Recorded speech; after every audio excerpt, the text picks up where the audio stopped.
This young man was always seen as a failure. It's because he couldn't awaken his magic. To make things worse, his younger sister was a genius. She had the potential of a holy mage, which earned him more scorn. But no one knew the truth. He was the true genius destined to be the family's holy successor. The story begins with a young man named Luca after a terrible accident. He died and was reincarnated into a world of magic. But somehow, he awakened a strange power. The god of war's strength of 1,000 tons? This had to be a dream. So while other mages were busy chanting spells, our hero chose a different path. He was a physical fighter, ending it all with a single punch. He was a one-punch man in a world of mages. He feared no one. Inside the emergency room, a high school student named Su-Chi was dying. He listened to his family's last words. That morning, his kind mother handed him a lunchbox. It had his favorite rolled eggs. She told him not to worry about money and to just focus on his studies. His little sister cheerfully offered him candy. He gently patted her head, telling her to be good for their mother. But school was a living nightmare. The bullies stomped on his lunchbox and mocked him. They couldn't believe he still had the nerve to show up. They beat him mercilessly. It was because he dared to protect a female classmate. The leader laughed, saying a weakling like him could never save anyone. Even the girl he saved just stood in the rain. She told him not to provoke them and to worry about himself instead. Real tragedy struck on that rainy night. A truck sped towards him, its headlights blinding. Su-Chi's facial wounds hadn't even healed. He had no chance to escape. The powerful impact sent him flying. Lying motionless on the road, his consciousness faded.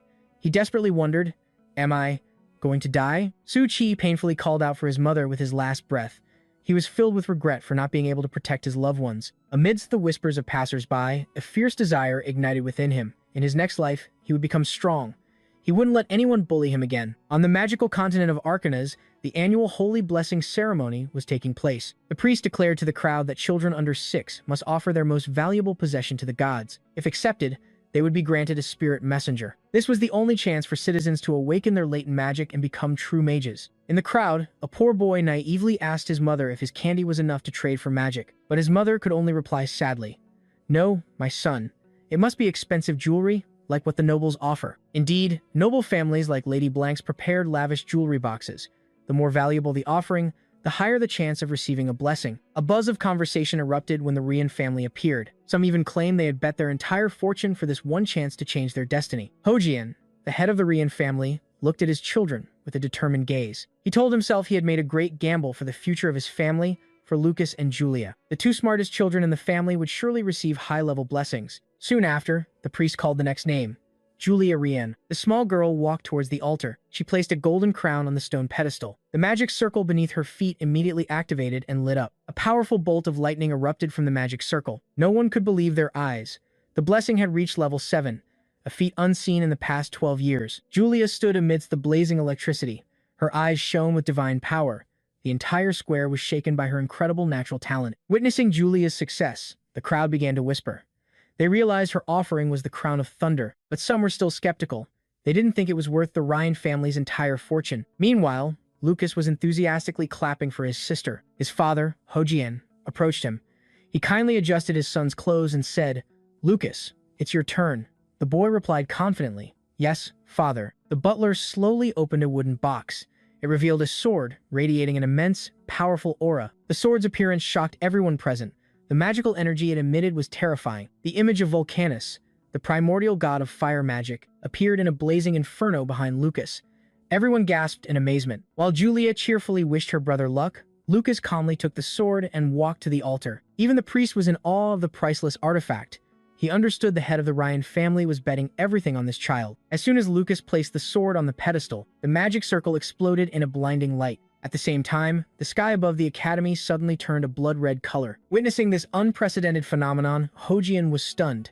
He wondered, level 9?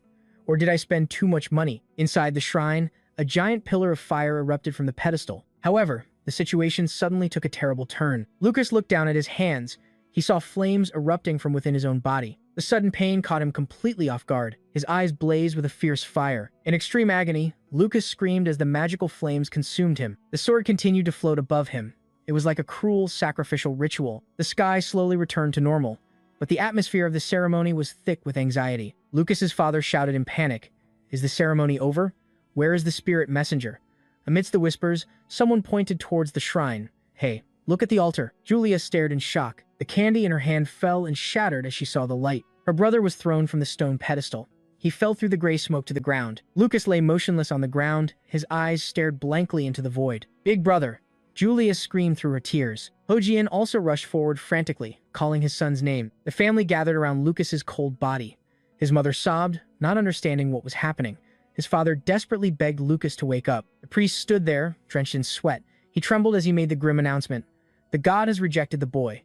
Lucas Rian has been refused by the primordial god of magic." While everyone was still in shock, a strange blue light silently left the scene. In another dimension, known as the fire god's domain, rivers of lava churned with the fury of a powerful, dark entity. He roared in outrage. "Damn it! How dare the Ryan family offer the sword that nearly killed me? What a pathetic fire god, scared of a single sword." He took the sword, feeling the unforgivable scars from the past when this very weapon had wounded him. The fire god coldly declared that the Ryan family should be grateful.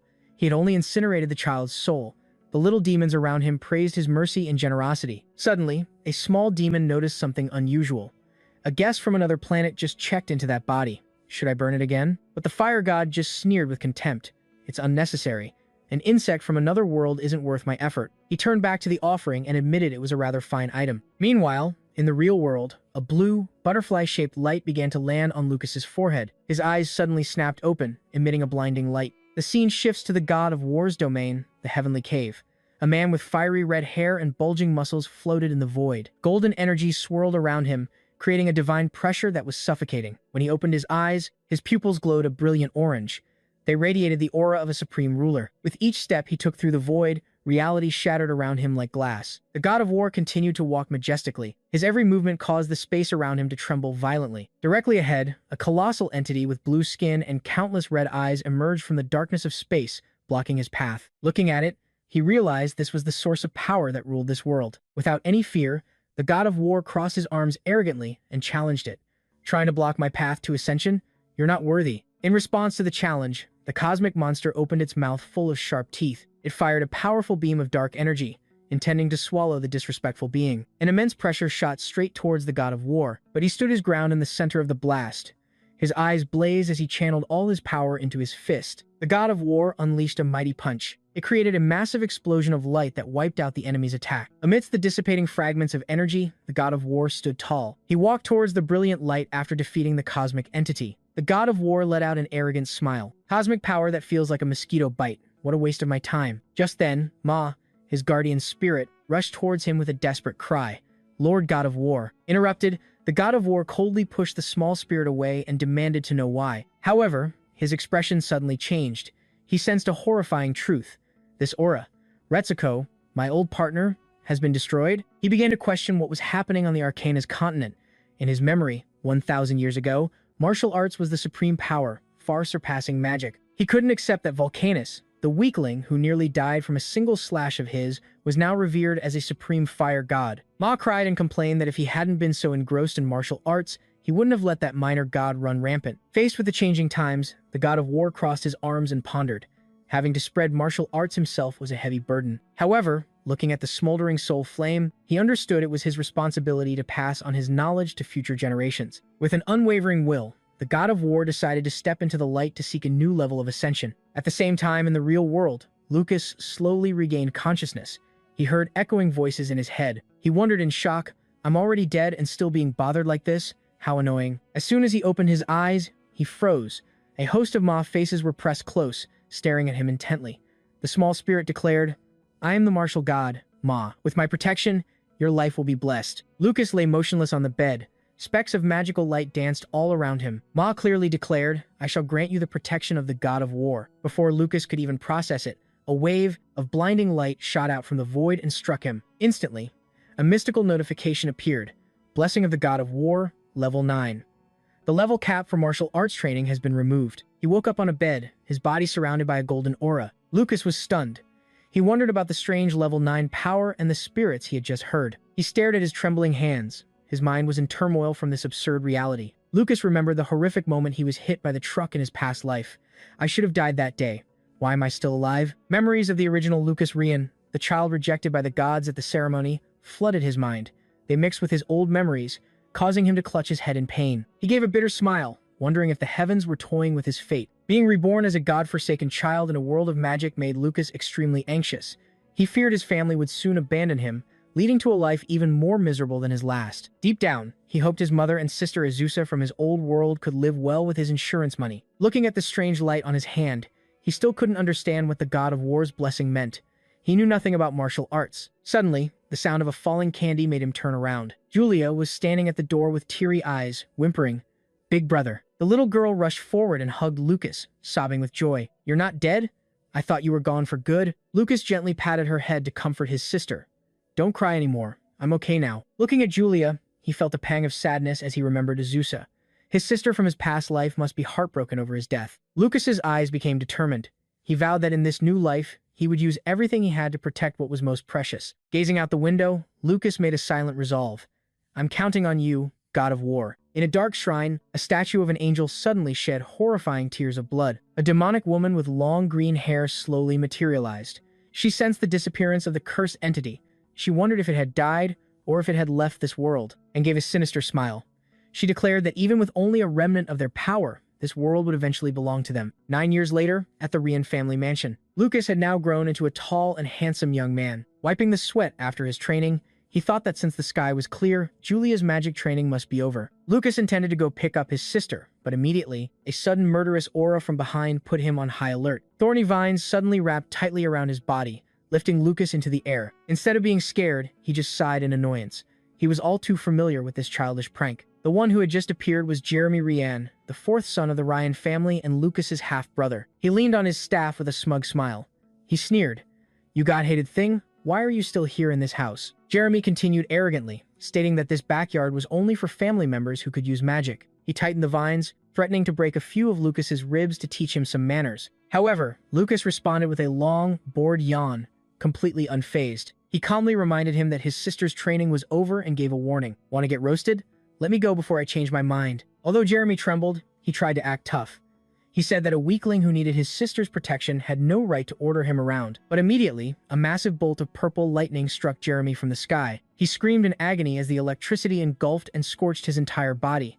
He then collapsed to the ground in a cloud of black smoke. Lucas looked towards the gate. Julia was approaching with a glowing magic staff in her hand. Julia declared clearly, "If you ever dare to bully my brother again, I won't hold back." She puffed her cheeks in anger and quickly used fire magic. It burned away the thorny vines wrapped around Lucas. As the thorns fell to the ground, Lucas gently patted his sister's head to thank and reassure her. Lucas looked at Jeremy struggling to get up with a meaningful smile. "Did you learn your lesson, so this doesn't happen again?" Jeremy gritted his teeth in humiliation. He only managed to shout a threat, "You'll regret this." Then he and his maid fled for their lives. Watching them run, Lucas realized Julia had intentionally held back her power to avoid causing serious injury. Julia turned and asked. She knew her brother could easily defeat Jeremy if he wanted, so why didn't he fight back? Lucas just smiled and reminded her that his true strength was a secret known only to the two of them. Lucas smiled and patted his sister's head, asking, "Promise to protect me from now on, so no one bullies me, okay?" She eagerly replied, "Of course." 9 years had passed since his soul was reborn into the body of Lucas Rian. He recalled the day he woke up 9 years ago. Lucas's father had come to visit. He thought he would be kicked out for disappointing them, but he was wrong. Holtrian hugged his son and sobbed. "Oh my God, it's a miracle you're not dead. Our ancestors have blessed us." Although he was the leader of a knight order and often away on campaigns, he was still an exemplary father who deeply loved and cared for his children. When he learned Lucas had started martial arts training, he immediately sent a letter filled with useful information, revealing the existence of ancient martial arts books in the family library. Thanks to that letter, Lucas decided to carry out a very bold plan. At the mansion, the maids constantly gossiped about how the young master Lucas often disappeared alone, despite being so young. Some maliciously said that without magic, he would soon be kicked out of the house. Suddenly, violent tremors from underground shook the entire mansion. The maids guessed that someone was practicing earth magic. They were completely unaware that a fist of steel was furiously breaking through layers of hard rock right beneath their feet. Lucas wiped his sweat after finishing the tunnel. He was satisfied, telling himself that everything was in place. For 6 long months, he had secretly dug a secret basement under his room. He divided it into 4 separate areas: a study, a training area, a storage area, and even a makeshift bathroom. Since he had spent all his money on specialized equipment, he had to settle for a simple bathtub to soak in medicinal herbs. From then on, Lucas secretly devoted himself to grueling training sessions inside his secret base every day. The secret basement had now become a true dojo, complete with weapons and ancient bookshelves. Lucas was soaking in a medicinal bath that emitted a mystical purple aura. He thought to himself, "This purple medicinal bath is the absolute best." For the past 3 years, he had been training relentlessly, based on a secret manual called the Chaos Body Tempering Art. The results were astonishing. Now, even level 5 magic attacks couldn't leave a single scratch on his body. With his defense perfected, Lucas began to focus on training his offensive skills. Standing before a training dummy, he drew his sword from its sheath with lightning speed. His eyes glowed with focus. Every movement exuded the power of a true master. Not stopping there, Lucas continued his training with a spear. A powerful swing of the spear created a golden wave of energy. It instantly crushed the training dummy into dust. He stood tall in the middle of the basement. His breathing was still steady even after such powerful strikes. A notification confirmed that Lucas had reached level 4 of the cloud-piercing Thunder Spear skill. He decided to practice his fist techniques a little more before ending his session. Over the past 9 years, his abilities had progressed remarkably. But deep down, he still worried about the limits of a martial artist. According to ancient texts, when martial artists reached a certain level, they would hit a wall that prevented further evolution. The only way to break through it was to achieve enlightenment, an extremely difficult challenge that caused countless people to give up halfway. This was also why martial arts gradually declined and was overshadowed by magic, even though they were originally equals. However, Lucas confidently affirmed, "It might be hard for others, but I'm the exception." He focused all his spirit into his fist. His eyes glowed with an intense blue light. With a loud roar, Lucas unleashed a powerful punch directly at the sandbag in front of him. The terrifying energy exploded, instantly pulverizing the target into dust in a cloud of smoke. Standing amidst the debris, Lucas calmly looked at his hand. A mystical notification appeared. Tyrant's Overlord Fist has reached level 5. He realized his skill levels were still progressing smoothly, seemingly without any limits. This was the result of the level 9 blessing from the God of War that he possessed. Various skills, from the cloud-piercing Thunder Spear and blade-drawing slash to the Chaos Body Tempering Art, had all reached astonishing levels. The clock chimed, reminding Lucas that his training time was over. He quickly changed his clothes. Tonight his father, Holt, would be returning home for a family dinner. Lucas walked through the magnificent corridors of the mansion, heading towards the main dining room. Pushing open the large double doors, he saw everyone already gathered at the long, luxurious dining table. Holt suddenly announced that this year, the Allen Magic Academy would be opening a martial arts department as a special measure. He had already submitted an application for Lucas. Hearing this, Jeremy could only click his tongue in contempt. His father continued to encourage him. "Martial arts is tough, but I believe Lucas can do it. Prepare well for the entrance exam next week." Lucas calmly thanked his father while Julia happily enjoyed her food beside him. He thought to himself that no matter which world he was in, becoming strong was essential to protect what was important. But to avoid trouble, he absolutely must not stand out too much. Julia excitedly interrupted the meal. "Father, I also want to go to the Allen Magic Academy with my brother." Holt smiled at his daughter's enthusiasm but reminded her that she was only 11, not old enough for official enrollment. Undeterred, Julia immediately countered, mentioning the existence of an elite course with no age restrictions. Then she confidently pulled out a bright red envelope. "I was invited directly into the school. I don't need to worry about age." Holding the letter, Holt was amazed. He realized Julia's reputation as a genius had reached the Allen Academy. He believed a great archmage would soon emerge from the Ryan family. Lucas silently admired his sister's talent, while Lady Catherine gently prayed for both siblings to pass the exam safely. However, this warm atmosphere made Jeremy extremely jealous. He gritted his teeth in resentment. He couldn't understand why someone like Lucas received special treatment. He feared his own reputation would be affected if his brother also enrolled. Lost in his jealousy, Jeremy was suddenly startled by a hand in a purple glove squeezing his thigh, making him cry out in pain. It was Jessica Ryan, Jeremy's mother and the second wife of the Ryan family. She coldly told her son to remain calm. Jessica caressed Jeremy's face with her hands. She reassured him not to worry. It would be a miracle if he passed. "Just wait for the show, my dear." With that, she flashed a wicked smile. A week later, the day of departure for the Magic Academy arrived. Standing at the mansion gate, their mother lovingly reminded them, "Lucas, Julia, take care of each other. Once you've settled in, I'll visit and bring your favorite pudding." She gave Lucas an item and reminded him, "Don't forget the lucky coin your father gave you." It was a coin from the Martial Dynasty, the era that unified the world 10,000 years ago. His father had obtained it after defeating a magical beast. The front of the coin depicted the first emperor, Ma, and the back showed the weapons he once used. Lucas was astonished to realize the face on the coin was the muscular god who had appeared to him before. Remembering his father's words to always carry it as a lucky charm, Lucas felt grateful for being born into such a wonderful family in this life. Dressed in their neat academy uniforms, the siblings waved goodbye. "We're leaving now." A few hours later, as the sun began to set, the carriage stopped at the edge of the forest to set up camp for the night. Sitting by the fire, the butler Fordham said that if they set out early tomorrow, they would reach Dak Town, where the Allen Magic Academy was located. before dark. Julia excitedly asked about the interesting things there. Fordham enthusiastically described the annual Magic Dodgeball tournament held every spring. Not only that, Dacktown was also famous as a food paradise with countless delicious dishes. Seeing his sister drooling with hunger, Lucas could only smile wryly and remind her, "Julia, wipe your mouth. You're about to become a waterfall." However, the cheerful atmosphere suddenly vanished as Lucas's ears twitched. A magic circle appeared in his eyes, allowing him to sense movements from far away. He coldly announced, "There are 12 horses and 13 people heading towards us at high speed from about 2 kilometers away." Despite Lucas's serious expression, Fordham calmly replied that the chances of encountering bandits in this area were very low. "Fordham, you're too naive. Life isn't always so kind." Thanks to the chaos body tempering art, Lucas now possessed incredible defense, recovery, and heightened senses. He was certain his feeling was not wrong. At the same time, he calculated that since their group only had 5 people, including a child, they needed to be very careful. While Julia was still innocently eating her snack, Lucas immediately stood up and warned, "A mysterious group is approaching us at an incredible speed. Get into position." The butler Fordham and the soldiers were still confused, as they hadn't heard anything. But he quickly placed his hand on the hilt of his sword. Fordham immediately shouted orders to his subordinates. "Are you all deaf?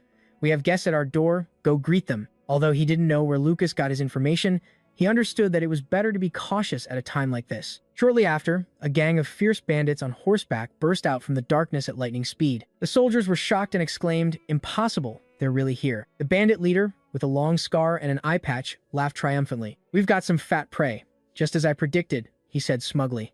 Many nobles were in the area before the Allen Magic Academy entrance exam. Looking at the two siblings, his cruel nature was revealed. He wanted to capture Julia alive to sell for a high price, and Lucas would be another prize, a product that would please clients with peculiar tastes. Fordham drew his sword with a dignified air and threatened, "Do you have any idea what happens when you mess with nobles?" The leader showed no fear and ordered his men to kill everyone except the 2 children. The battle erupted immediately. The soldiers shouted their determination to help Fordham protect their masters. The fierce bandits charged forward with savage smiles, brandishing their blades. The clash of steel rang through the night as the 2 sides fought fiercely. A brave soldier used his spear to take down a charging bandit. With sharp, determined eyes, he shouted, "Lady Julia, leave this to me." Fordham charged into the midst of the bandits like a fierce tiger. Each slash made the enemy pay dearly. In a moment of danger, he didn't forget to turn and shout, "Young Master Lucas, run away with Lady Julia." However, a sudden, horrifying scream made Lucas jump in surprise. A soldier guarding the carriage was engulfed in magical flames, screaming in excruciating pain. The bandit leader appeared with a glowing staff in his hand and a sinister smile. Witnessing this scene, Fordham was stunned as he realized the grim truth. "What? There's a mage among the bandits?" While he was distracted, another bandit closed in from behind. Fordham only had time to shout his final warning, "Young Master, run into the forest." A brutal slash left Fordham severely injured.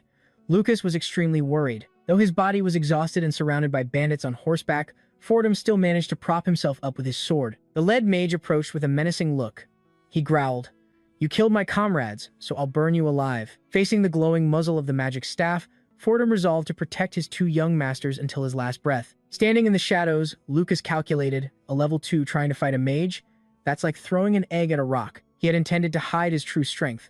But seeing the man who had always loved and cared for him like family in danger, Lucas couldn't just stand by and watch. Memories of Fordham's kindness flooded his mind, making his heart ache. He couldn't let his family be killed right before his eyes. Lucas clenched his fist and turned to his sister.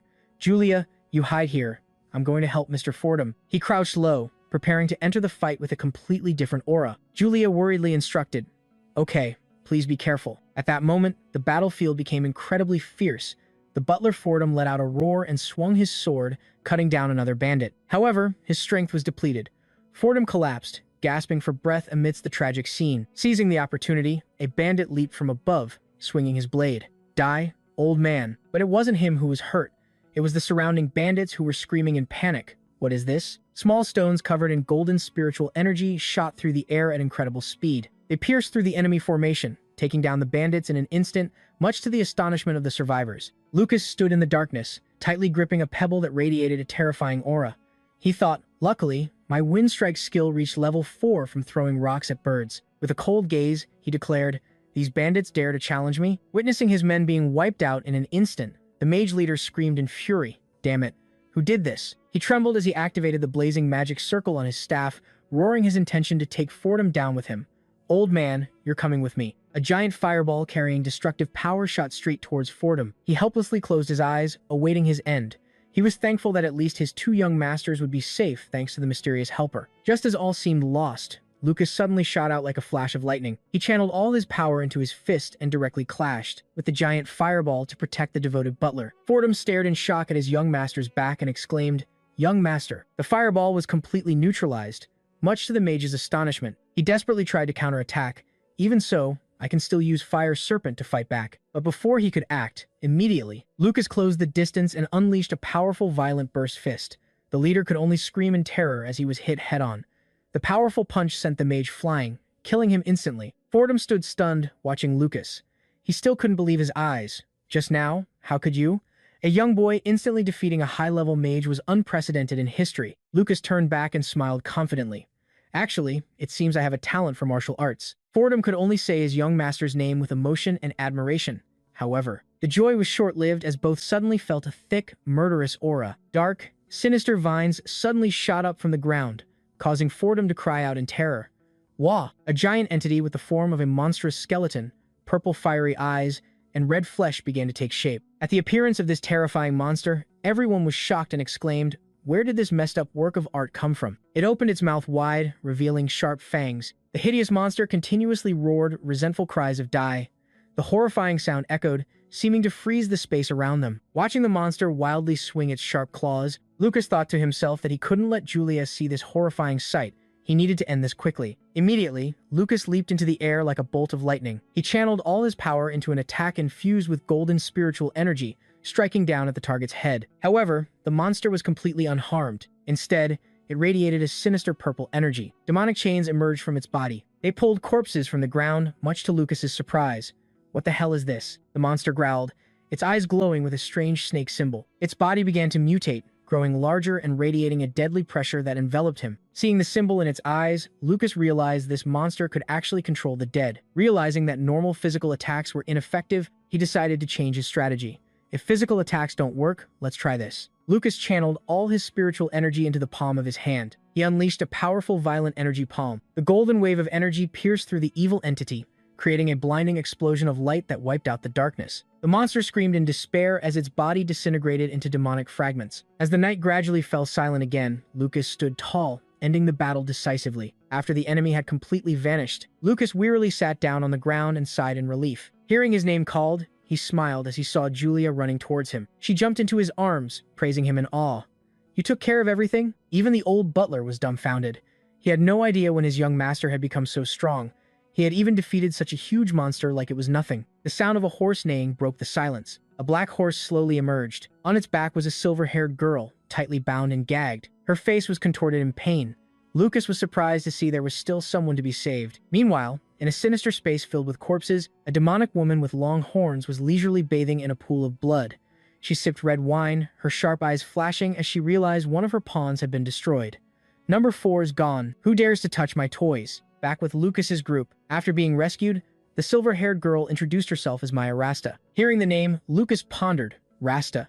I feel like I've heard that name somewhere before. Julia also nodded in agreement, saying she had heard it too. The butler Fordham explained that both the Rasta and Rian families were prominent noble families living near Dak Town. Lucas immediately recognized the familiarity and nodded in confirmation. That's right. Julia curiously asked why Maya was attacked by the bandits. Maya tearfully recounted the horrifying incident that happened a few hours earlier. The bandits had suddenly appeared and attacked her carriage. The guards were brutally killed one by one in a sea of fire, amidst the bandits' savage laughter. Even her loyal maid was captured while trying her best to protect her. Maya choked up as she recalled that no matter how many times she asserted her noble status, it was all in vain. The leader's greedy eyes showed that their real goal from the start was to kidnap noble children like her for profit. Seeing Maya trembling with fear, Lucas gently reassured her. "Don't worry. Those thugs are all gone now." He fell silent with a thoughtful expression, contemplating the strange events that had just occurred. Late at night by the fire, Fordham brought food to Lucas and informed him that Lady Maya and Julia had gone to rest. Lucas thoughtfully asked for Fordham's opinion on what Maya had told them. The butler believed it was a professional criminal gang that had been targeting the children of noble families for a long time. Lucas clenched his fist, thinking about those who could use magic and possess the terrifying power to control the dead. He concluded, There's a mastermind pulling the strings, isn't there? Fordham promised to report the incident to his master immediately and contact the Rasta family to cooperate in the investigation. Lucas nodded in agreement, but also made a suggestion to avoid future trouble. The next day, as the carriage entered Dak Town on the border of the Kimana Empire, Julia was surprised and disappointed to hear their sightseeing plans were cancelled. Lucas explained that some of the bandits' accomplices might still be in town. To ensure their safety, the group needed to head straight to the Magic Academy, leaving Julia to pout in disappointment. Though a bit disappointed, Maya still nodded in agreement. "You're right, I agree." Seeing Julia still sulking about the missed trip, Lucas smiled reassuringly. "You wanted to go to the town's food street, right? When we pass by later, I'll buy you anything you want." This statement immediately cheered Julia up. She exclaimed, "Really? Thank you."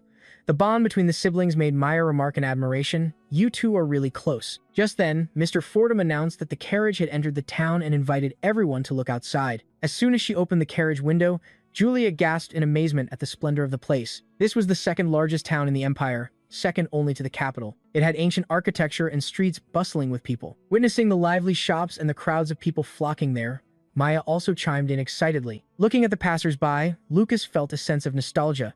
The atmosphere here reminded him a lot of the city where he lived in his past life. The trip suddenly became more lively when a clown unexpectedly appeared outside the window, startling the two girls. To make up for it, Lucas bought lots of delicious bread and donuts for them both. Watching Julia and Maya happily enjoy the delicious food, Lucas felt much more at ease after the recent events. Finally, the carriage stopped in front of the majestic gates of the Allen Magic Academy. Fordham stopped the horses and slowly announced, "This is as far as I can take you." Lucas got out of the carriage, looked straight at the devoted butler, and confidently declared, "You can go back now, sir.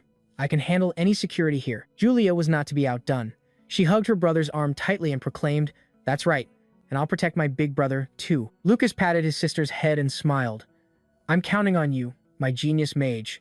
Julia replied smugly, "Hee hee, leave it to me." Watching the warm scene, Fordham could only smile with satisfaction, and Maya thought to herself that Lucas was a very interesting older brother to be protected by his own younger sister. As the three children walked through the academy gates together, Maya sincerely expressed her gratitude, saying that both siblings were very kind people. Maya blushed slightly, thinking how lucky she was to have met the Ryan siblings. Flashing back to the previous night, Mr. Fordham suddenly remembered a shocking fact and revealed it to Lucas.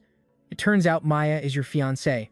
What a small world." He recalled how the two children used to be very close on the swings when they were young, but tragedy struck right after the blessing ceremony. When Lucas was rejected by the gods and deemed a talentless person without magic, the engagement between the two families was immediately annulled. The Allen Magic Academy, located in the southern part of Dak Town, was one of the three most prestigious schools in the Kamina Empire. Here, all new students would undergo an examination after 1 year to be sorted into the departments of Earth, Fire, Wind, Water, and a special department based on their individual abilities. Normally, students needed 6 years of study to receive a mage certificate, but exceptional individuals could graduate early. Currently, Lucas and Julia were at the academy's main square, preparing for the entrance exam. Julia puffed her cheeks in disappointment because she couldn't take the exam with Maya, but Lucas reassured his sister that Maya was now safe with her family. They would soon meet again as classmates if they both passed. Hearing this, Julia immediately cheered up and excitedly ran to find the reception desk. The arrival of the Rian siblings quickly drew the attention of the surrounding crowd. Everyone couldn't stop praising them. Lucas's handsome appearance and Julia's cuteness were the talk of the town. Some even secretly wished for a cute younger sister like her. Just then, a female student with an elegant appearance and glasses approached Julia. It was Mina, the vice president of the student council at Allen Magic Academy. Seeing that Julia looked too young, Mina smiled and asked if she was secretly following her older brother. Julia immediately stated clearly, "No, I'm here to take the exam with my brother." Mina was secretly amazed. She realized this was the genius the Academy's elite course had specifically sent an invitation to. Mina gently bent down to confirm, "You're Julia from the Ryan family, right?" To Julia's surprise, Mina just smiled mysteriously and offered to guide her to the reception desk. Being completely ignored from start to finish, Lucas could only sweat and sigh, wondering if he was completely invisible to the student council member. Immediately, Julia remembered. "Wait, my brother wants to register for the exam too." Mina was startled, realizing her oversight. She quickly checked the records and exclaimed, "Oh, I forgot who you were. The martial arts department, right?" Her words unintentionally caused the surrounding crowd to erupt in mocking laughter. Someone even sarcastically remarked how ridiculous it was for a fool to enter a magic academy to practice martial arts. Another even said something nasty. A martial artist is only slightly more useful than a magical beast. Lucas walked calmly amidst the disdainful stares. He understood that mages always considered themselves superior, but deep down, he knew they were all just weaklings. Whether it was Jeremy or the monster he had faced, none of them compared to his true power. To Lucas, they were all like insects. If not for his parents' kindness, he wouldn't have wasted his time in a place like this. Seeing Lucas's pensive expression, Mina suddenly felt guilty for speaking too loudly and drawing attention to him. She sighed to herself. "Oh no. My big mouth got me in trouble again." She gently called out, "Lucas, please come with me. After you've registered, I'll take you to the exam location." Meanwhile, Julia didn't forget to turn back and stick her tongue out at the people who had just laughed at her brother, venting her anger. Seeing Mina's attitude, Lucas felt grateful that she was one of the few who didn't look at him with prejudice. "She's a rare one." He smiled back. "Then, I'll be in your care." The group headed towards a giant circular building, where hundreds of candidates were gathered to begin the exam. Mina began to magically levitate the application forms and handed badges to the siblings. "Submit your applications to the student council members. These are your badges. Your exam numbers are stored inside, so remember to wear them in the exam hall."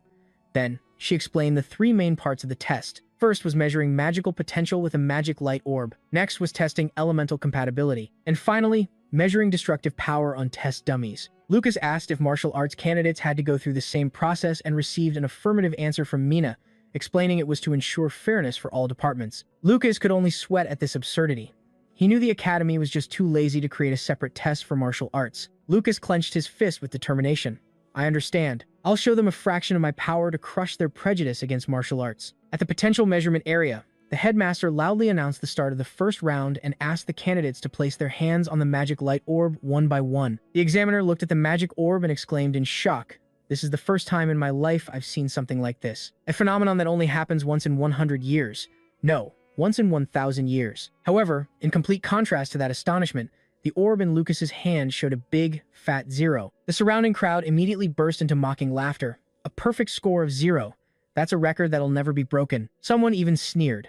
"That guy from the martial arts department got a 0 potential score. He won't even be able to make any progress in the martial arts department." Lucas could only sigh in exasperation.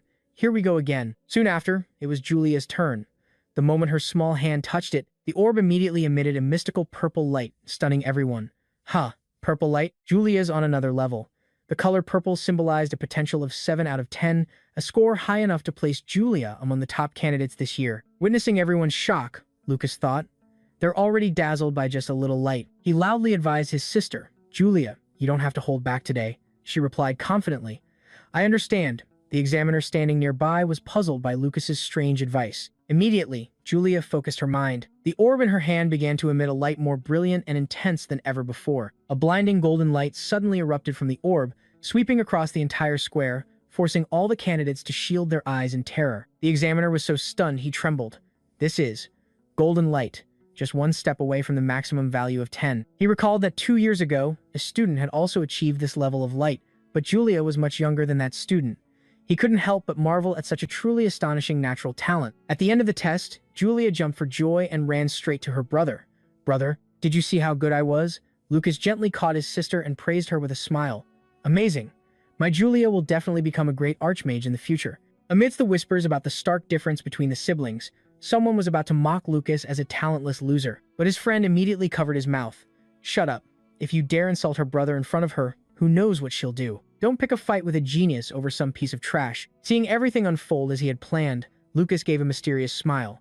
"It's all part of my script." Julia fiercely protected her brother. She declared to the crowd, "If anyone dares to bully my brother, I will never forgive them." Lucas calculated that if Julia revealed her full talent and fearsomeness, he would have a more peaceful school life. In fact, for the past 3 years, he had secretly dedicated all his efforts to using magic enhancement skills to train and elevate his sister's talent. All his efforts had finally paid off.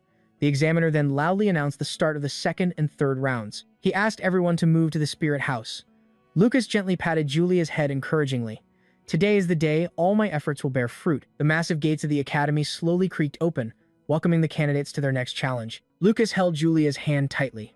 Together, they walked towards the brilliant light ahead. At the compatibility testing area, an unprecedented sight was unfolding, leaving everyone stunned. Countless elemental spirits, from fire and water to wind and earth, appeared all at once. They shone brilliantly throughout the hall. The crowd exclaimed in amazement, "The spirits are dancing." At the center of this mystical light stood Julia. She was surrounded by powerful spirits, all competing to get close to her. Witnessing this, another candidate complained bitterly.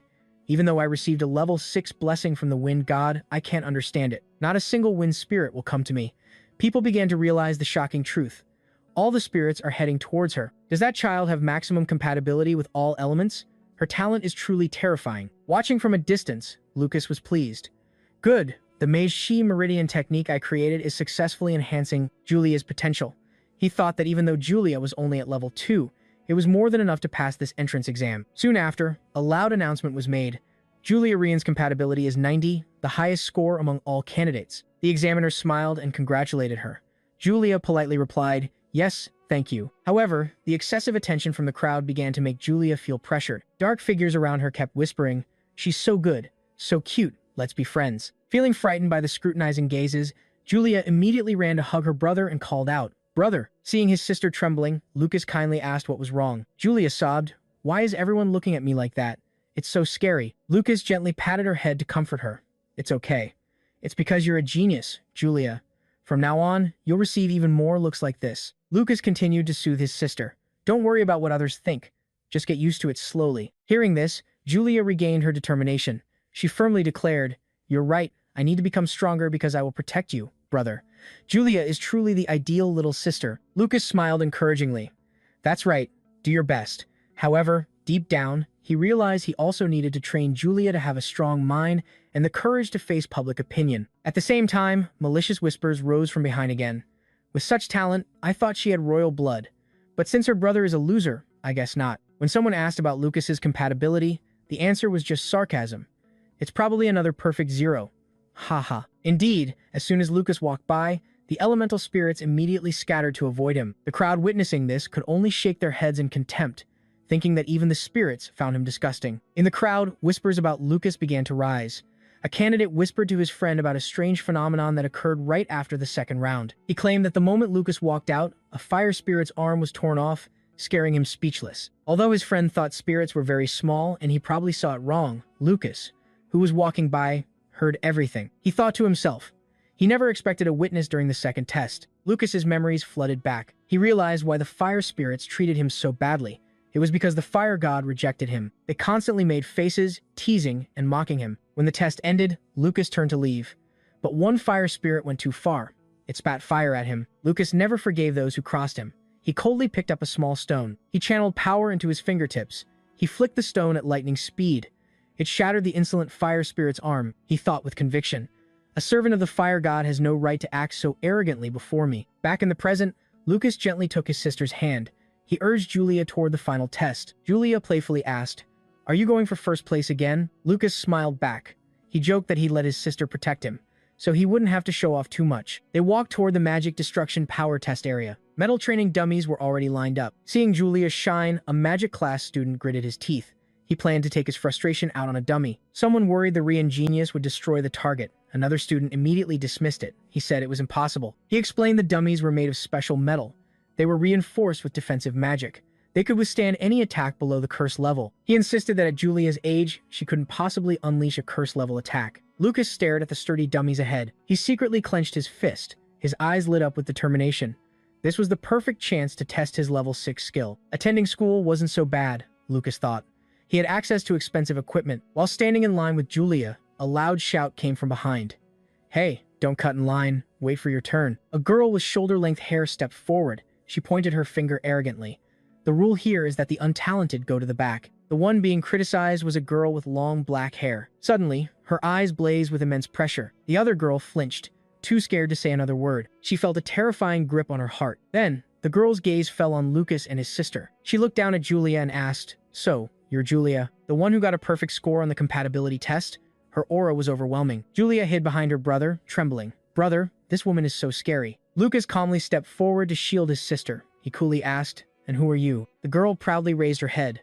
"I am Awa Miranda, granddaughter of Duke Miranda." The name Miranda made Lucas pause. He recalled the family. They were one of the 3 most powerful noble families in the north, a family that produced legendary mages. He quickly realized the blood connection.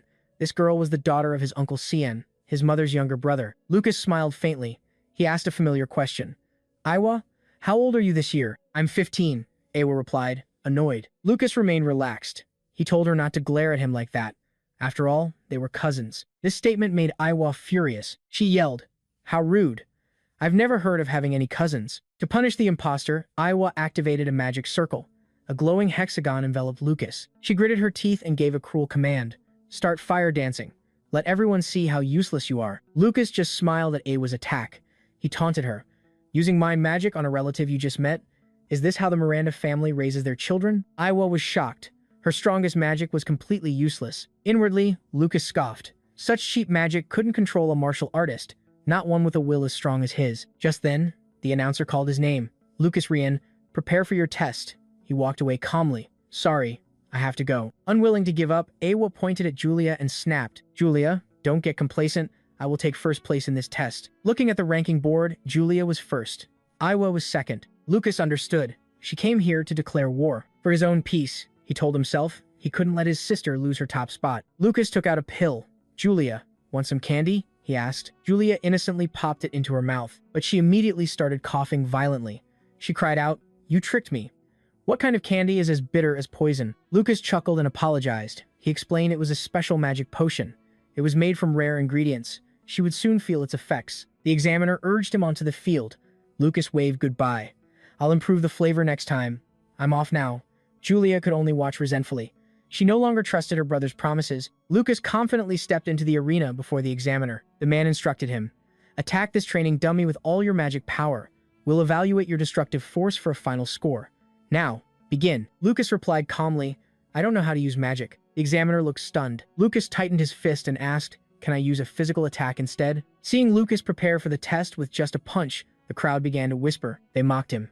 Is he trying to punch it? He'll break his hand. Such a crude martial artist. He's going to get hurt. Hearing their insults, Julia gritted her teeth in anger. She thought to herself, if her brother hadn't told her to behave, she would have beaten them all up for looking down on him. Standing nearby, Awa whispered curiously, is it true? Your brother really can't use magic. Even though her mind magic didn't work on Lucas, Awa found it hard to believe. A person with no magic couldn't do anything impressive. She pitied Julia. She thought the poor girl had been deceived by her brother. In her eyes, a martial artist was completely useless. But Julia proudly declared, he really can't use magic, but he's amazing. Suddenly, a deafening explosion erupted. A terrifying shockwave sent everything flying. The entire square shook in a cloud of dust. Awa stared in disbelief at the shattered target and exclaimed, what just happened? 2 minutes earlier, Lucas had carefully asked the examiner. He asked if he could use a physical attack. He got a nod. The method of attack didn't matter. He replied calmly, all right, I'll take care of this piece of scrap metal instantly. Lucas calculated in his head. His martial arts skills evolved every 3 levels. His strongest move, the Extreme Flash, maxed its speed at level 3. He believed that at level 6, its power would reach a whole new level. Lucas's entire body began to glow. A brilliant golden aura surrounded him. Lucas stomped his foot, gathering momentum. He closed in on the target in an instant. He focused all his energy into his fist. It burned like a fireball. Lucas slammed his fist directly into the giant dummy. The blow carried immense destructive power. It pierced through the target. It created a massive energy explosion. A deep crater was left in the dummy's chest. From a distance, Awa watched in shock. Her magic eyes were glowing. This speed is insane, she thought. Even high-level wind magic isn't this fast. And the dummy glowed gold. That means the attack was curse level. The other students were still stunned. They wondered if the useless martial artist had really just punched the target away. But Awa already knew the truth. It seems I'm the only one who sees Lucas's true power. She watched Lucas on the monitor. She concluded he was deliberately hiding his strength. He was a truly terrifying person. At the scene, the examiner believed it was a fluke. You're very lucky. This is the first time this dummy has malfunctioned in over a decade. I'll give you a perfect score. Lucas calmly replied, thank you. Should I clean up this fallen dummy? The examiner waved him off. You can go. It's too heavy. I'll move it with magic later. Lucas smiled and gave Julia a victory sign before walking away. He thought to himself. He not only avoided failing, but also hid his true power. I should really thank those who looked down on me. As time went on, people paid less attention to Lucas. This was exactly what he wanted. However, the spotlight of the entire ceremony fell on Julia. Her innate talent was astounding. She stood in the center of a magic circle. Her platinum hair flowed in a brilliant purple energy. Bolts of lightning began to surround her body. It created a terrifying pressure. The nearby students were stunned with fear. Julia focused all her magic into her staff. She activated the spell, Descent of the Thunder God. A pillar of crimson lightning descended from the sky. It carried devastating power. It swallowed the training dummy in a blinding flash of light. The crowd erupted in amazement. That's red lightning. Her power is off the charts. They began to praise lightning magic as the strongest attack. They wished they could reach her level before graduation. However, when the light faded, everyone was stunned again. Julia was sitting on the ground, looking dazed. Someone wondered if she'd been overwhelmed by her own magic. Julia stared at her hands in disbelief. She couldn't believe it. The scoreboard showed a perfect 9.5. Julia into her brother. When she used Descent of the Thunder God, red lightning suddenly struck. It shocked her. Before, even at full power, she could only create purple lightning. She felt a much fiercer power than usual. Julia wondered about this strange change. Lucas stood beside her, smiling secretly. He knew the reason. It was the magic pill he gave her earlier. It temporarily boosted her power. Lucas thought, I need to hide the candy, or she'll keep asking for more. He explained that in this world, both mages and martial artists have their own pharmacy skills, but mages need a medium to brew their potions. Martial artists, however, use alchemy techniques. They create pills that can be absorbed directly. But as martial arts declined, alchemy became a lost art. A martial artist creating a power-enhancing pill like Lucas did was extremely rare in this era. The reason was simple. To make that kind of pill, one needed to be a level 6 alchemist. Currently, only one person in the entire empire could do it. Duke Resuljan, the Minister of Martial Affairs. He was a level 9 martial artist. Even the greatest mages had to beg him for pills. Lucas knew revealing this ability would cause huge trouble. He had to keep his level 6 skill a secret. A while later, they were sitting on a stone bench. Julia grew impatient. Is everything done yet? Lucas gently reassured her. Just a little more patience. After the class lists were posted, they could finally rest at the dorms. Just then, Mina appeared. She walked toward the siblings with a folder in her hand. Mina smiled and announced she was here to post the class list. She also offered her warm congratulations. Congratulations, you too. You both ranked number 1 in the elite and martial arts classes. Julia jumped for joy. She never expected to be first in the elite class. Mina turned to Julia. She asked which of the 5 departments she wanted to join. Earth, fire, wind, water, or the special department. She suggested that with the Thunder God's blessing, Julia was a perfect fit for the wind department. Before the girl could react, Mina excitedly took her hand. She pulled her along, saying she'd be waiting for her at the wind department. Watching this, Lucas broke into a cold sweat. He realized the academy was desperate to recruit top talents like his sister. After entrusting his sister to Mina to guide to the girls' dorm, Lucas waved goodbye to Julia. He then headed alone toward the martial arts dorm. Passing a crowded notice board, he heard jealous whispers about Julia's number 1 spot. The students complained. All the new students this year were just background characters for the Ryan Genius. However, in a hidden corner under a tree, a mysterious black-haired girl stared at the list. Her eyes burned with resentment. Lucas stood silently before the martial arts dorm building. He knew this place wasn't well regarded, but the reality was far worse than he imagined. Staring at the ruins before him, he wondered in dismay. Can we really live in this? It looks like it's about to collapse. But Lucas quickly composed himself. He told himself that at least here, he'd have a peaceful school life without being bothered. Just then, a tall young man with silver hair appeared from behind. Yo, you're Lucas, the guy who dominated the martial arts department, right? The young man warmly introduced himself. Nice to meet you. I'm Kai Taroi, also from the martial arts department. As they shook hands, Kai praised him endlessly. That punch that sent the dummy flying was really amazing. While signing the register, Lucas replied modestly, I was just lucky. After they finished, the manager handed them keys. Your rooms are on the 2nd floor. Here, take these. Seeing room number 205 inches Lucas's hand, Kai cheered excitedly. We're roommates. Let's go together. Stopping in front of a door, Kai mumbled, Room 205. Here it is. As they opened the door, they saw 2 other roommates already waiting inside. A blue-haired boy smiled and shook their hands. Nice to meet you guys. I'm Ko Lin. Looks like we're roommates from now on. The blonde-haired boy behind him also introduced himself cheerfully. I'm Sap. Nice to meet you. But Kai's face suddenly went pale when he saw the inside. The room looked like an abandoned warehouse. Cobwebs were everywhere. The walls were peeling. The old beds were filthy. Kai covered his face and screamed in horror. What the hell is this room? It's worse than a pigsty. He was in total shock. He jumped when a spider crawled by and asked frantically, Lucas, can you stand this dump? Lucas looked at his friend's expression and thought, what a neat freak. How troublesome. Suddenly, Kai pulled out a shiny gold coin. Ko Lin and Sap's eyes widened in amazement. He held the coin high and declared, I'll give this to whoever cleans this room. Ko Lin and Sap immediately agreed to Kai's offer. Lucas was stunned by his friend's extravagance. He casually offered more than a commoner's monthly salary just to have someone clean the room. It turns out Kai was the young master of the Taroi family, one of the 3 great noble houses in the Northern Empire. While his 2 roommates started cleaning, Kai kept complaining. I didn't sign up to live in a dump like this. Lucas tried to reassure him. This was the prestigious Allen Magic Academy. The living conditions would surely improve soon. But the moment he saw a black spider on the wall, Kai screamed in terror. This is practically a prison cell. Lucas could only remind his friend to watch his mouth, unless he wanted to be dragged away by the student council for insulting the academy. Soon, Thanks to the power of money, the room was sparkling clean. Kai excitedly gave the shiny gold coins to Kolin and Sap as promised. He then declared, "Don't worry. As long as I'm here, no one will dare mess with you guys." He confidently claimed to be quite famous in this town. His two friends could only look on in admiration. Watching the scene, Lucas thought to himself, Kai might be a bit arrogant, but he was generous. It was hard to dislike him. Just then, an older man knocked and entered. He was carrying new uniforms. He announced he was here to deliver them. He told the group to change quickly. They needed to attend the opening ceremony in the Great Hall. As soon as he picked up the uniform, Kai panicked again. What is this cheap, ragged uniform? If I wear this, I'll look like a total loser. While Kolin and Sap thought it wasn't so bad, Lucas began to think about something he'd heard. He knew the academy had a student request system. An idea sparked. He said to Kai, if we demand to be treated better at the ceremony, maybe they'll give us better uniforms. Kai immediately fell for it. He urged everyone to hurry to the Great Hall. Lucas sighed. Such a gullible chick, so easy to fool. The group left the dorm together. They headed for the majestic Great Hall. A giant statue of a mage on a broom stood out front. Lucas put on the new uniform and stepped inside. He was overwhelmed by the splendor and grandeur of the Academy's Great Hall. Brilliant chandeliers lit up the vast space. Hundreds of students were gathered. Lucas thought, what a luxurious hall. Hearing this, Kai, standing next to him, kept his arrogant expression. He claimed this place was nothing compared to his family's mansion. Lucas started looking around worriedly. Where's Julia? Kai quickly understood and pointed to the front rows. Looking for your sister? The elite class always gets the front seats.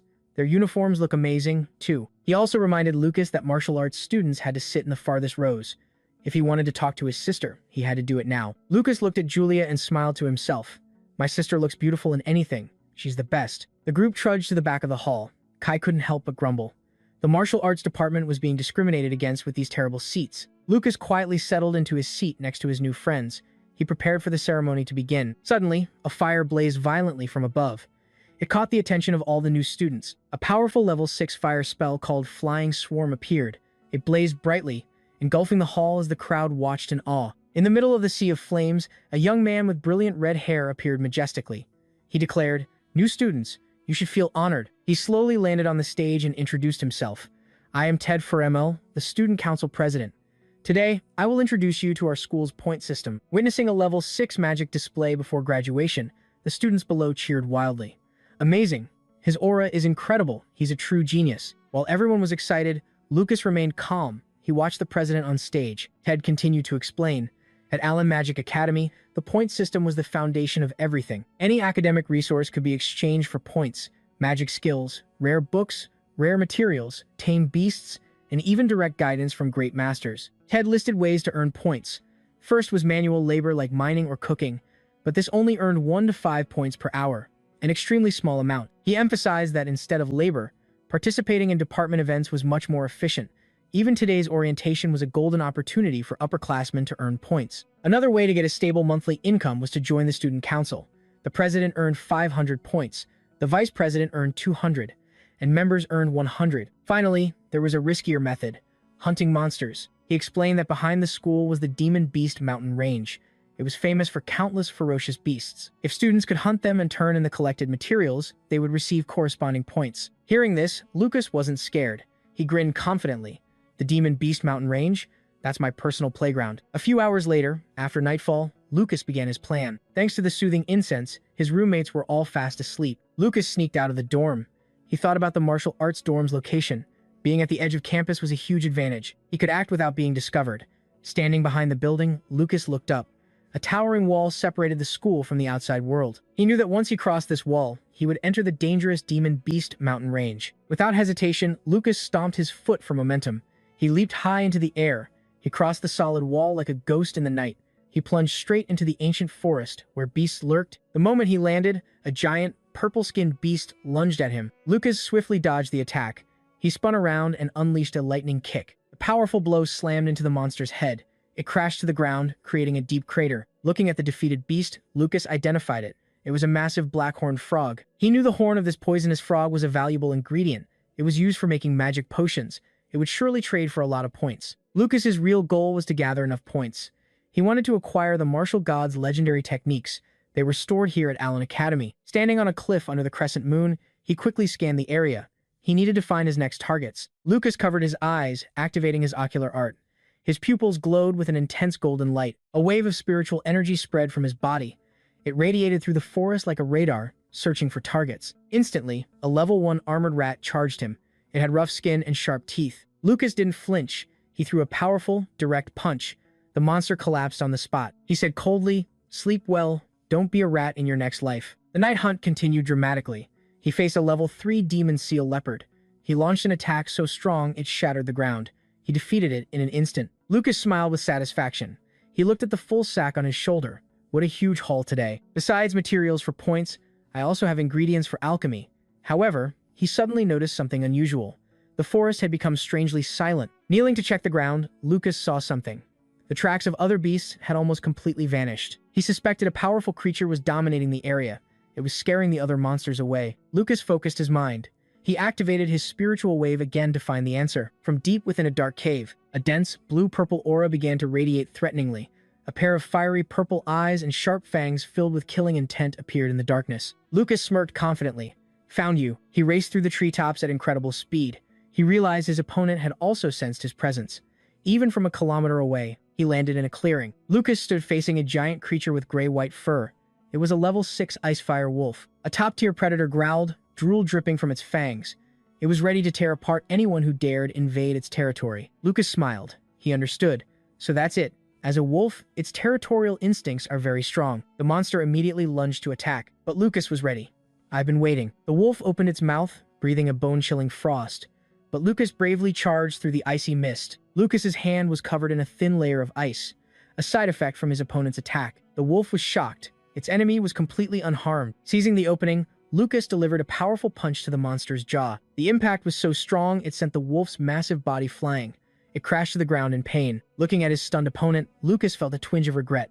If I had trained more, I could have blown its leg off. He calmly shook the remaining ice from his hand. He then gave a cold command. "Get up. You're not done with just that, are you?" As if answering the challenge, the wolf struggled to its feet. Blood dripped from its mouth. Its eyes burned with hatred. Flames gathered in its throat. They erupted into a giant, furious fireball. It incinerated everything around it with terrifying heat. The wolf stood in the center of the flames. Its body was now shrouded in a powerful fiery aura. The ice-fire wolf roared. Its entire body blazed intensely. It wanted to incinerate the obstacle in its path. Lucas didn't flinch. He clenched his fist. He gathered a glowing spiritual energy for the finishing blow. As his opponent charged, Lucas moved like lightning. He threw a thunderous punch directly into the monster's sharp fangs. The incredible force sent the giant monster flying dozens of meters. It slammed into a cliff face. A massive explosion of dust and debris erupted. The wolf collapsed. Its breathing grew ragged and weak after the brutal attack. Watching the loser from a distance, Lucas thought, "It uses both fire and ice. Huh. And I still beat it to a pulp." The beast lay flat on the ground. Its purple eyes slowly faded with exhaustion. The wolf's pupils trembled with absolute fear. It watched as Lucas's shadow slowly loomed over it. With his golden eyes glowing intensely, Lucas remarked coldly, "What a rare beast." Instantly, the ice-fire wolf launched a counterattack. It unleashed 2 powerful streams of energy, ice, and fire simultaneously. Seeing the white mist envelop the area, Lucas realized, "Is this steam?" Using the thick smoke as cover, the wolf quickly turned. It fled deep into the darkness. Not letting his prey escape, Lucas gave chase. He yelled, "I won't let you get away." He leaped forward. "Where do you think you're going?" His hand grabbed the beast's large body. He slammed it hard onto the ground. Looking down at the defeated creature, Lucas was satisfied. A final boss like this is worth the effort. The points are mine. However, he froze, on high alert. The monster suddenly struggled to its feet. Lucas quickly jumped back. He dodged a terrifying fire explosion. The ice-fire wolf madly spewed giant fireballs. It incinerated everything around it in a fit of rage. He darted between waves of heat. The monster continuously roared, unleashing its full firepower to burn its enemy alive. Lucas descended from above like a god. "Stand still, and let me teach you a lesson. Stop struggling." A massive pillar of golden light descended with destructive force. It created a terrifying explosion, sending dirt and rocks flying everywhere. The ice-fire wolf lay flattened in a deep crater. Its body was broken, its breathing faint. In utter despair, it wondered, "Am I going to die here?" Realizing there was no escape from Lucas's overwhelming power, the monster resorted to its last option to survive. Instead of fighting back, it suddenly curled up. It whimpered pitifully. Its eyes showed complete submission to its conqueror. 2 brilliant orbs of energy appeared. One was icy blue, the other was fiery red. They floated over and landed in Lucas's palm. He was surprised. These were mana cores. They were an extremely rare magic material. They were also the life source of powerful beasts. From what he knew, if a drop of human blood touched a mana core, the beast would become that person's loyal servant forever. Looking at the whimpering wolf at his feet, Lucas asked coldly, "You want to become my beast?" Lucas smiled with satisfaction. "All right, I accept you." This was an unexpected harvest, he thought. Even for high-level mages, taming a level 6 beast as a subordinate was incredibly rare. He felt this wolf wasn't very bright. It gave up its pride so easily. Still, Lucas took out a small knife. He decisively made a small cut on his finger. The moment a drop of fresh blood touched the two energy orbs, a brilliant light erupted. It officially sealed the soul contract between them. As soon as it swallowed the two energy orbs, the Icefire Wolf's aura changed. Lucas was stunned to hear a voice in his head. "It is I, Master." He realized in amazement that after the contract, he could understand its language. Lucas smiled and patted the monster's head. He gave it a new name. "Good boy. From now on, I'll call you Uru." The wolf bowed its head in respect. "Understood, Master." Lucas pondered. If Uru was his subordinate, this entire territory now belonged to him. He wondered if the wolf had collected any valuable loot from its hunts. As if understanding its master's thoughts, it sniffed Lucas's hand. It then eagerly led the way. "My treasure is this way. Please follow me, Master." Lucas followed with a smile. "Oh, you're very thoughtful." They crossed treacherous cliffs, heading deep into the monster's lair. Stepping inside, Lucas was stunned. He saw a huge pile of loot, the pelt of a level 6 beast, the bones of an iron-armed ape, and countless sparkling gems. His mouth watered with joy at the thought of all the points he could get. Points! I'm going to be rich. But Uru looked confused. "Master, what are you doing?" "My treasure isn't this junk. It's over here." Lucas turned and was amazed. He saw a bag full of beast crystals from level 3 and up. There were even 2 extremely precious level 6 crystals. Uru explained that they were water and fire attribute beast cores it had collected. To level up, it had to eat the cores of opponents with equal or greater strength. Lucas was impressed. It meant Uru had defeated at least 2 extremely powerful enemies. He took out a pill and rewarded it. "Eat this and work hard for me, my pet." Uru smelled the tempting aroma. Uru immediately swallowed it. It felt a burst of vitality. Its wounds healed quickly. Lucas gave a firm command. "This is a recovery potion for beasts.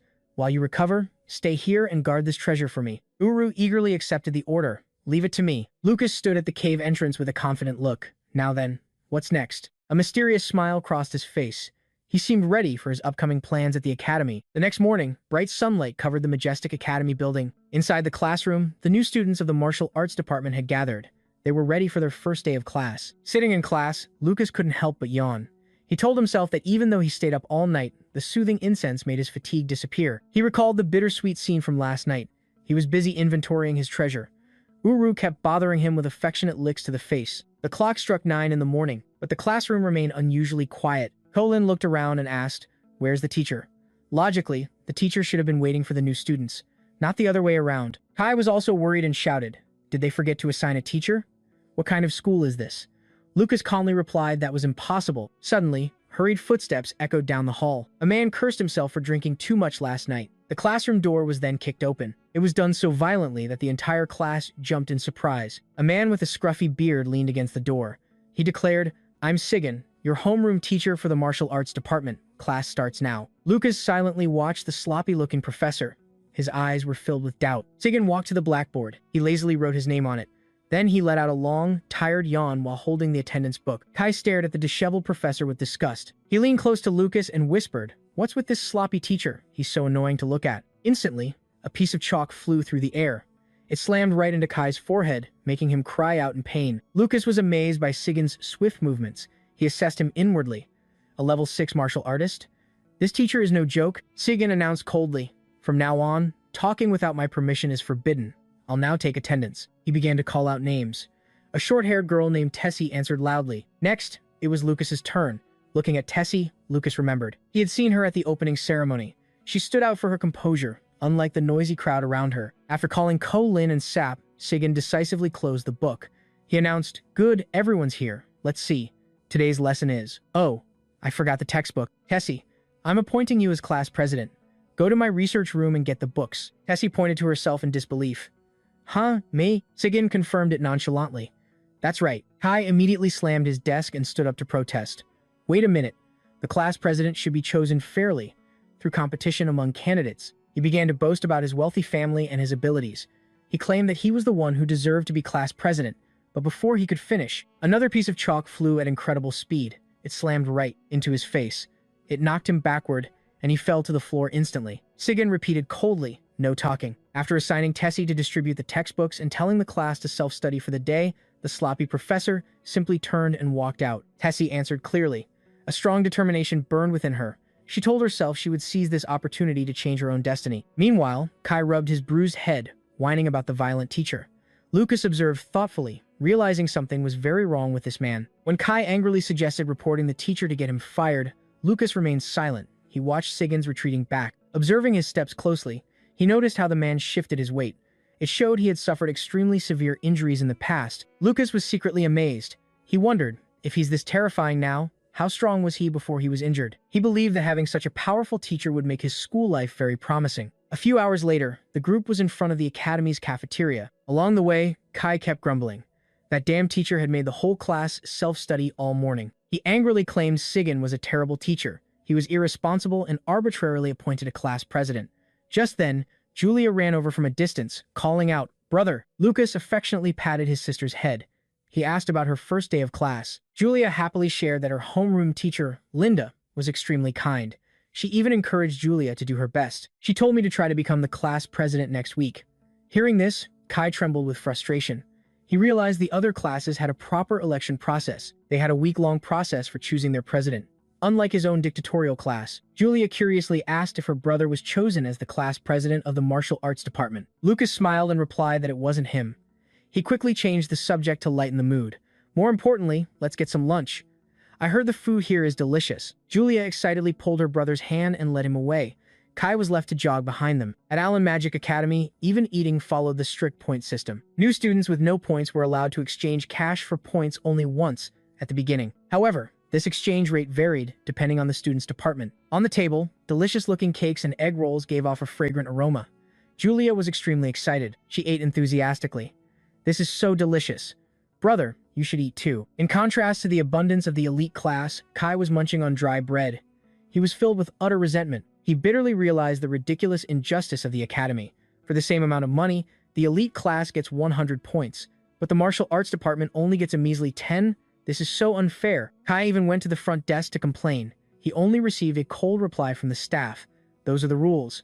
If you don't like it, get out." He could only bow his head in helplessness. The discrimination against martial arts students was open, even from the staff. The bespectacled staff member added more harsh words. He said that here, nobility or commoner status didn't matter. Students without magical talent had to accept the difficulty of earning points. Kai chewed on his bread, tears of self-pity in his eyes. He felt that enrolling here was like being stripped of his human rights. Seeing this miserable sight, Julia gently pushed her tray full of grilled meat towards him. She said, "Kai, you should eat too." This warm gesture moved Kai deeply. He sobbed with gratitude. "Julia, you're such a kind girl."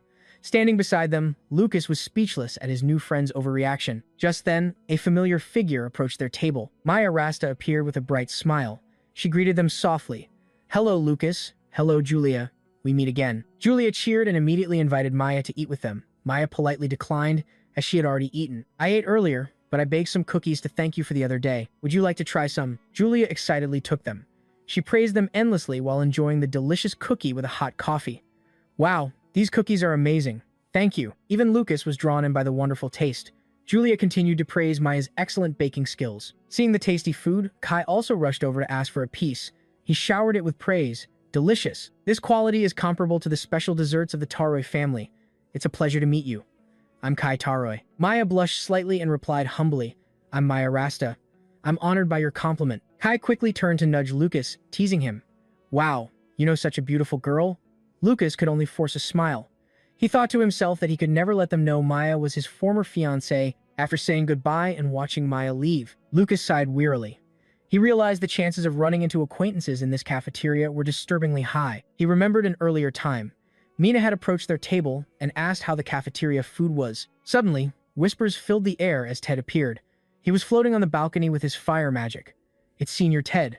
So cool. Lucas thought to himself that this student council president really loved to show off, using magic to fly around even in public places. However, Lucas accidentally discovered the secret behind that glamour.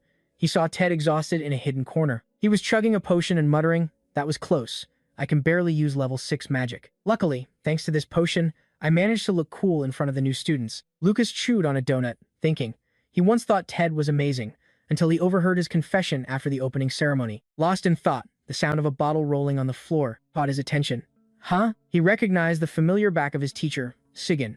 He was stumbling along with a bottle of alcohol in his hand. Lucas wondered where his homeroom teacher was going in such a drunken state. Sigyn staggered under the clock tower. His face was flushed, and he muttered drunkenly. Sigyn pushed open the door to the academy's staff room. His colleagues looked on with disapproval. One teacher sighed, "It's Sigyn again. He always keeps everyone waiting." Another was disappointed, hoping he would change after becoming a homeroom teacher. They knew that after what happened in the past, Sigyn could hardly go back to his old self. Ignoring the stares, Sigyn casually sat down and yawned wearily. A female teacher with blonde hair sat opposite him. She watched her slovenly colleague in silence, her eyes full of thought. The headmaster tapped the table to restore order. He announced loudly, "Everyone is here. Let's begin the meeting." With his serious expression, he got straight to the point. This meeting is about the beast taming competition. In the Kamina Empire, which was often attacked by hordes of beasts, taming multiple monsters was a required skill for all mages. Therefore, every year, new students of Allen Magic Academy must participate in the beast taming competition to test their skills. The school had prepared over 2,000 level 1 beasts for the competition, which would take place in 6 days. However, a teacher named Greg spoke up with a contemptuous look. "Let the martial arts department sit this one out. What do they know about beasts? They can't fight them anyway. It's just a waste of time." A loud slam on the table cut Greg off. Sigyn's eyes were dark with pressure. He declared, "I disagree." Greg stammered, claiming he was just concerned for the students' safety. But Teacher Linda immediately spoke up in support. "Teacher Sigyn is right. As new students of this school, the martial arts department must also participate." Even Mina nodded in agreement. All students needed to be treated equally. Greg gritted his teeth in frustration. He couldn't believe there were still teachers who sided with Sigyn, especially Linda, he thought to himself. Does she still think he's a level 8 master? What a delusion. Finally, Greg reluctantly agreed. "Fine, if you all insist, though I'm sure those kids will just end up crying in fear." The headmaster made the final decision. Then it's settled. The martial arts department will also participate. The meeting ended. The teachers left the room one by one in a tense atmosphere. A male teacher worriedly asked Linda if she was really okay with this decision. Greg's point wasn't entirely wrong. The competition was too harsh for martial artists. Linda smiled softly, looking out the window. She remembered what someone had taught her long ago. A coward with no will to overcome difficulties has no right to call himself a martial artist. That was also why Sigyn decided any student who refused to participate would be personally expelled by him immediately. Sigyn announced that the beast taming competition would officially take place in 6 days. Right after this class, he ordered everyone to the training grounds. He wanted to ensure they all had the necessary strength to defeat the beasts. Kai immediately spoke up. He argued that the competition was just to choose a class president. Since they already had Tessie, there was no need to participate. Before he could finish his sentence, a sharp crack echoed as Sigyn punished the talkative student with a painful knock on the head. Seeing Kai with a huge bump on his head, Lucas could only sigh. His friend had a talent for angering teachers. Lucas thought about the upcoming combat practice. He reminded himself, "I need to hold back. One slip-up, and I'll send my friends flying." On the training grounds, the atmosphere was lively as students began to spar. Lucas looked around. He noticed that those who passed the entrance exam all possessed considerable skill, especially Tessie. Lucas judged that Tessie's strength was probably second only to his. He acknowledged that Sigyn had a keen eye for talent when he chose her as class president. Meanwhile, Lucas easily defeated his opponent with a gentle push, expending no effort. The practice ended when a staggering Sigyn, bottle in hand, announced that time was up. Kai lay on the grass, out of breath. He whimpered with joy that the ordeal was finally over. Ho Lin and Sap came over. They said they were going to the cafeteria. They promised to bring back food for Kai as agreed. Lucas curiously asked if Kai had made another deal. Kai proudly explained that he had hired Ko Lin to buy his food for 2 points, in exchange for 2 gold coins. According to him, it was a win-win situation. Ko Lin got extra spending money, and he saved precious points for other things. Sap seemed jealous he missed out on the deal. Kai quickly promised to let him handle the next order. Watching this, Lucas secretly praised Ko Lin's cleverness. He knew how to make money while maintaining a good relationship with his roommates. Kai puffed out his chest and asked Lucas if he thought he was smart. He even offered to teach him for free. He slung his arm around Lucas's shoulder. They left the training grounds together. Lucas just smiled and declined Kai's offer. "Thanks, but I'll pass. I can't afford it." Kai watched him with envy. He thought that because Lucas had a sister in the elite class, he never had to worry about points or food. But Kai was completely wrong. That night, under the crescent moon, Lucas stood triumphantly on the body of a giant, defeated beast. He thought to himself, "Even without Julia, I have no trouble with food. After all, I'm enjoying nature's bounty like this." In the quiet night by the cliff, a large piece of meat was roasting over a fire, giving off a rich aroma. Lucas sat alone, thinking. If I didn't have to go with Julia, I could have used dinner time for more training. But the image of Mina deliberately approaching his sister during dinner came back to him. It bothered him. Lucas's eyes narrowed sharply. He vowed to never let his guard down. If she truly had bad intentions, he would make her regret it. Suddenly, a wagging white tail caught his attention. Uru was staring at the roasted meat. His eyes sparkled and he drooled with anticipation. Lucas smiled and offered the meat.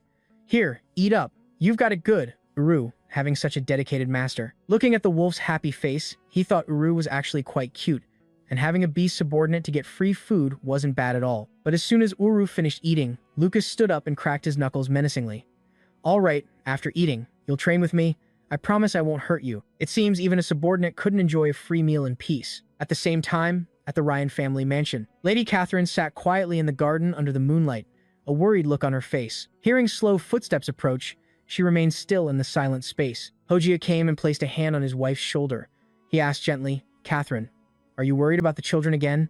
Catherine lowered her head and replied sadly, "Yes, I can't hide anything from you." Hojia looked at Catherine with concern. "The kids must have started their classes by now.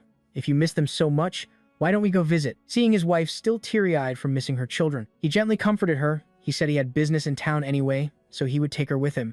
Catherine burst with happiness and exclaimed, "Thank you so much. I'm so happy I'll get to see the children again." Meanwhile, at the Grin estate, a strange ceremony was taking place in a gloomy atmosphere. Masked figures respectfully greeted a mysterious woman who had just appeared. She raised a hand with purple nails, introducing a new drug called Jade Dream. To demonstrate, she casually injured herself. She let her red blood flow into wine glasses. She called it a toast, so that everyone could enjoy the party to the fullest. The blue-haired woman turned her back. She revealed a glowing, demonic seal and announced, "Now then, let today's game begin." The mysterious figures began to discuss how an one-year-old girl had single-handedly destroyed a gang. After the ceremony, the blue-haired woman lay next to Jessica. She remarked that Julia had received a level 7 blessing. It seemed Catherine's child had inherited the Miranda family's talent. However, she gave a contemptuous smile. Level 7 to beat number 4? In her dreams, she continued to whisper venomous words into Jessica's ear. She mocked that no matter how hard her daughter tried, she would never achieve the desired results. With a wicked look in her eyes, she asked directly, "You want to kill Catherine and her daughter to become the Countess, don't you?" Jessica admitted without hesitation, "Yes. What should I do?" The blue-haired woman smiled with satisfaction. She touched a glowing magic circle and thought to herself, "The moment a budding flower withers is truly a beautiful sight." The next morning, combat training continued. The students were exhausted. Tessie announced the training plan. The students below complained, "No way, my whole body aches. I was in so much pain last night, I couldn't sleep. Teacher Saigon is a demon." Seeing this, Tessie was surprised by everyone's exhaustion. Lucas realized that he and his roommates were still perfectly fine. He wondered if his group was just more resilient than the others. Kai immediately puffed up his chest, boasting, "Of course, it's because I'm so awesome. Who else would be the strongest in class?" Lucas just smiled to himself.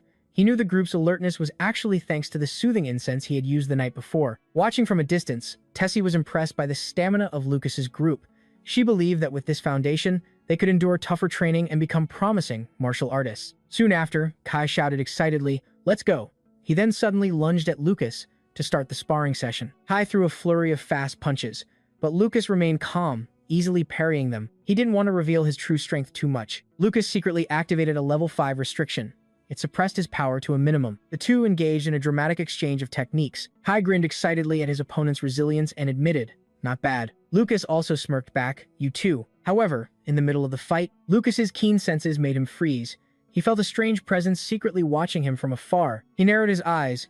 He looked towards an ancient tree at the edge of the training grounds. An old man with white hair and a beard was sitting there mysteriously. He watched his every move. Seeing Lucas suddenly lose focus, Kai also looked over curiously. "What about the old man over there?" Kai lunged forward, yelling, "You're too careless. Take this." But Lucas quickly dodged the attack. Kai lost his balance and fell flat on his face. Kai got up angrily. His eyes burned with determination. "Don't look away. We'll fight until we have a winner." Lucas just calmly replied, "Fine, I'll indulge you."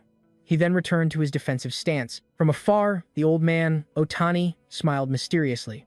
He then quietly left. A girl approached and asked if he needed help getting back to the library, but Otani declined. He wanted to walk back alone. In his mind, he couldn't stop thinking about Lucas, an interesting young man who was hiding his true strength, so much so that even a veteran like him couldn't see through it. He told himself he would definitely remember the name Lucas. A few hours after practice ended, Teacher Sigin gathered the class.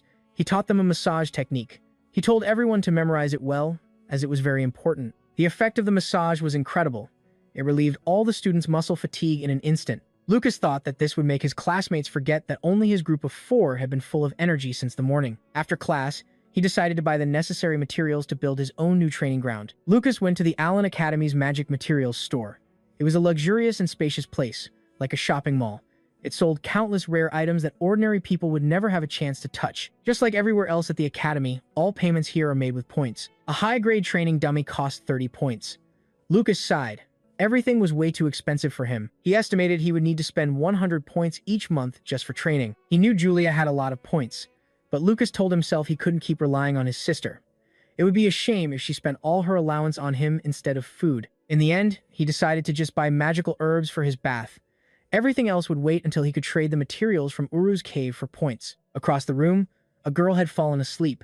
She was surrounded by stacks of books and a cold cup of coffee. Lucas placed a heavy sack on the counter. He confidently held out his card and said, "Bag all of this for me. No need to check the price." After checking, she announced the total was 5 points. As soon as Lucas swiped his card, the magic orb lit up, displaying a bright number 5. The staff member was shocked when she saw his uniform. It was for the martial arts department. These students usually only get 10 points to start, yet he just spent half of it in one go. After the payment was confirmed, Lucas happily took the large sack and didn't forget to thank her. "Thank you very much." As he turned to leave, the worried staff member called out, "Hey, aren't you afraid of wasting money buying so much? Don't come crying later." Lucas turned back with a confident smile. "I still don't think this is enough. I'll be back for more later." Her anger flared at his attitude. The martial arts department doesn't even have herbalism classes. What's he planning to do with all that? This kind of spending. He must be a noble. She sighed, watching Lucas's retreating back. "Seriously, this is why I hate nobles." He brought his haul to his secret cave. Lucas was enjoying a relaxing soak in a steaming hot bath. He casually tossed the herbs he just bought into the tub. Lucas thought that even in bathwater, the herbs' effects wouldn't be lost. It would be a waste to just throw them away. Looking at the medicinal water, he chuckled to himself. "But I can't just make someone drink my bathwater." Lucas stepped out of the medicinal bath feeling refreshed. "Ah, that was great. Now, should I go get some materials to trade for points?" To avoid too much attention, he decided to only bring common grade 2 materials. He left the rarer items behind. Suddenly, a strange noise from behind made Lucas jump. He was stunned. He saw Uru calmly lapping up all the water in the tub. Lucas yelled in alarm. "Uru, what the hell are you doing? Did you just drink all the water I just bathed in?" Facing the wolf's guilty eyes, Lucas could only sigh in defeat. However, he soon realized it wasn't so bad. The medicinal water would also help make Uru's body stronger. The gluttonous wolf even made a demand. "Thanks, master. But I'm still hungry. Can I have some beef?" Lucas smiled and scolded him affectionately. "You greedy wolf. At least this solves the problem of wasting the medicinal water." He began planning. He would secretly transport the materials for points during off-peak hours over the next 3 days to avoid suspicion. Late at night, Lucas was hauling heavy equipment from the store to the dorms. Mina suddenly appeared behind him. She offered to help with magic. "That looks heavy. Should I use magic to move it for you?" Lucas quickly refused. "It's fine. I'm okay. I can carry it myself." Lucas thought it was lucky she assumed his family had sent the materials. This helped him out. It concealed the fact that he was frequently entering and exiting the demonic beast mountain range. Time flew by. The demonic beast taming tournament was just around the corner. At the training grounds, Instructor Sigan was raging at his students. "Do you guys have any motivation at all? The tournament is tomorrow. Stop being lazy just because you hate training. If you don't want to, then just go home." He relentlessly pointed out fatal flaws in everyone's technique, from Sarb's high kicks to Kai's shaky stance. "You're so weak you couldn't even catch a bird, let alone fight a demonic beast." Kai immediately protested, his pride wounded. "I object. I've actually defeated Lucas, Sarp, and Colin." But before he could finish, the instructor took him down with a single flick to the forehead. He turned to the other 3. "Did you 3 really lose to this guy?" For various reasons, like not wanting to offend a noble or simply avoiding trouble, all 3 confirmed it in unison. "Yes." Sigan held his head in frustration. "Damn, troublesome nobles. They can't do anything right." To test their true strength, he ordered Taisi to spar with Kai. Kai eagerly got into his stance. He confidently declared he wouldn't hold back. He would prove with his strength that he was the most deserving of the class president position. Taisi took a defensive stance. She smiled humbly. "Please go easy on me." Immediately, Kai charged forward to attack. His speed was incredible. "Take this," he shouted. However, Taxi's agility far exceeded his expectations. Kai was stunned. "So fast," he gasped. She didn't give her opponent a moment to recover. Taisi closed the distance with swift, deadly movements. The match ended decisively. Kai was sent flying backward. He He crashed painfully into the fence. The surrounding students were shocked. Did Kai really lose? He's so built, but he still got wrecked. Witnessing this, Lucas understood why Instructor Sigen chose Takeshi as class president. Instructor Sigen's sharp, intense gaze was a warning. Demonic beasts will never go easy on you. All of you, go all out. Lucas realized Kai's mistake. He was too focused on attacking and forgot to defend. This created an opening for Takeshi to finish him. Takeshi kindly walked over to check on him. Are you okay? But Kai could only remain silent, still in shock. Sigen announced clearly, listen up. Tomorrow, each of you must tame at least one demonic beast. Sigen's next threat sent a chill down the entire class's spine. If you fail, you will be expelled from the martial arts department immediately. Kai trembled with fear. Meanwhile, the disheveled professor casually turned and walked away. He ordered the class to train until dark. While Kai sat in a daze, Lucas approached him and pointed out his weakness. Your defense was completely neglected. If you can fix that habit and attack your enemy's weak points, you'll be fine. However, Kai's face turned beet red. He yelled out a shocking truth. No, it's not that. I've fallen for Taisi. Lucas froze at the unexpected confession. Kai dreamily recalled that it was the first time in his life a girl had hit him, and Taishi's movements looked so cool. He even excitedly boasted that he had already thought of names for them, for their future children. Lucas was speechless. He silently wondered if this guy was some kind of masochist. Does Kai have a thing for getting beaten up? The next day, the taming tournament officially began in a giant arena. An announcement called for students to prepare to enter. Standing before the grand arena, Kai began to tremble. He could hear the roars of demonic beasts echoing from below.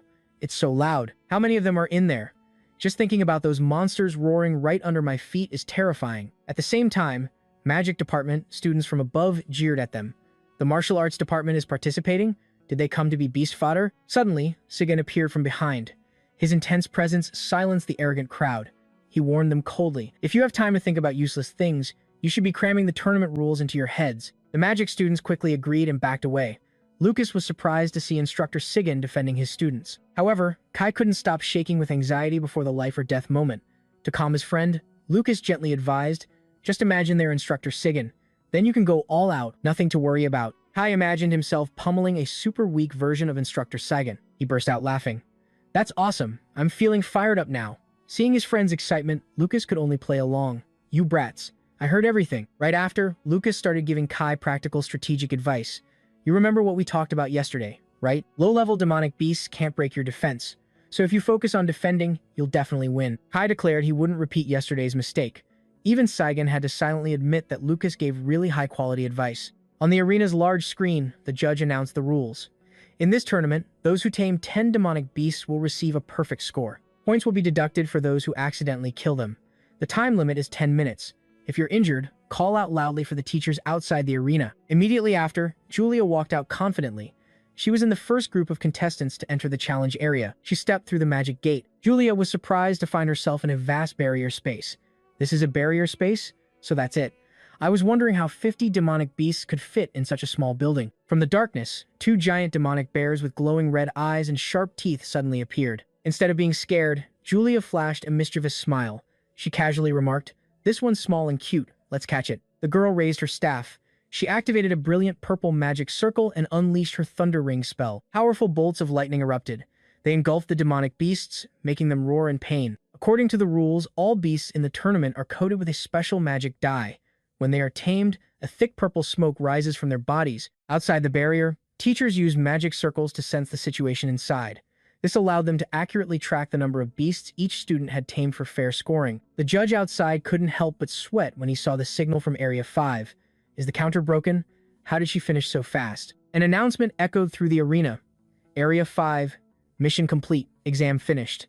Next contestants, please prepare. Julia calmly walked out of the barrier, to everyone's amazement. The blonde female teacher praised her lavishly. Finished in just 3 minutes. What an incredible result. Julia politely thanked her, then quickly asked about her brother. When she learned the martial arts students in Area 10 would go last, she decided to buy snacks while she waited. However, behind the dark gate, a mysterious shadow silently watched Julia's every move with calculating eyes.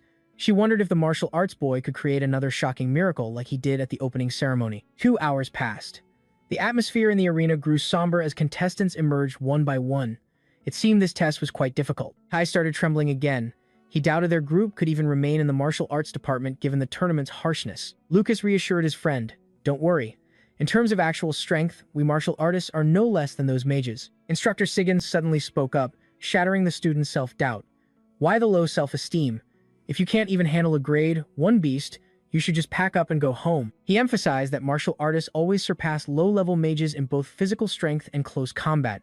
He demanded the class have more confidence in themselves. This rare encouragement shocked Kai and Colin. Instructor Sigan was known for being harsh. Just then, Teishi returned after secretly scouting the situation. She reported that most of the other contestants were just exhausted from overusing magic. They weren't in any real danger. Teishi had also gathered important information. The demonic beast's movement range was limited by the barrier for safety. She advised that if they encountered a strong opponent, they could retreat to find an easier target. They just needed to manage their stamina to guarantee a score. A hit-and-run strategy was the best approach. Heixi's heartfelt advice excited the entire class. They cheered in unison for their amazing class president. Instructor Sigan was also secretly pleased. He knew he'd put his trust in the right person. However, a mocking smile and a contemptuous voice suddenly rang out. Well, no wonder I sensed someone sneaking around and eavesdropping. Turns out it was someone from the martial arts department. Greg appeared with an arrogant look. He claimed that because Sigan and his students were talentless, they had to resort to cheap tricks like eavesdropping to score points. Greg coldly announced it was the martial arts department's turn to prepare to enter the arena. He didn't forget to add a threat. If they didn't do well, the martial arts department would soon be wiped from the academy's records. And in fact, a place like this should never have been established in the first place. Watching Greg walk away with an arrogant laugh, Lucas's eyes darkened with a murderous aura. He reminded him of the bullies from his past life, those who always looked down on others because of their own status. Lucas stepped forward decisively. He asked to confirm his priority right. After this, I'll be the first one to enter the arena, since I ranked first at the opening ceremony, right? Seeing the serious expression and the pressure radiating from his student, Sigan offered to let someone else go if he was worried. Lucas's eyes suddenly blazed with a powerful golden light. He coldly rejected the offer. No need to switch. Just let me in. I'll take care of all of them. He vowed to achieve an outstanding result. He would put those who dared to look down on the martial arts department in their place. Seeing his confidence, Kai and Sob were fired up. That's right. Let's show them our true power. Instructor Sigan, standing behind them, was surprised to see his students' attitudes change so quickly. Kai even reminded him not to forget what Lady Taixi had said. Lucas was speechless at his roommate's simplicity. 10 minutes later, in test area 10, Lucas dashed into the thick fog. He realized that if he dodged the traps, he could act freely without anyone knowing. When a demonic beast acknowledges a master, their souls connect. This allows the person to temporarily use their abilities. Uru, who was gnawing on a bone, had to stop and ask, "Master, you're already so strong. Why bother using my power?" Lucas didn't answer. He immediately activated the power. A giant spectral wolf's leg enveloped his own.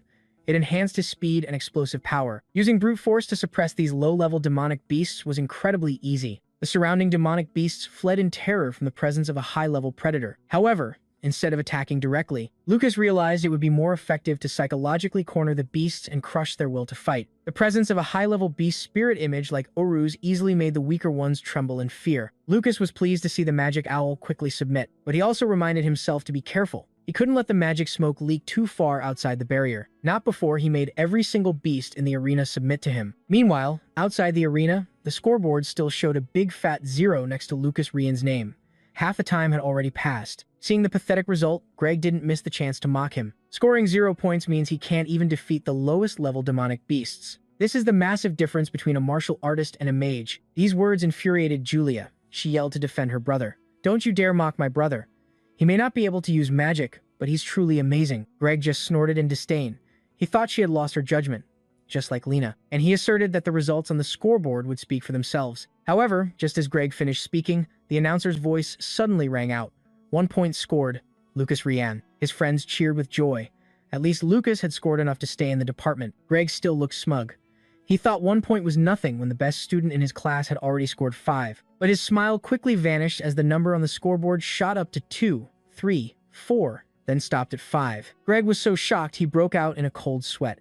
He couldn't believe a trash martial artist could match his own class's highest record. Greg's face must look hilarious right now. Inside the barrier, Lucas stood casually on the head of a giant, completely subdued snake. He calculated that after he had subdued and terrified the beasts, his classmates could now easily score points without any trouble. Now, it was time for Lucas to end his performance and leave. He shot forward like a lightning bolt, taking down his 6th, 7th, and 8th targets in just a few seconds. Lucas scored his 9th point by defeating a demon bat in midair. The owl from before was unlucky enough to fall into Lucas's sights once again. It cried silent tears when it saw the Grim Reaper suddenly return. With his 10th and final strike, Lucas officially completed the exercise. The score left Greg frozen in astonishment. The announcer's voice echoed through the arena. Lucas Rian achieves a perfect score of 10 points. Julia looked up at the screen with sparkling, proud eyes and cheered. My brother is the best. No one can beat him. Lucas walked out of the arena amidst the stunned murmurs of the crowd. A martial arts student got a perfect score? Are you kidding me? Julia joyfully rushed to hug her brother. I knew you'd be fine. Lucas gently patted his sister's head. Greg still couldn't accept the truth. He roared in anger. There's no way a martial arts freshman could make 10 demonic beasts submit. Sigan, you must have used a stand-in or some other trick, right? Immediately, the nearby judge spoke up, reprimanding Greg. Are you implying that I took a bribe and covered up cheating? Greg's face paled. He realized he had just offended someone in power. He trembled with regret. Damn it, I completely forgot about the judge's presence. Angering people with this kind of authority is a terrible idea. He quickly waved his hands, making excuses. He was only suspicious because Lucas had broken a training dummy during the entrance exam. The judge made a firm decision. Then let's go inside the barrier space and check. Sigan looked annoyed that the martial arts department was being unreasonably suspected. Just because the martial arts department got a perfect score, they have to re-examine everything. What an insult. Lucas remained calm. Let them be. Let them do whatever they want. 10 minutes later, inside the barrier, the magic owl slowly opened its eyes as the magic gate began to open. Seeing the exit, it realized the powerful being from before was gone and immediately called to its comrades. We're free. That scary guy is gone.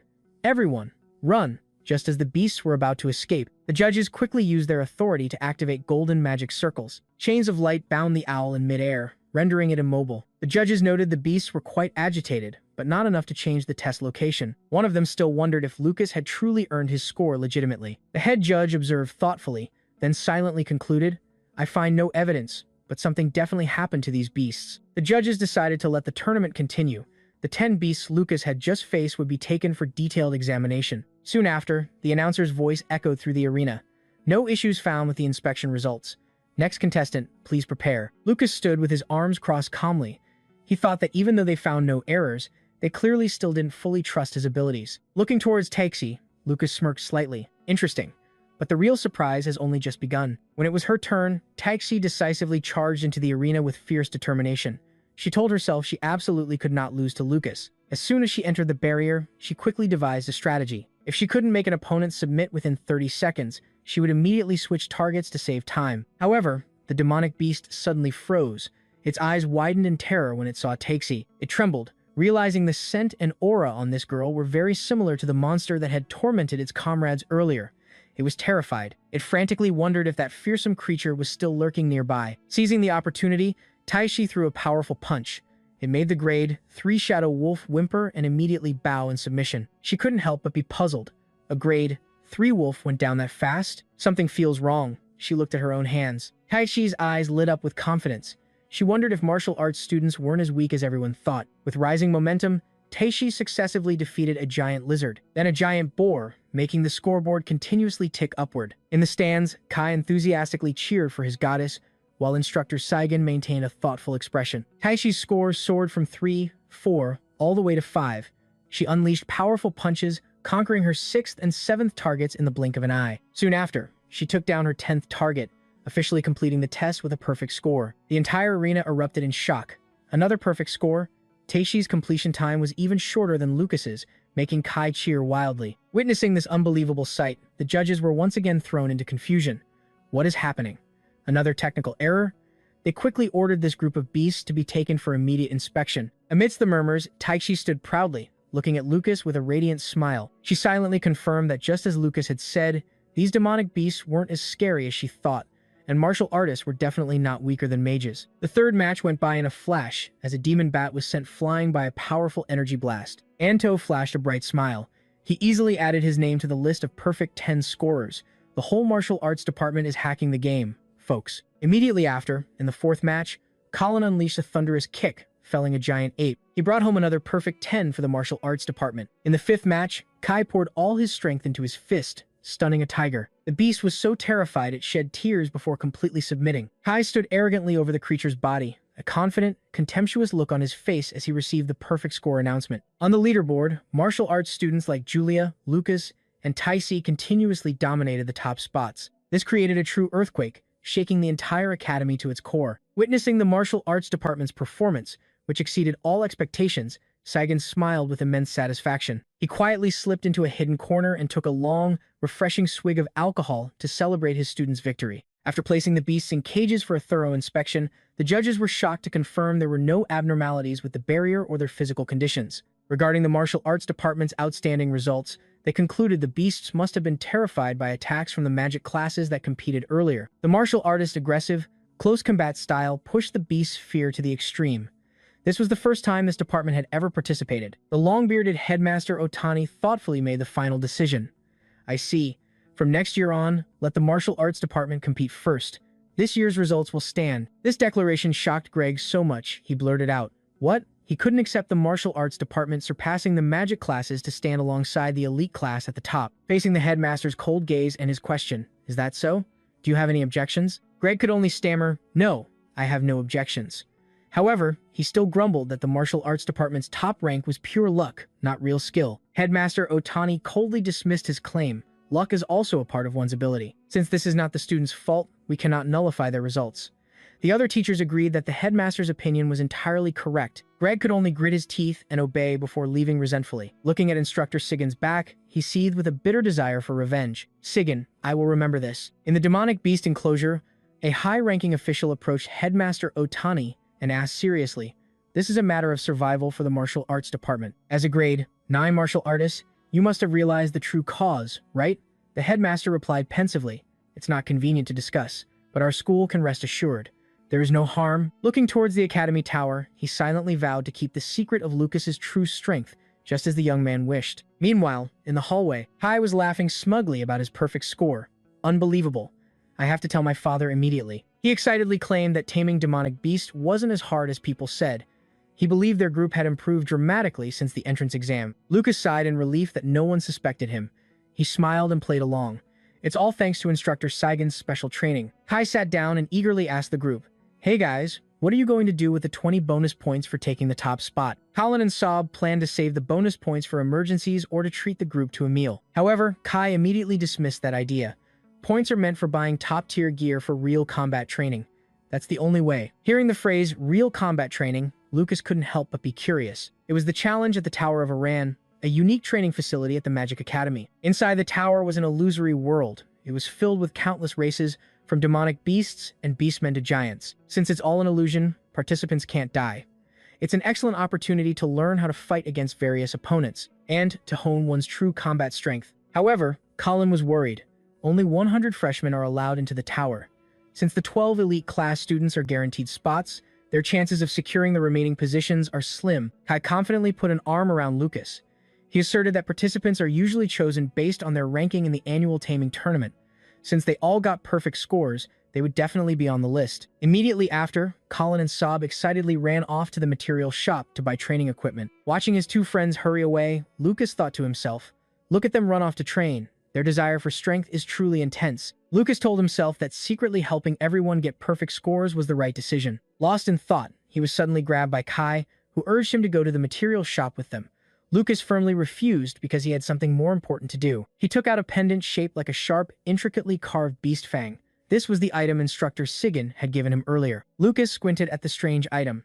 He was determined to find out the real secret behind the disheveled professor's gift, a precious reward that only the top 3 in the tournament had a chance to receive. He clicked his tongue in regret, thinking about the rankings. If only I had ranked lower, this would have belonged to Taishi. Noticing Kai looking at him, Lucas casually put the item away and smiled. "My only strength is my luck." Kai sighed and said goodbye. "Whatever. I'm going to the materials shop to catch up with Anto and the others." Lucas nodded in reply. "Yeah, see you later." The news that the entire martial arts department had achieved perfect scores was displayed prominently on the large bulletin board. It sent shockwaves of disbelief and controversy throughout the entire academy. Lila, a female student from the magic class and also Instructor Greg's student, was so angry she kicked the wall hard. She gritted her teeth and screamed in frustration. "We were supposed to get outstanding results for 3 years in a row and become the top class after the elites." With eyes full of hatred, Lila couldn't accept that her father's 10 years of hard work were being ruined by a bunch of martial artists. Lila's anger flared even more when she realized the martial arts department had taken 20 precious slots for the Tower of Iran. A male student standing next to her chimed in with resentment. "The tower slots belong to mages. Those martial artists stole them." Even though someone pointed out that the teachers at the demonic beast base confirmed the martial arts department didn't cheat, it only made the magic students angrier. Another student from instructor Greg's faction stated coldly, the martial arts department clearly bribed the teachers at the beast base. He argued it was entirely possible because the son of the wealthy Taroi family in the martial arts department could easily buy off anyone with money. Andre adjusted his glasses. A calculating glint appeared in his eyes. He revealed he had seen two of the Taroi family's lackeys buying out the last of the training equipment at the school's material shop. Andre worried that when the martial arts department received their 20 bonus points tomorrow, they would continue to take all the valuable materials. Lila coldly gripped her magic staff. She ominously recalled that a martial artist's meridians are more fragile than glass. With a cruel laugh, she vowed to break the arms and legs of those martial artists so they couldn't get stronger. That very afternoon, they planned their attack on the martial arts students. Their first two victims, ambushed on the road, were Anto and Desio. Desio yelled out, questioning why they were being attacked so suddenly. Anto was already severely injured with a large gash on his back, groaning in pain. Desio realized with horror that the wound was poisoned. He needed to get his friend treatment immediately. But the mages from the magic class wouldn't let them go. They mocked them.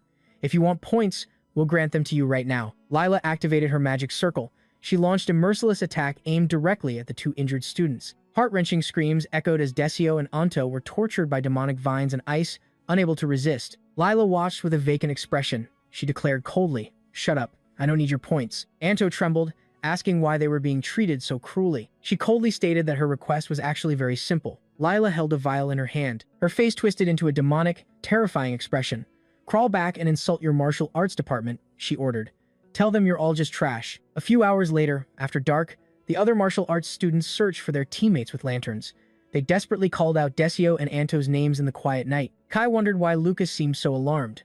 It was normal for their friends to come back late from part-time jobs, but Lucas knew today was completely different. This was the first time he had smelled such a strong scent of blood on this path. As soon as he caught the trail, Lucas immediately took off, leaving Kai stunned. While chasing him, Kai grumbled about Lucas suddenly running off, but he soon froze. He saw an injured hand reaching out from the bushes. A horrific scene appeared before them as their two classmates lay motionless in a pool of blood. Kai screamed in horror.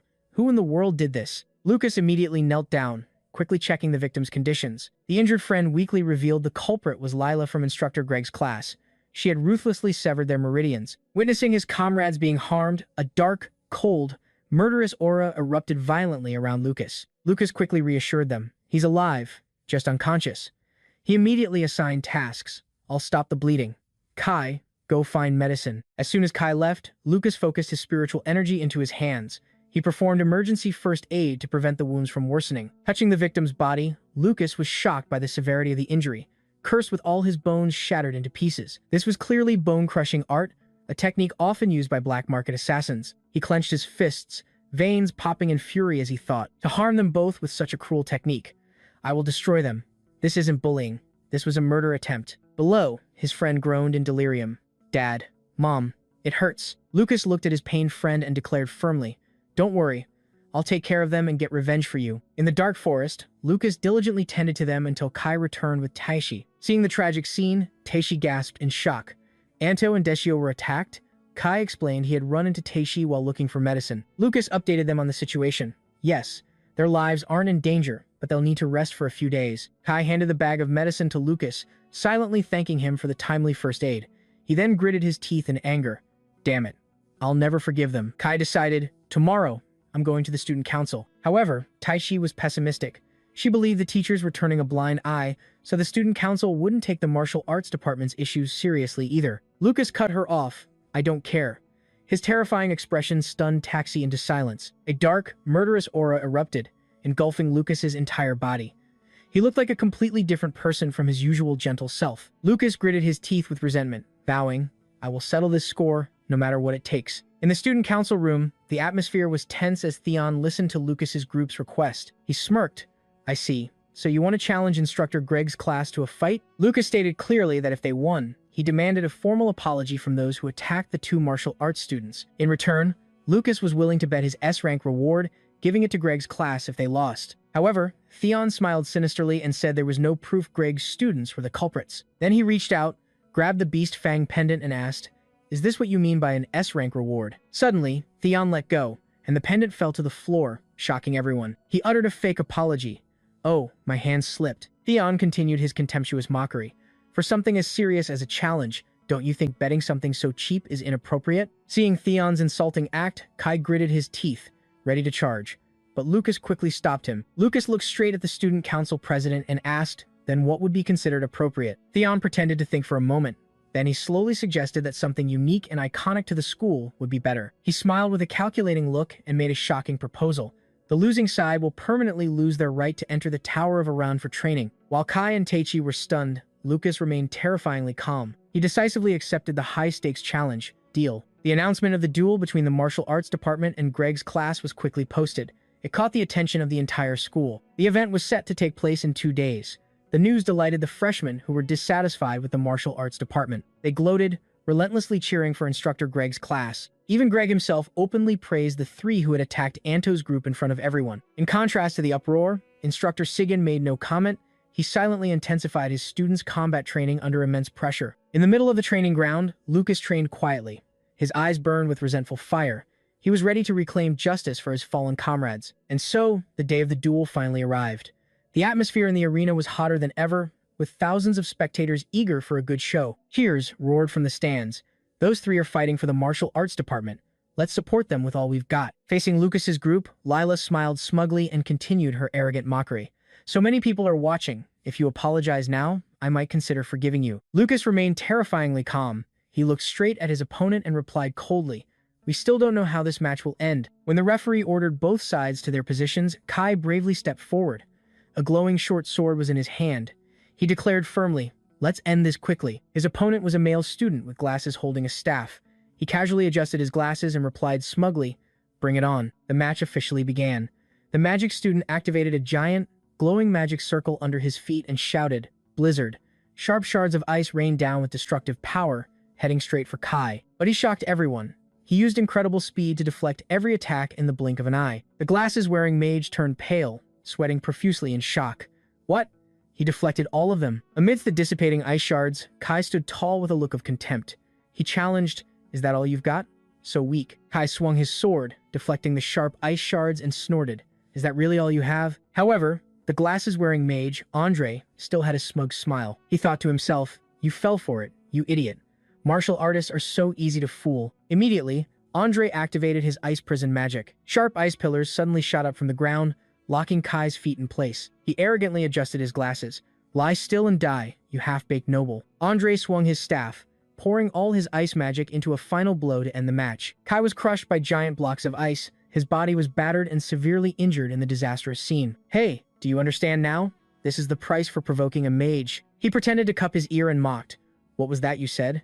If you want to surrender, you'll have to speak up. In the stands, Lila laughed smugly. Just as expected, trash will always be trash. If you admit defeat now, I'll spare your pathetic life. Seeing his teammate humiliated, Lucas's eyes turned sharp and intimidating. He growled, how long are you going to keep spouting that garbage until you're satisfied? Suddenly, Kai flashed a mysterious smile. His eyes burned with a brilliant orange fire, radiating an overwhelming aura. He clenched a mass of energy as hot as lava in his hand and coldly asked back, can your ice magic freeze the lava flow of the demonic beast mountains? From above, Lila screamed in horror. Idiot, run. Andre was stunned when he realized what Kai was holding was a lava slime core. An earth-shattering explosion erupted on the spot. Smoke and heat engulfed both contestants in the center of the arena. Andre trembled as he questioned in terror, detonating it at such a close range. Do you not value your own life? But amidst the thick smoke, Kai suddenly burst out, his eyes blazing with a murderous glint. Despite his injuries, Kai launched an attack that pierced through Andre's magic defense, drawing blood. The crowd couldn't believe their eyes. A martial artist defeating a mage? Am I dreaming? Looking at Kai's completely burnt legs, Lucas was amazed at his friend's iron will. He'd blown up his own legs to escape the brutal ice prison. Kai smiled arrogantly through his bloody wounds. He remembered Lucas's advice. The moment the opponent confidently breaks your magic is when their defenses are most open to attack. Andre screamed in humiliation. To be wounded by a mere martial artist. But with those crippled legs, you can't dodge anymore. Die. He focused all his ice magic into a sphere of energy. But Kai had another blazing attack ready in his hand. Another blinding explosion erupted in the center of the arena. Andre exclaimed in terror, this guy, he's insane. Kai fearlessly advanced and coldly mocked. I hate people who use ice. Andre scrambled backward, shouting, stay away from me. But it was too late. Kai delivered a direct headbutt, shattering Andre's glasses. Andre screamed in agony and collapsed instantly, his face covered in injuries. Andre lay motionless on the ground. He still couldn't believe his ice shield was broken by pure physical strength. The referee loudly declared the martial arts department the winner of the first match. Kai excitedly raised his weapon to show his victory to Lucas. He felt his body was in peak condition, unaware that Lucas had secretly put a performance-enhancing drug in his breakfast. The next match between Taishi and Lila was about to begin. Lucas was confident that with Taishi's skills, everything would be fine. The battle began. Giant vines suddenly shot up from the ground. The class president nimbly dodged the dangerous attack. She shuddered, realizing she was almost crushed in the first few seconds. Lila began mocking the martial artist's delusional moral principles. She declared that mages only care about the final result, then activated a brilliant green magic circle on her hand. Demonic tentacles swarmed the arena, but Taxi displayed incredible speed. She closed in on her opponent, leaving Lila too shocked to react. A powerful punch landed straight in her stomach, making her spit blood. She stumbled back in utter shock, not understanding how a mere grade 1 could possess such terrifying speed. She grabbed her opponent's arm and declared loudly, "A martial artist's morality is rooted in the teaching of valuing human life." Lila desperately tried to counterattack with plant magic in a mad frenzy, but Taishi unleashed a continuous barrage of powerful strikes. Lucas watched, impressed. He realized she was attacking the magic pressure points with absolute precision. Lucas silently acknowledged that her sharp eye and decisiveness had earned Taishi a convincing victory. Kai was still stunned by her speed. Taichi coldly reminded her opponent to never trample on a martial artist's pride. The referee declared the second consecutive victory for the martial arts department as Lila lay completely motionless on the ground. Poison needles suddenly fell from her sleeves, enraging Mina, who was watching from a distance. She immediately questioned Theon why he allowed such dangerous weapons in a match, but he just casually sipped his tea and said she was overreacting, since nothing bad had actually happened. Seeing the class president's victory, Kai cheered enthusiastically. "Well done, Taishi. No wonder Instructor Saigon chose you as class president." This result was like a slap in the face to those who dared call martial artists trash. On the other side, the magic class instructor gritted his teeth in frustration. His plan to secure slots in the Tower of Iran was falling apart. He thought, "I still have a trump card. I must win this match." The third match officially began. Lucas entered the ring. He faced an enemy holding a glowing purple magic dagger. As soon as the bell rang, the mage smugly claimed that some, like him, also trained in physical arts, and Lucas would be completely helpless against his high-speed afterimage technique. From the sidelines, Taishi grew worried. Lucas was only defending and keeping his distance instead of actively attacking. Lucas thought to himself that he didn't need to reveal his full strength, but he still needed to probe his opponent a bit. He stomped his foot hard, deciding to close in with just 5% of his power. Lucas's sudden speed made the mage exclaim in horror, "Impossible!" But Lucas didn't want to end the match too quickly, so he pretended to miss. However, taking advantage of Lucas standing still, he smirked. "Too bad for you." Then he suddenly stabbed the magic dagger into Lucas's shoulder, drawing blood. Lucas lowered his head, silently enduring the blow. The mage laughed triumphantly, declaring that no one could resist his bone-crushing art. He madly poured his power in, intending to shatter every bone in Lucas's body. However, his smile quickly faded as he realized something was wrong. Even at full power, his prized bone-breaking technique was completely useless against his opponent's steel-like body. Seeing Lucas being overwhelmed, Kai anxiously yelled out, not understanding what was happening. The mage smugly thought Lucas was just trying to act tough, but it was all a bluff. He roared, preparing to deliver the final blow to end the match. However, a dry crack echoed as Lucas effortlessly blocked the attack with his bare hand. He whispered, "I think that's enough." Lucas stomped his foot hard on the arena floor. It created a terrifying shockwave that shattered the ground into pieces. His opponent was stunned by this absurd power. A grade 1 this strong? This is ridiculous. Lucas looked at him coldly, his eyes glowing with pressure. "Now I don't have to worry about anyone seeing what's about to happen. Are you ready?" The mage's magic sword instantly shattered, making him scream in alarm. "My magic sword." Lucas charged like a whirlwind, launching an attack that made his opponent let out a pained cry. He stomped hard on the man and mocked, "This scene looks familiar, doesn't it?" Using only 2% of his power, Lucas still inflicted excruciating pain as he asked, "How does it feel to be stabbed through the hand by the very shards of the weapon you used to stab Anto?" Lucas followed up with a kick that made the mage scream in agony from his severe injuries. He realized with horror that he had completely lost the ability to resist. "I can't use magic. Did that last attack sever my magic meridians?" Seeing his student completely overpowered, Greg shot up from his seat in the stands and yelled, "Stop, right now." Ignoring the warning, Lucas poured all his strength into his fist, preparing to land a fatal blow straight to his opponent's face. In desperation, the mage gasped, "I surrender." Lucas stopped his hand, silently looking down at the defeated man at his feet. Greg was still screaming madly from afar. "What the hell are you saying? With your abilities, you could have easily won." Lucas felt contempt. He realized the old man couldn't even see the serious injuries of his own student. Instructor Segan observed thoughtfully. He worried that this victory might bring considerable trouble for the martial arts department. However, the atmosphere below was ecstatic. Kai cheered enthusiastically. "Well done, Our martial arts department won all 3 matches, and everyone used to look down on us. Murmurs spread through the stands. Some began to believe that martial artists could indeed defeat mages in duels. Just as Lucas turned to leave, his opponent suddenly jumped up and lunged at him with a sharp dagger. A female student screamed in alarm. "Lucas, watch out." However, Lucas, quick as lightning, was already behind him.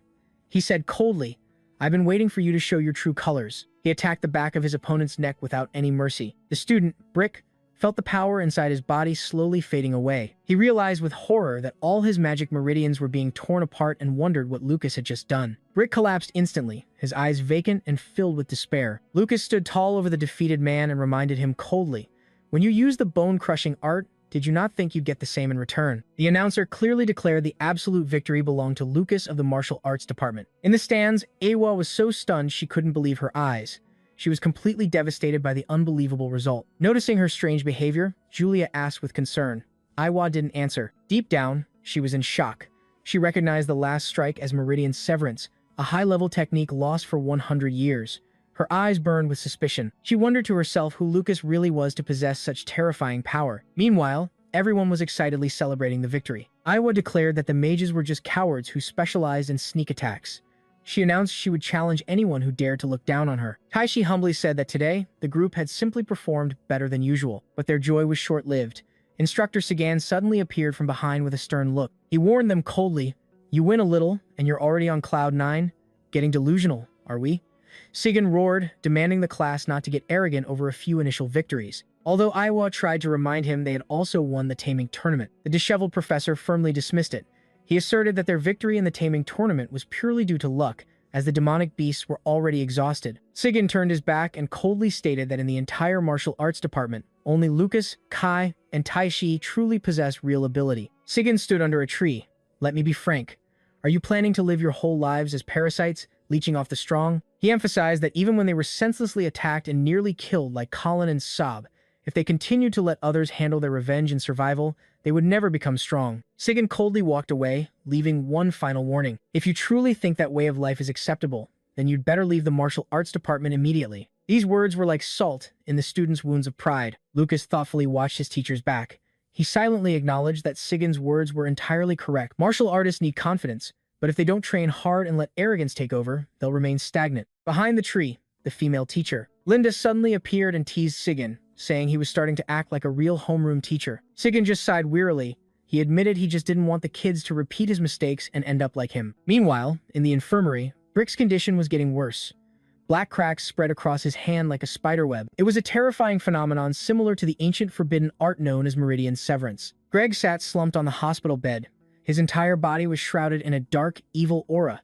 He growled in his throat as the pain from his shattered meridians relentlessly tortured his body. In the dead of night, a horse-drawn carriage hurriedly entered the academy grounds amidst a tense atmosphere. Inside the room, Brick's father slammed his hand on the table, his face twisted in anger and pain as he roared. "How did a duel between freshmen turn into this? My son's magic meridians have been completely destroyed. He can never use magic again." He madly demanded a blind sense of justice. "Punish that boy severely. Disband the martial arts department, now." Just then, a bottle of alcohol was thrown and shattered on the floor. Sigan staggered in with a cold gaze. "A harsh punishment for the cruel culprit, you say?" "You're absolutely right. The magic used by Brick's trio in the duel perfectly matches the magic used on Saab and Colin. Clearly, those 3 were the ones who severely injured our 2 students. Headmaster, handle them according to the rules." Greg, standing nearby, was shocked. Those brats. They were trying to kill their opponents in a duel, but why is he bringing this up now? "Don't change the subject. We are discussing who is responsible for Brick being hit with a forbidden art." Sigan remained calm. He asserted that it hadn't been confirmed that Brick was hit by a forbidden art, and meridian severance was absolutely not something a novice martial artist could use. Hearing this, Brick's father had to nod in agreement. He believed that the talentless, god-forsaken eldest son of the Ryan family could never have the skill to control such an ancient forbidden art. Greg clicked his tongue mockingly. Only a high-level martial artist can perform a forbidden art. But the only high-level martial artist present at the duel was Instructor Saigan. He moved closer, getting in Sigan's face with a sinister smile. "I suspect you used a forbidden art, or was it you?" Sigan replied coldly. "If I could use a forbidden art, I would have used it on you a long time ago." The headmaster sat majestically in his chair, looking straight at Sigan and questioning him. "Instructor Sigan, you seem to think student Brick was not hit by a forbidden art. Then how do you explain his current condition?" "Perhaps this is karma," Saigon coldly stated about Brick's condition. He recounted that he had later questioned Lucas. The boy claimed he didn't know how to use forbidden arts but offered a convincing theory. Lucas suggested that Brick, being a rebellious noble child, had spent a large sum of money to learn torture techniques from black market assassins. Therefore, it was possible that a master from the underworld, fearing a leak of information, used this duel as a cover to silently strike. Hearing this, Headmaster Otani pondered deeply, but Brick's father roared in fury. "Are you trying to cover everything up with these ridiculous rumors?" Greg, standing beside him, also claimed it was just baseless speculation. Sigan immediately countered. He asserted that this theory was still more believable than a novice martial artist being able to use an ancient forbidden art. He emphasized that there was clearly a powerful figure behind the scenes present at the duel and warned, "Anger a master, and you'll find out what happens." Meridian Severance is a truly brutal technique that can destroy even the most talented mages in an instant. That night, at the Iran Academy library, Headmaster Otani, alone, carried a lantern, searching for clues. He stopped in front of an ancient bookshelf and exclaimed, "Found it." He looked closer. The dust on the Meridian book was gone. Someone had clearly held it recently. He flipped through the pages. His eyes landed on a special hand seal. The illustration glowed under the light. "Just as I thought." The director let out a knowing smile in the silent room. Meanwhile, at a secret hot spring in the Demon Beast Mountains, Lucas was preparing the final step. It was for Anto and Desio's treatment. He poured a sparkling potion into the water and announced, "Your final treatment begins now." Thick steam rose from the water. It enveloped the bodies of his two friends. Anto and Desio gritted their teeth. Glowing green spiritual energy seeped into their very flesh. It powerfully regenerated their destroyed meridians. Witnessing his comrades' pain, Lucas watched intently. He calmly reassured them. "It's going to hurt, but just hang on a little longer." He boldly declared a truth the magical world had forgotten. Healing martial artists are way better than most mages. A few days later in the town of Dak, the Ryong family's luxurious carriage finally stopped. It was in front of the majestic academy gates. Holtrian gently took his wife's hand and smiled. "We'll see the children soon." Catherine nodded softly in reply. "Yes, it's been a long time." Looking up at the towering walls, she sighed. This place hadn't changed at all. Seeing his wife lost in thought, Holt called her name worriedly. Catherine smiled to reassure her husband. She was just remembering old times. She told him not to worry. Suddenly, the sound of galloping hooves echoed. Catherine was stunned. She recognized the person and gasped, "Is that?" The newcomer was Saiyan Miranda. He was Catherine's younger brother and I was father. He dismounted his horse and greeted her with a smile. "Sister, it's been a while." This unexpected reunion brought back memories from 10 years ago. The Beastmen tribes had launched massive attacks on the Empire's borders. Brutal wars raged endlessly. The sky was always filled with smoke and the roars of monsters. Faced with the savage Beastmen army, humanity united to fight back. After 3 days and nights of non-stop fighting, both sides suffered heavy losses. In the middle of that fierce battlefield, a young female mage faced death. A giant monster was closing in. In that critical moment, a young knight charged in like a god. He swung his sword, cut down the monster, and caught her just in time. That was the fateful moment. The young knight Captain Holt and the mage Catherine Miranda met for the first time. They survived life and death moments together on the battlefield. They vowed to spend their lives together forever. Catherine's father, Duke Miranda, had fiercely opposed the marriage. It led to her cutting all ties with her family. Saiyan looked at his sister thoughtfully. He never imagined their children would meet for the first time at this very academy. "Time flies," Saiyan smiled. He said Julia was just like Catherine back then. "Aren't you coming home?" "Father is still waiting," Catherine asked joyfully. But her smile vanished when Saiyan confirmed, "Yes, but only you." She was shocked. She realized her father still hadn't accepted Holt. Understanding his wife's situation, Holt spoke up. "You should go. I have to head to the front lines now anyway," he added gently. "I'm glad they're letting you come home. I'll pick you up when the campaign is over." Watching Holt's retreating back, Catherine was grateful. Her husband had swallowed his pride.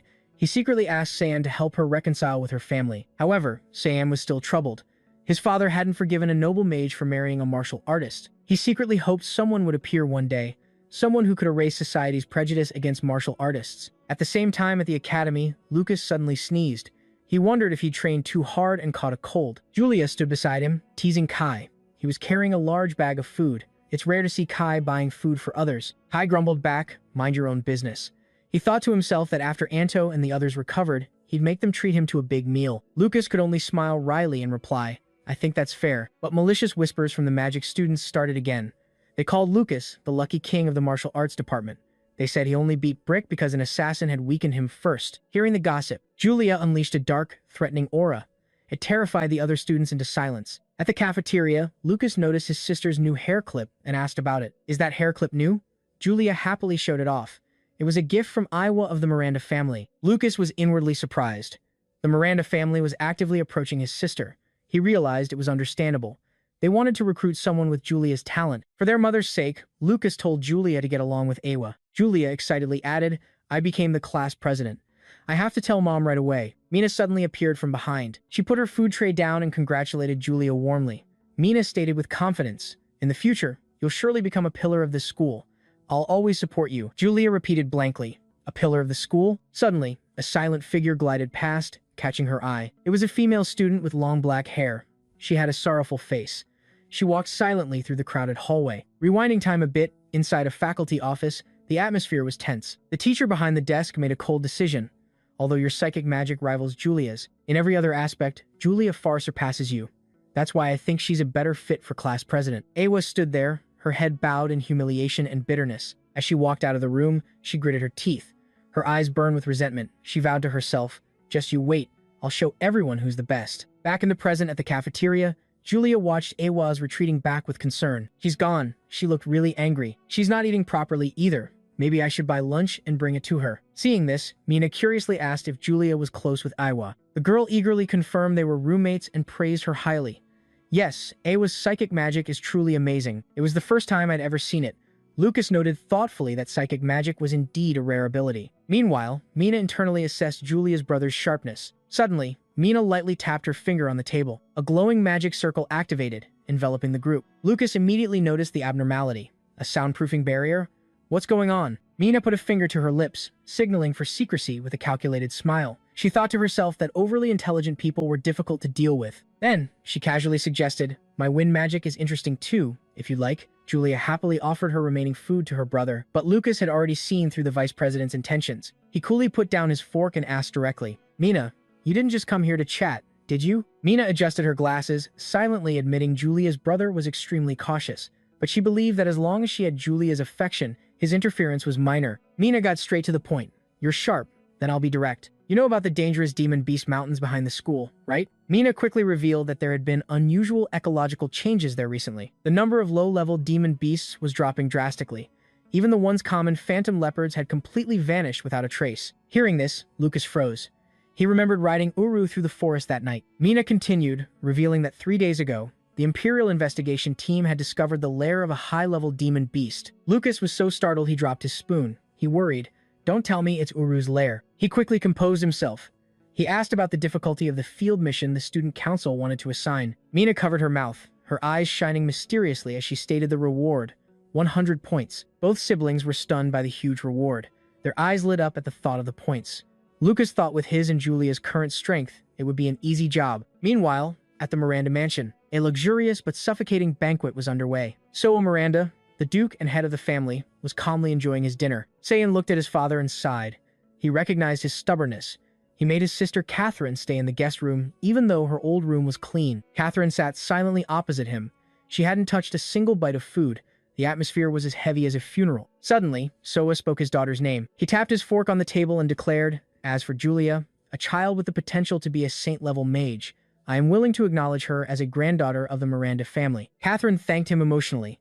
But just as she was about to mention, Lucas was also an excellent martial artist who scored perfectly, Soa cut her off. He stated firmly that no matter how good a martial artist was, they were completely meaningless to this family. Soa wiped his mouth and stressed that the Miranda family only sought geniuses with the potential to become saint-level mages. Catherine was saddened.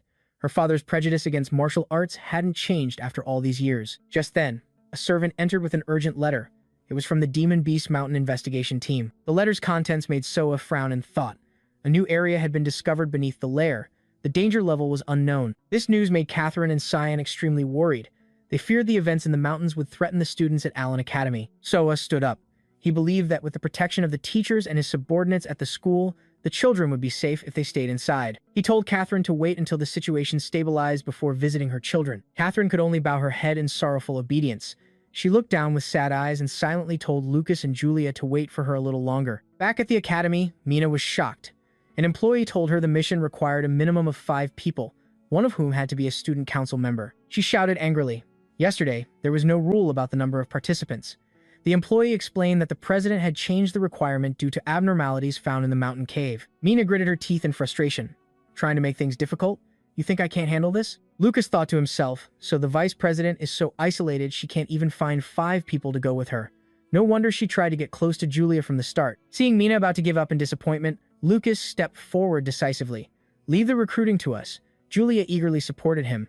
"That's right, we'll help you." Mina was touched and thanked them, but she immediately felt a pang of guilt for using such kind-hearted kids as pawns. Just then, Kai appeared majestically in shining iron armor. He declared loudly, "Hello, Senior. Wherever my best friend Lucas goes, Kai goes." He was excited to show off the high-end gear his parents had just bought him. Soon after, Maya Rasta also appeared with a magic book in hand. She introduced herself politely. "Nice to meet you all. I specialize in water-based healing magic. I hope I can be of some help." Seeing the all-rookie lineup, Mina was speechless. She silently retracted her earlier praise. She feared these kids would just be a burden on the mission. Lucas curiously asked his sister why she called Maya instead of Iwa. Julia could only sigh. Iwa wouldn't even listen to her. Mina held her head wearily, reassuring herself. They just needed to fill the numbers. She and Julia would handle the main task. She ordered decisively, "Let's go before it's too late. Move out." Mina activated acceleration magic. She announced that even with magical assistance, it would take half a day to reach the beast's lair. A few hours later, the group sped through the forest. They finally stopped before a dark, gloomy cave. Mina announced coldly, "We're here." Standing at the cave entrance, Mina noticed the area was being investigated by the Empire's survey team. Seeing the flag with a thorny rose, she confirmed the crest belonged to the Miranda family. While Mina and Kai were examining the leftover battle traces on the ground, Lucas let out a silent sigh of relief. They hadn't found Uru's home. Suddenly, a murderous aura washed over them. Lucas's expression changed. He yelled a warning. Enemy attack from above. A ferocious winged creature with blazing red eyes dove straight down from the sky. Instantly, Mina swung her staff and activated a magic circle. Oh, fierce winds. Become a fortress of sharp blades. But the attack wasn't over. More monsters began to surround the group. Mina quickly shouted, "Magic shield." Meanwhile, Kai bravely used his shield to block the enemy's sharp claws. Kai boldly declared, "Let us handle the close combat." Lucas also charged into the fight with lightning speed. He smiled teasingly, "Don't hog all the glory." Kai fought back, challenging him, "You think you can keep up with my speed?" From the back, Maya provided full support. "Water spirit barrier. Keep fighting. I'll handle the healing." The group coordinated perfectly while surrounded by flying demon beasts. Mina watched the scene and thought to herself, it had been a long time since she felt everyone fighting so smoothly together. She quickly identified the enemy's weakness and gave an order. "These beasts are weak to wind and lightning magic. You're up next." Julia focused all her magical power into her staff, activating a magic barrier. Massive bolts of purple lightning erupted. It wiped out the horde of demon beasts in a blinding flash and agonizing screams. Witnessing this destructive power, both Lucas and Kai were in awe of Julia's terrifying lightning magic. Mina stood there, silently watching the enemy's ashes disappear into gray smoke. Seeing Mina staring at her, Julia asked innocently, "Did you say something?" Mina flinched, sweating and trembling as she replied, "No, it was nothing." She turned away with a complex expression, silently admitting a shocking truth. She had completely underestimated the power of these pawns. Maya began casting healing magic on Kai's arm. The wound vanished in an instant. Kai exclaimed in amazement, "Amazing! The wound healed instantly." "You're a goddess," Maya replied shyly. "No, I'm not. Calling me a goddess is a bit much." But deep down, she started daydreaming. She imagined Lucas gently holding her hand and saying, "Thank you for healing me, my goddess." The thought made Maya blush crimson with embarrassment. Lucas stood beside her, puzzled by her strange expression. She quickly shook off the silly thoughts. The best way was to not let anyone get hurt in the first place. The group started to venture deeper inside. They were all stunned by the cave's vastness. Julia cheered excitedly. "Wow, it's so spacious in here." Kai was also impressed. He realized the place was so big a small army could camp here comfortably. Lucas observed the rock walls and concluded it wasn't a natural cave. It seemed to have been excavated. The ground must be crawling with demon beasts. Mina nodded in agreement. She warned them that the deeper they went, the more dangerous it would be. She told everyone to be extremely vigilant. Instantly, a horde of aggressive, axe-wielding goblins rushed out from the darkness. Julia decisively swung her staff, unleashing purple lightning bolts. The monsters shrieked in agony. Mina explained that these goblins had lived underground for so long their eyesight had weakened. They relied on hearing to hunt. By using thunder, she had destroyed their hearing to ensure the group's safety. However, Lucas noticed the number of beasts seemed endless. If they kept fighting passively like this, it would be exhausting. A moment later, Kai suddenly dashed into the middle of the cave. He waved his arms and shouted, "Hey, come and get me." Julia and Maya immediately coordinated their magic to hold the target. Julia's purple lightning merged with Maya's wind vortex.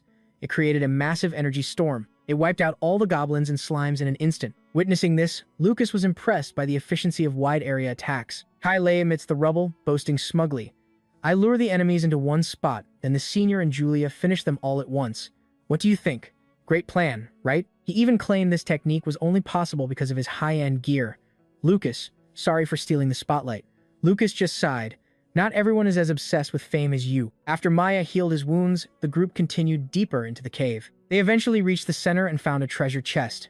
It was overflowing with gold, silver, and glowing ancient weapons. Seeing that Julia and the others were tired, Lucas suggested a break. Julia and everyone else are exhausted, but Kai pretended not to hear. He continued charging with his sword to lure more monsters.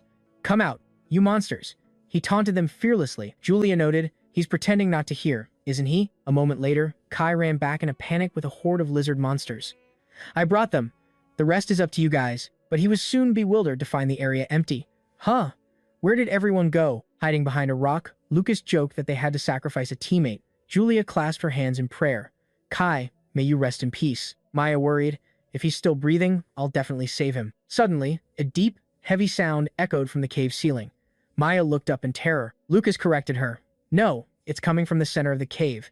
The survey team must have found the boss." The group decided to head towards the sound to check the situation. As they got closer, the strong smell of blood filled the air, making Lucas frown. Mina gave everyone a potion and said, "First, drink the recovery potion I brought from home." She figured the survey team probably didn't need their help, but it was better to be safe. However, the sight before them was horrifying.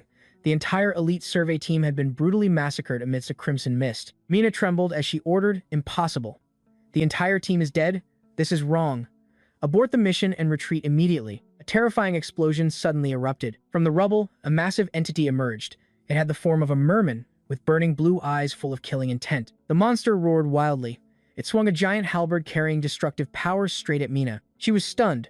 Why would a minotaur, a disaster-level creature, appear here? Lucas immediately realized something was wrong. A monster this strong would never appear in a school mission. Something had gone terribly wrong. This familiar, dreadful feeling made him suspect he'd encountered this aura somewhere before. Lucas shouted, "Watch out." An ice shield suddenly appeared, blocking the Minotaur's heavy blow. It shattered instantly upon impact from the terrifying pressure. Julia rushed over in a panic to check on her brother and Mina. Lucas asked if Mina had created the ice shield. She just shook her head, denying it. Lucas's gaze immediately shifted to the monster's hand. He realized the person who had just saved them was the man being crushed in its grip. The Minotaur growled resentfully at the man in its hand. "You dare stand in my way? Die." Despite being severely injured, the soldier urgently pleaded, "Hurry, call for reinforcements from the Imperial Army." The soldier painfully announced that the ancient seal here had been completely broken. The monster furiously squeezed him. It glared at the group and roared savagely, "You foolish brats! I'll devour you one by one." Witnessing such cruelty, Julia and Maya could only scream in utter rage. Amidst the rubble, a small vial suddenly fell and rolled on the ground. However, the brave soldier, though heavily injured, fought back. He gritted his teeth, activating a massive magic circle. "Enough talk. Be gone." A giant ice pillar erupted, piercing through the monster's arm to its astonishment. The exhausted soldier collapsed, only managing to utter his last words. "Go now. Hurry. Report what's happening here." Mina quickly pulled Julia away, decisively answering the soldier's plea. Lucas looked at the man sacrificing himself with a pained expression. He silently promised, "I'm sorry I couldn't save you. I'll be back soon to avenge you." Behind them, the soldier continued to shout, urging the group to escape while they could. "Everyone, I've done all I can." But the Minotaur had already broken through the ice. It roared in fury. A mere insect had dared to attack it. The Minotaur opened its fang mouth wide, ready to swallow the soldier whole. "Prepare to be my dessert." Just in the nick of time, a powerful bolt of purple lightning struck the monster directly in the face, making it roar in pain. Julia stood defiantly with her staff. Her eyes blazed with fury as she declared, "He's not an insect. He's a great warrior." While the monster was stunned by the surprise attack, Mina used wind magic to save the falling soldier. Mina cast Wind Bomb to create a pressure wave, safely catching the soldier. She frantically yelled at Lucas, questioning why he stayed instead of running. The soldier had sacrificed his life to buy them time. Lucas silently stepped forward. "I'll hold this monster here. Mina, get out and report the situation." Mina tried to stop him in terror. This was a disaster-level creature that a first-year student could never handle. He coolly admitted, "You're right, this won't be easy." The monster roared furiously, creating a massive shockwave that shook the entire cave. While Lucas intended to fight alone so everyone could escape, Mina suddenly swung her staff, activating a magic circle and stepping forward. She yelled, "Stand back. As vice president, it's my duty to protect everyone." This courageous act made Lucas see her in a new light. He thought to himself that Mina was much braver than her usual calculating demeanor suggested. It wasn't just Mina. Julia and Maya also refused to leave. Julia insisted she would never abandon them. She wouldn't leave her brother and Mina behind. Maya quickly sent a distress signal to Kai at the entrance and called for everyone to fight together. Mina just sighed. If Maya knew how to use communication magic, she should have said so earlier. The Minotaur roared fiercely, but it was immediately struck by a bolt of Julia's purple lightning.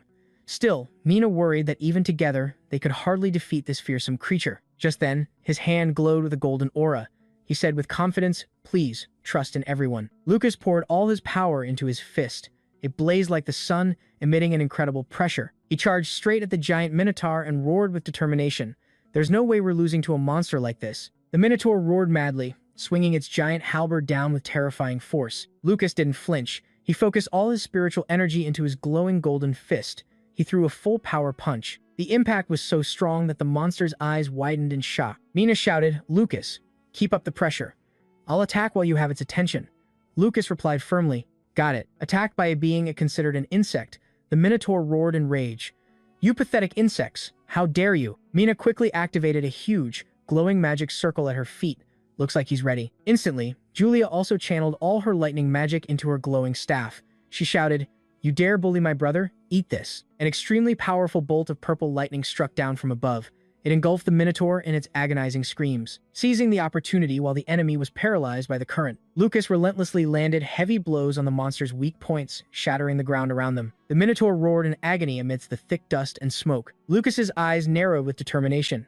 He knew the time had come. I've hit its weak point and locked its movements. Now, Julia immediately activated her Thunder Arrowbell skill. Mina also channeled all her wind magic into her palm, creating sharp blades of air called Wind Cutter. They both went all out, shouting in unison as they launched their powerful combination attack at the enemy. Destruction combo. The combination of Julia's lightning and Mina's wind magic created a terrifying explosion. It struck the Minotaur directly, making it scream in pain. Though severely injured, the monster gritted its teeth in hatred. "Damn it.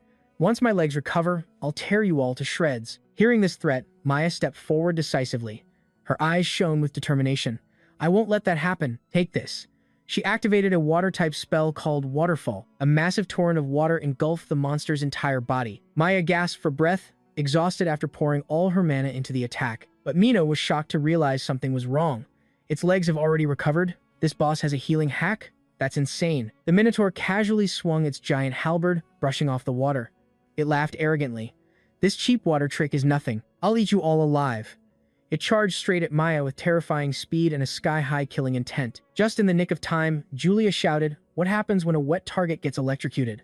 "Let's find out." She focused all her lightning magic into her staff, which crackled with powerful purple sparks. Julia roared, "You will pay with your life for killing those soldiers." A giant bolt of destructive lightning struck the drenched Minotaur. It shrieked in absolute agony as the current coursed through its body. Lucas watched, impressed by his sister's quick thinking. So that's it. She used water to amplify her lightning attack. To think of a strategy like that on the spot. She's truly the top student. The monster collapsed, its body smoking and motionless amidst the rubble. Lucas coolly approached it. His hand glowed with an oppressive golden aura. "Let me end this." But Mina suddenly noticed something was wrong and gasped. "Huh?" A dark, evil red aura erupted violently from the Minotaur's corpse. Mina trembled in terror at the overwhelming pressure filling the space. What is this?" Lucas also froze. A ghostly black shadow was slowly rising from within the monster's body.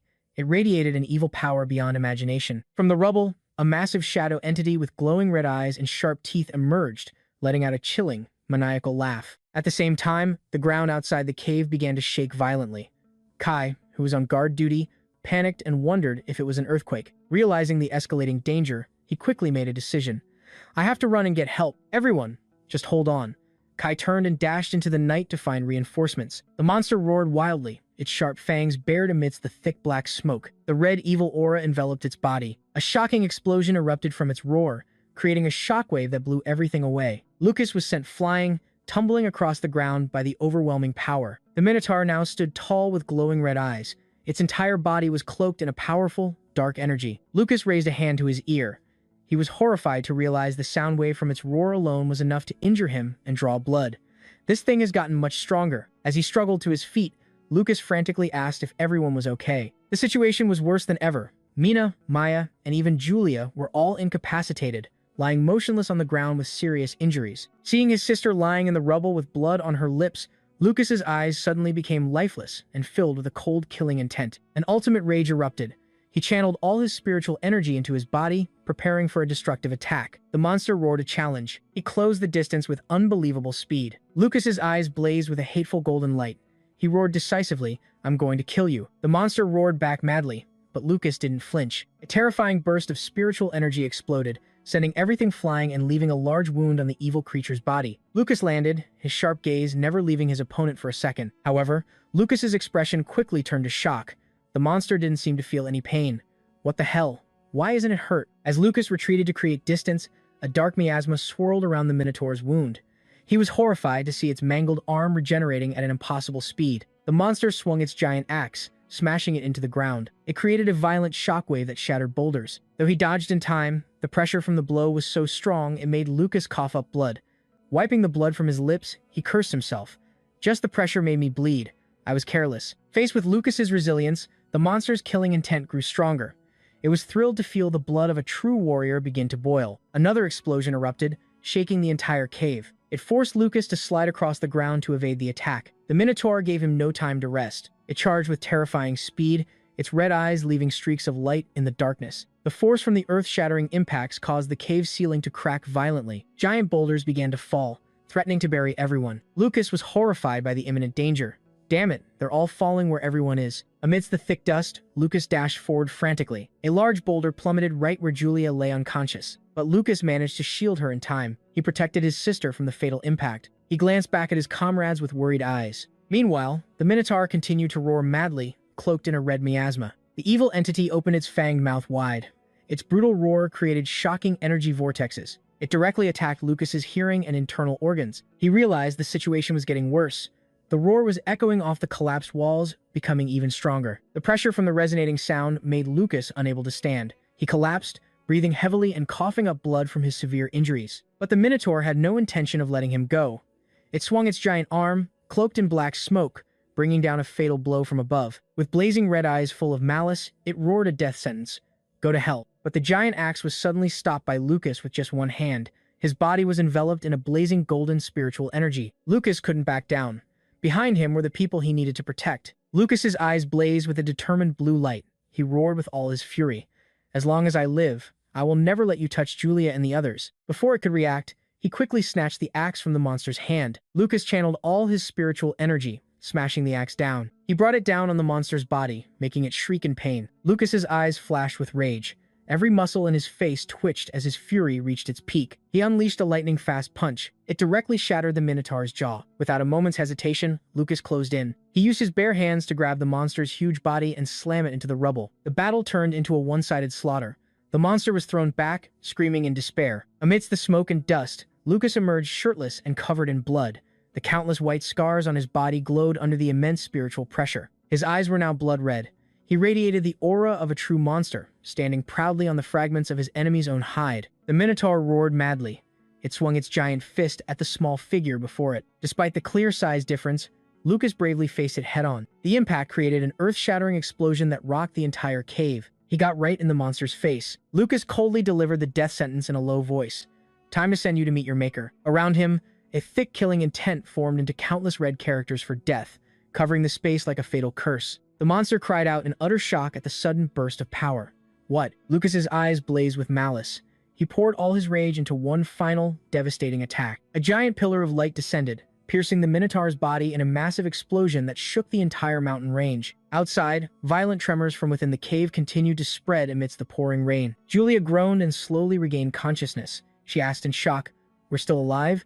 Where's my brother?" The battle was over. Lucas stood tall amidst the wreckage. The monster was completely destroyed, leaving an eerie silence. Amidst the cave's red dust, Julia stared into the distance and called out through her tears, "Brother!" But Lucas didn't seem to be himself anymore. Red energy streams, like demonic blood vessels, began to appear, covering his entire body. Lucas screamed in absolute agony as a dark power madly tried to consume his mind. On his chest, a demonic sigil of a goat's head within a pentagram suddenly blazed to life. The scene suddenly shifted. It brought us to a fiery place called the Shrine of Wrath. Amidst a vast sea of fire, the silhouette of the martial god appeared faintly. He seemed to be imprisoned by some evil force. From the flowing lava, a giant hand of fire emerged. It pulled a powerful entity out of the darkness. A demon with long horns and bulging muscles stomped the ground, its eyes glowing with malice. Looking at the violently fluctuating spiritual energy, he growled a name with deep hatred. Martial God. This fearsome entity was Van Saba, the demon king of wrath. He gritted his teeth and declared cruelly, "I will definitely tear you to pieces." Just then, a bewitching voice rang out. "Oh, how interesting." Appearing with a giant snake was Genshida, a high-ranking demon king with long, seductive but venomous green hair. She smiled, revealing that Van Saba's awakening was thanks to the wrath of the key they had so carefully chosen. Van Saba snorted in contempt. He looked into the distance and wondered if that thing truly had enough hidden potential. Genshida smiled knowingly as she witnessed Lucas's transformation. From his throne of fire, Van Saba confidently stated that at this very moment, the young boy was shattering all restraints to unleash his true power. Lucas had completely lost his sanity. He screamed madly, "I'll kill you." Amidst the black smoke, Julia ignored the danger and rushed to hug her brother tightly. She sobbed and pleaded, "Brother, stop. Please, wake up." Mina shouted in horror, "Julia, get back now." Julia's heart-wrenching cry for her brother pierced through the darkness, veiling Lucas's soul. A single tear fell. It created ripples in his mind, which was sinking into a deep abyss. In that void, his sister's desperate voice became a guiding light. It helped Lucas find himself again and gradually break free from the evil magic's control. The dust slowly settled. Julia looked worriedly at the figure. He stood amidst the wreckage as she softly called, "Brother." The red marks on Lucas's body began to fade. He slowly regained his consciousness. Lucas turned to his sister with a gentle look and said softly, "I'm back. I'm sorry. Please step back a bit." Julia cheered happily and immediately obeyed her brother. Lucas took a deep breath, trying to regulate his breathing and retract the violently exploding spiritual energy. The dark veins on his body gradually faded as a brilliant golden aura enveloped the entire space before completely vanishing. The demonic sigil on Lucas's chest also slowly faded, restoring peace to the ruined cave after the horrific battle. Seeing her brother had calmed down, Mina and Julia rushed over from behind. Julia asked worriedly, "Brother Lucas, are you okay?" Lucas tiredly sat down on the rubble. He replied softly to reassure them, "I'm fine." Julia threw herself into Lucas's arms, hugging him tightly. She cried out in fear, "Oh my God, you scared me half to death. I'm sorry. I promise I'll never do anything to make you worry like that again." Meanwhile, in the gloomy demon realm, Demon King Van Saba sat calmly on his throne amidst a sea of fire. Genshida licked her lips with a venomous gaze. She remarked that the key named Lucas still needed to go through many more harsh trials to truly awaken. For example, making him taste the pain of losing his family and much more. An image of Julia appeared, a grim omen of the tragic storm about to hit the Ryan family. The scene shifts elsewhere. Voices echo repeatedly, "Lucas, wake up." Lucas, in his daze, weakly asked, "Who?" Images of his father, mother, and Julia suddenly appeared in his mind, but they were surrounded by strange red spots. Lucas called out the names of his loved ones, father, mother, and Julia. Julia cheered with joy when she saw him move. He's opening his eyes, thank goodness. But the space around him suddenly darkened. An intense pain shot through him, making his eyes flare with terrifying blood-red light. Lucas realized in horror that his body was moving on its own. He whispered the names of his father, mother, and Julia in despair as darkness consumed his last bit of sanity. Suddenly, a shout rang out. "Hey Lucas, are you crazy? You just punched me." Lucas jolted awake in the infirmary of Allen Magic Academy. He saw he was covered in bandages, while Kai was holding his bleeding nose resentfully. Kai growled, "Are you still half asleep? If you weren't injured, I would have decked you." Lucas could only mumble an apology. "I'm sorry." Kai left the room, his nose still throbbing. Lucas sat alone on the hospital bed. He put a hand to his face, thinking about the terrifying dream he just had. He wondered if the strange power from the cave was messing with his mind. Lucas remembered the moment he went berserk, the sigil glowing on his chest. He realized he had never lost control so badly before. Wait, wrath? Lucas wondered if his mind had been tainted because he let his anger take over during the fight. But in a life-or-death battle, can anyone truly suppress their rage? He looked at the glass of water beside him and had an idea. He needed someone nearby to stop him whenever he fought, but Lucas immediately dismissed the thought. The people who accompanied him on missions or during training were just students. He realized it would be too dangerous to ask them to stop him in that berserk state. Lucas thoughtfully touched his face. He made a bold decision to control himself. That's right. Then I'll just have myself stop myself. At the same time, in the hospital corridor, nurses were gossiping about the patients brought back from the field mission. One sighed in relief that they were out of danger, but another wondered. Still, even for seniors, how did they get so badly injured on a school mission? In the distance, Teacher Saigon was staggering along with a bottle of liquor in his hand. The whispers continued. "I heard they got hurt protecting the underclassmen. They even brought 2 deadweights from the martial arts department with them. No wonder they were so badly injured. Mina lay motionless on the hospital bed, her head and face covered in white bandages. It seems she was the one who had paid the highest price to protect the younger students. Suddenly, an incredible pressure erupted. The nurses clung to each other against the strong wind. The doors closed tight. Where is this wind coming from? Sigyn was so stunned he dropped his bottle, shattering it on the floor. His eyes widened in terror as he sensed the familiar aura. This aura. A high-level martial artist. You got to be kidding me. In a closed room, Lucas was focusing all his spiritual energy to perform an ancient technique. He smiled smugly. Excellent. The cloning technique was a success. Instantly, two identical versions of Lucas appeared, standing beside him in a brilliant aura. Lucas began to analyze based on his knowledge from the old library book. A clone's power is at most half of the original. If split into three, the power would be divided evenly. Each clone would only have 1/6 of his true strength. He looked at his palm, assessing the technique's effectiveness. This is a bit too weak to stop me if I really go berserk. But still, it's enough to buy some time for everyone to escape. Lost in his calculations, Lucas's hands moved as he sensed someone approaching. He turned his head and saw his homeroom teacher standing at the door. Teacher Sigyn. Sigyn entered the room with an unusually serious expression. His sharp eyes stared intently at Lucas. He said grimly, "Hey, Lucas. From the entrance exam, to the beast taming competition, and now this mission. Strange things always happen wherever you are." Sigyn stepped closer.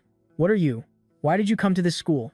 Faced with the teacher's pressing question and glowing golden eyes, Lucas could only bow his head in silence, leaving a tense, suffocating atmosphere. Lucas broke out in a cold sweat, trying to deflect his teacher's suspicion. "I honestly don't know what you're talking about. The reason I came to Allen Magic Academy is, of course, to learn martial arts and become stronger." Instantly, Sigyn appeared right behind Lucas with terrifying speed, giving him no time to react. Sigyn spoke with heavy pressure. "Become stronger? Then first, tell me what your true strength is." Lucas raised a hand to his chin, thinking. He had to admit, Teacher Sigyn was really sharp. With someone like him watching over things, school life would be quite safe, but he still felt a little uneasy. Suddenly, the door opened. A noble woman appeared and asked, "And who might you be?" Lucas exclaimed in shock. "Mom." Lucas quickly made introductions to ease the tension. "This is Teacher Sigyn, my homeroom teacher for the martial arts department. He was just visiting and guiding me on a few techniques." He even cheekily added that the teacher had advised him not to face strong enemies head-on. Sigyn could only sweat, realizing Lucas knew his mother was coming just from her footsteps. Catherine smiled. "I see, but today is a day off. Shouldn't you let him rest? Don't you agree, Teacher Sigyn?" Sigyn sighed, knowing he was being politely kicked out. He stated he wouldn't let Lucas cause any trouble as long as he was the homeroom teacher, then excused himself. Catherine sat down by the bed.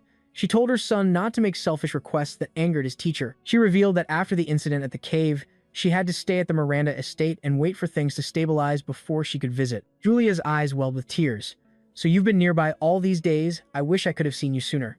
"Mom." After saying that, she immediately threw herself into her mother's arms, sobbing. Lucas looked towards the door and asked curiously, "Didn't Dad come with you?" Catherine explained that the war situation at the front lines had worsened. After dropping her off at the Miranda estate, Holt had to leave for battle immediately. Lucas thought about the Miranda family's stubbornness. They welcomed his mother back but still refused to acknowledge his father. Soon after, Catherine took out an ornate wooden box. She announced it was a gift from his father to congratulate him on placing first in the entrance exam. It was the treasured sword passed down through generations of the Ryan family. Although it was heavily damaged in the war against the Beastmen decades ago and wasn't very practical, it was a priceless heirloom, a symbol of their lineage. Holding the sword, Lucas could feel the weight of his father's expectations on his shoulders. He stared at the old blade, his gaze sharp and determined. He silently promised to do his best not to disappoint his father. Seeing this, Julia pouted. What a show-off. Lucas gently patted his sister's head and teased that their mother always spoiled Julia the most. Indeed, Catherine had prepared a box of monster cores, and lots of delicious pastries and donuts just for her. Julia gasped in delight. "Wow, I love you the most, Mom." Watching his sister eagerly enjoy the food, Lucas felt the warmth of family. Suddenly, Catherine took out another item.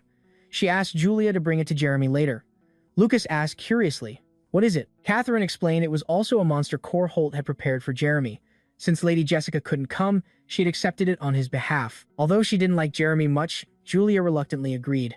"I don't like him, but I'll give it to him." After saying goodbye to her mother, Julia went to the boys' dormitory to deliver the item. The appearance of the top-ranked genius immediately drew everyone's attention. The students couldn't help but gossip, curious why she was looking for her half-brother. Jeremy's friends were thrilled to see Julia. They praised her endlessly and suggested they bring the genius little sister along on their next mission. However, their praise inadvertently touched Jeremy's sore spot and pride. He suddenly snapped, attacking his own friends with thorny vine magic to everyone's horror. Jeremy walked through a glowing green aura. His face was twisted with resentment, thinking about how his parents had never once visited him at the academy. Jeremy gritted his teeth, clutching the box of medicine. Jealousy flared violently when he saw all the attention and even the family's treasured sword were given to Lucas. He couldn't accept that someone he saw as a loser was receiving all the love. In a fit of rage, Jeremy swore, "Everything that is his must be mine. All good things must come to an end." Catherine had to return to the Miranda estate to handle family matters. Although they couldn't see each other every day, knowing their mother was staying in Dak Town for a while made Lucas and Julia incredibly happy. Meanwhile, Lucas began concocting a new elixir with Uru by his side. It was to help Mina recover quickly from her serious injuries. To avoid suspicion about his alchemy skills, Lucas had Julia deliver the medicine to Mina, claiming it was a gift from the Miranda family. Mina was amazed by its miraculous effects and praised the quality of the renowned family. Half a month passed. The academy atmosphere exploded with the opening ceremony for the Tower of Alan, dazzling with fireworks. Kai excitedly claimed the iconic tower was shining just like his own aura. Lucas could only smile wryly at his friend's delusion. The tower had been there since the first day of school. Kai's narcissism was on another level. Tessie quickly organized the class into formation, but it was teacher Sigan's imposing presence that truly silenced everyone. With a cold gaze, he reminded them this was part of the curriculum, not a playground. He also demanded everyone quickly take their assigned seats. Immediately, malicious whispers from the magic students started up again. They slandered the martial arts department as a bunch of fools chasing impossible dreams. Kai gritted his teeth in anger upon hearing his department being insulted, but Lucas quickly placed a hand on his shoulder to calm him down. As expected, the fact that the martial arts department had secured 20 spots in the Tower of Alan had angered the other teachers. They tried every way to pressure the principal to reclaim those spots. Looking at the crowd constantly proclaiming that martial artists were unnecessary for the Empire, Lucas coldly judged them. What a shameless bunch. Meanwhile, teacher Sigan calmly turned and walked away. He seemed completely unconcerned about his students' spots being taken. Listen up, everyone. Every year, the third-year students will be the first to enter the Tower of Alan to set an example for the freshmen. A loud announcement echoed, requesting the upperclassmen to get ready. Jeremy gripped his weapon tightly, sweating from a mix of nervousness and excitement. After 3 years of hard work since enrolling, he finally had the chance to set foot in this legendary tower. His friends relentlessly mocked him for barely making it into the top 100, just enough to qualify for the first time. "Brother Jeremy," Julia's voice called from behind, making the group turn around. Jeremy's friends immediately recognized the genius sister of the Ryan family and couldn't stop admiring her. Julia waved cheerfully. "Do your best." Jeremy shyly looked down, embarrassed by his friends teasing not to disappoint his little sister. In reality, Julia was only doing this because of her mother's request. She thought to herself, if things get bad, he should just retreat early.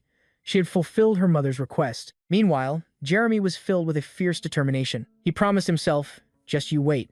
In this tower, I will definitely surpass Lucas." The group headed towards the brilliant gate of light to begin the real challenge. Upon entering, a majestic voice instructed everyone to place their magic staves down and close their eyes. Jeremy paused, puzzled. The voice was incredibly familiar, but he couldn't remember where he had heard it. A magic screen appeared, monitoring the students' meditation inside the tower. Behind it, Director Otani, with his long white beard, observed quietly and thought, "So, it finally begins." He placed his hand on the ancient mechanical wheel, pouring all his power into it, making it glow with a brilliant golden aura. His eyes shone with power. He released a massive amount of energy that enveloped the entire research room. The majestic tower was now engulfed in a sea of blazing spiritual fire, illuminating the entire academy. Lucas stared from below, stunned. Was there a martial artist at this school whose power surpassed even Teacher Sigan's? Lucas suddenly realized the true reason. He knew why Teacher Sigan was so confident the martial artist would enter the Alan Tower. It was because the keyholder, the one with power to open the tower's gate, was the Academy's strongest martial artist. Inside the Alan Tower, a hyper-realistic illusion space began to open. Jeremy emerged from a brilliant blue magic vortex. He was amazed to find that everything felt real, even though only his consciousness had entered. Even his magic staff had its familiar weight. Seeing the rookie's shock, an upperclassman spoke up. Not surprised this was his first time. The Alan Tower's best feature is its incredible realism. However, the conversation was quickly cut short. Another member shouted urgently, "Stop chatting. Go and gather with your teammates." Jeremy clicked his tongue, annoyed by the upperclassman's arrogance. He trudged toward the tower looming in the illusionary forest. Meanwhile, outside, Lucas was watching everything closely. He used a glowing magic screen to see inside the tower. His eyes glowed golden as he had an interesting realization. So even from out here, if I can sense the mental energy waves, I can see what the students inside are doing. Lucas saw Jeremy getting the cold shoulder from the upperclassman. He couldn't help but smile knowingly. Poor Jeremy, getting shunned from the very start. Standing beside him, Teacher Sigan confirmed it. Anyone with enough power could watch by sensing mental energy. First, let me give you a quick explanation, he said. Teacher Sigan explained that when the trial began, students would be teleported to random locations around the central tower. They could go alone or form a team, but the maximum size was 3 members. He advised that teamwork was essential to reach the higher floors. Kai excitedly asked Lucas to team up, but Lucas flatly refused, saying he planned to go with Anto and Decio. Lucas explained that based on the tournament rankings, the 3 of them would be split into different groups to ensure balance. Kai was so shocked he turned to stone. He whimpered, wondering if he was too good, so he got left out. Sigan quietly observed Lucas with a knowing look in his eyes. Suddenly, a flash of light from the tower gate caught everyone's attention. Someone had been eliminated and was emerging from a cloud of dust. It was a group of third-year students, but they were defeated too quickly. Teacher Sigan explained that the phantom enemies inside the Allen Tower automatically adjust their strength based on the students' actual abilities. Every year, some are too arrogant. They underestimate their opponents and get thrown out immediately. Lucas looked at the majestic, glowing tower. He wondered how Jeremy was doing inside. Inside the tower, Jeremy had luckily grouped up with his teammates. The team was quickly advancing to the second floor. Lucas watched through the magic screen and thought to himself, what a lucky guy. He found his teammates right away. Jeremy's group stepped out of the teleportation gate. They officially set foot on the second floor of the Allen Tower. This place was a mystical cave. It was surrounded by giant, glowing red crystals. The team moved cautiously deeper inside.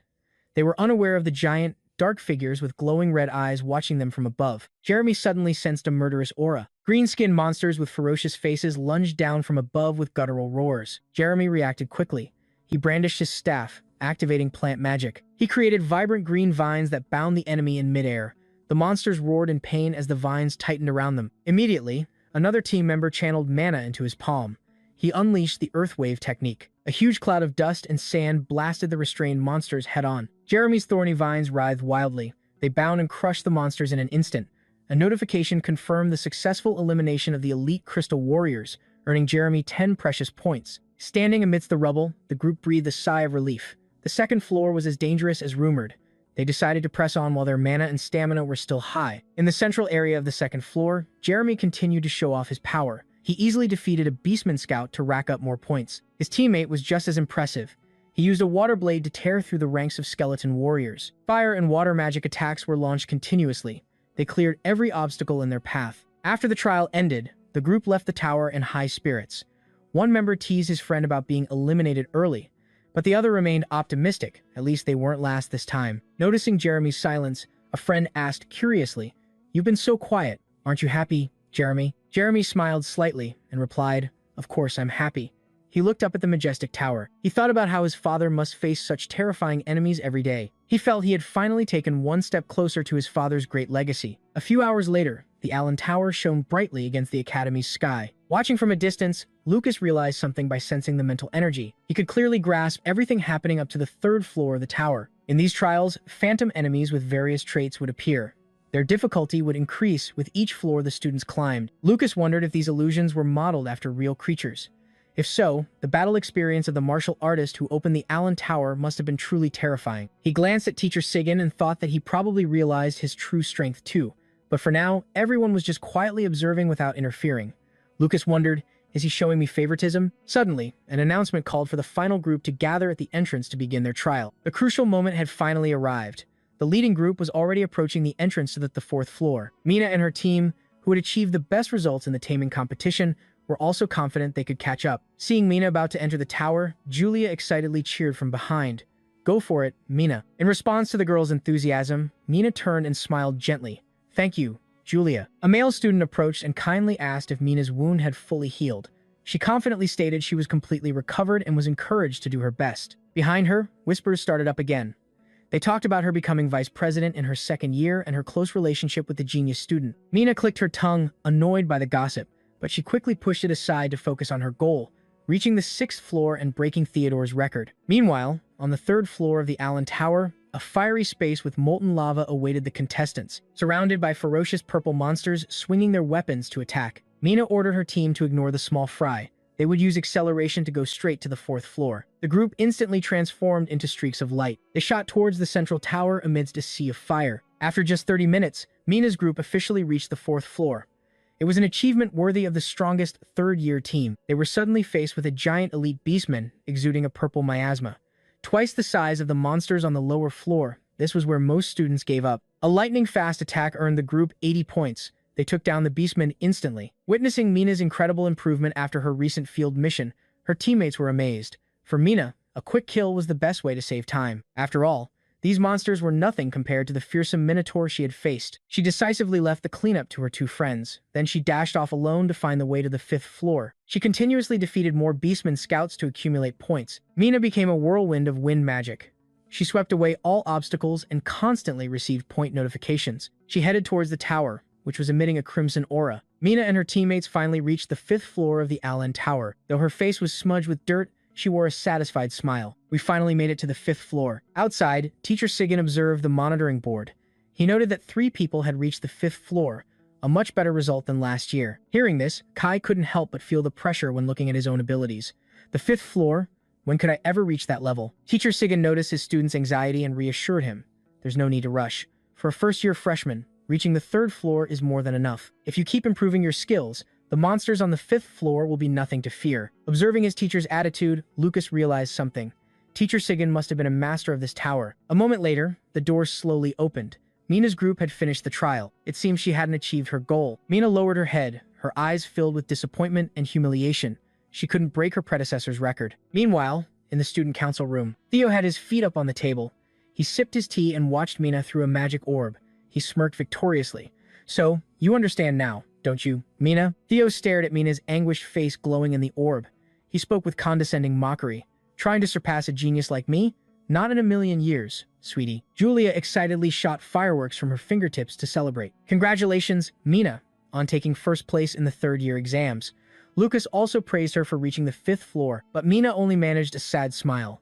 She admitted she still couldn't break President Theo's record. Seeing her senior's lack of confidence, Julia quickly comforted her, saying they both stopped at the 5th floor, so it was a tie. However, Mina shook her head, explaining the reality was completely different. By the time she saw the stairs to the 6th floor, she was too exhausted to even stand. Meanwhile, Theodore had climbed to the very last step. He had almost opened the door to the 6th floor. She admitted she was still far behind Theo in stamina, strategy, and magic control in every aspect. Then, Mina pushed aside her sadness. She asked about the siblings' team situation. Julia brightly announced she would team up with Iowa. The young lady still had her arms crossed, looking reluctant. She claimed it was an order from her father, and she had no other choice. Lucas realized that news of the Miranda family acknowledging Julia had already reached Iowa. He said he would team up with his 2 roommates, Anto and Decio. When Julia asked if they had a fight, Lucas explained that their ranks were too different. They had to be split into different groups. Hearing this, Kai rushed over, hugged Lucas, and wailed dramatically. "You cold-blooded monster. How could you abandon me for someone else?" While Kai was wondering who to team up with, Taishi suddenly appeared. She proactively invited him to join her team. Taishi smiled, saying her group really needed a strong vanguard like Kai. As soon as he heard the class president's offer, Kai's attitude did a complete 180. He slicked back his hair confidently and declared he would join since they had so earnestly requested it. Witnessing his friend's quick change, Lucas was speechless at Kai's fickle personality. Soon after, Teacher Sigan appeared at the training ground. He was pleased to see everyone had found partners. Sigan's eyes hardened as he faced the class. He roared for them to show their fighting spirit. He knew the insults others always aimed at the martial arts department behind their backs. The magic students relentlessly mocked them. They said the martial arts department would be eliminated quickly, and giving them a spot in the tower was a waste. With a sharp gaze, Teacher Sigan looked at his students and asked, "Do you want them to look down on you forever? No one wants that, right?" Tessie declared firmly, "We will train hard so things don't go as they expect. We'll prove we deserve to be in the Allen Tower with our real strength." The whole class roared with fighting spirit, determined to take the #1 spot. Teacher Sigan had skillfully turned the gossip into motivation. He ignited the fighting spirit of the entire martial arts department instead of letting their will be shaken. His plan was a brilliant success. They prepared to face the diverse and intelligent phantom enemies inside the tower. The class began intense group training sessions to build perfect coordination. During breaks, Teacher Saigan diligently explained the characteristics of the different races they would encounter, especially the terrifying muscular strength of the Beastman tribe. He even put on a monster mask to play the role of an enemy and spar with the students. He demanded they treat it as if they were facing a real Beastman. Though every day was grueling, no one complained. They all focused on a common goal, conquering the A-Land Tower. "Let's make our mark, everyone." And then, the day of the freshman trials finally arrived. An important notice was posted, confirming the martial arts department's results were valid and they were officially allowed to participate. Under the bright sun, the Allen Tower radiated a majestic golden aura, awaiting the contestants. The magic students still watched with prejudiced eyes. Before entering the tower, Teacher Sigyn gave careful instructions. When you get inside, regroup with your team at the central staircase. If you can run, run without hesitation. If you can't run, fight as if your life depends on it, and at least take down one enemy. These words were once again mocked by the magic students. They sneered that even their own teacher didn't trust in their strength. Someone even bet that the entire martial arts department would be wiped out in less than 3 minutes. Hearing those words, Kai just scoffed disdainfully. Listen to them chatter. What a bunch of losers. Lucas remained cold and calm, noticing his friend Kai's growth. Immediately after, an examiner approached and ordered, "You 12, follow me." Lucas led the group of freshmen, marching forward with a completely different aura. Headmaster Otani quietly observed Lucas through a magic screen. He marveled that it had been many years since so many martial artists had entered the Allen Tower at once. He believed that the legacy left by the martial god could finally fulfill its purpose. Lucas narrowed his eyes with determination, ready to enter the battle within the tower, while the other students were strictly following the teacher's orders, trying to avoid enemies to head straight for the central staircase. Lucas decided to go in the completely opposite direction. He knew that most of the tower's first floor was goblin territory. They often use fog magic to obscure vision before launching an attack. As soon as he detected the hazy white smoke, Lucas acted immediately. He told Anto and Desio to wait a moment. He needed to run a small test before catching up with the group. Venturing deep into the fog, Lucas faced a goblin. The green-skinned creature was exhaling foul-smelling gray smoke, just as he predicted. When Lucas's clone finished off the enemy, no point notification appeared. Lucas realized the energy creating the phantoms in the Allen Tower felt very familiar. It was the exact same energy he used to create his clones. He confirmed his suspicion. These phantoms were definitely created by the great martial artist who opened this tower. Since Lucas's clones and the phantom monsters shared the same energy, no one would detect his use of the clone's skill. Lucas's plan was perfect. He would leave one clone to protect Anto and Desio while his real body continued to climb the higher floors. Suddenly, a bold idea struck him. If they shared the same energy source, could he transform his clone's shape into a beast phantom? Lucas immediately began to experiment. A golden aura enveloped the clones, and in an instant, 2 ferocious goblins appeared before him. Lucas smiled victoriously. He could change his clone's appearance in any way he wanted. Meanwhile, Headmaster Otani was quietly observing him through the magic screen. He had noticed Lucas frequently sneaking into the library to study martial arts, but he never expected him to master the clone technique so impressively fast. The headmaster wondered if Lucas would again accumulate points for his classmates. He knew that helping too much could hinder their own growth and hoped Lucas understood that too. At the same time, in another area of the tower, others were in a dire situation. A giant shadow suddenly appeared, causing them to panic and scream. A giant? Don't come any closer. A massive green goblin with glowing eyes, and its minions were slowly advancing. They knew that with their current strength, facing 2 goblins was their absolute limit. The monster opened its fang-filled mouth, ready to devour its prey, as desperate cries for help echoed. At that moment, a strange light suddenly appeared. It descended from above, drawing everyone's attention. He calmly told his teammates to stay calm. Thanks to the thick fog, the giant couldn't see them. That's right. The giants on the first floor have low intelligence and move very slowly. He gave a decisive order. Keep your distance from the boss. Take out the small fry first. The group immediately sped through the thick fog. They had to focus all their efforts on their first real battle inside the tower. Thanks to the timely guidance, they continuously dodged attacks, and their decisive counterattacks began to injure the enemy. A mysterious notification lit up brightly. Goblin Scout successfully eliminated, plus 10 points. It confirmed that the group's coordinated efforts were starting to pay off. They stared in shock as the enemy disintegrated into particles of energy. We actually killed it. Another person excitedly realized the teacher was right. Teamwork is victory. They eagerly pushed forward to collect more points from the remaining targets. Watching from behind, Lucas thought that victory required not just strength, but also calm judgment and courage. He smirked knowingly, wondering if using Beast Phantom clones to train his classmates counted as cheating. He hoped this trial would help everyone experience the thrill of real combat. At the observation area outside the Allen Tower, the magic class teacher smirked smugly. He saw Lucas's group surrounded by 3 monsters in the fog. He casually sneered. What bad luck. They're dead for sure. The students standing nearby joined in contemptuously. Even we struggle against 3 at once. Those weaklings from the martial arts department don't stand a chance. The teacher confidently asserted they would soon be defeated and flee. What a bunch of fools. Even if they get into the tower, they're just a laughingstock. He glanced at Sigyn and sneered at his misplaced confidence. Sigyn remained silent, arms crossed. His eyes were fixed on the screen as he thought, 3 at once? If they stay calm, there's still a chance to win. Suddenly, the tower flashed with a powerful golden aura. The magic teacher's face turned pale with shock. What is this? The students outside were confused. The fog is too thick. Are they trying to escape? What's happening? But the reality was the complete opposite.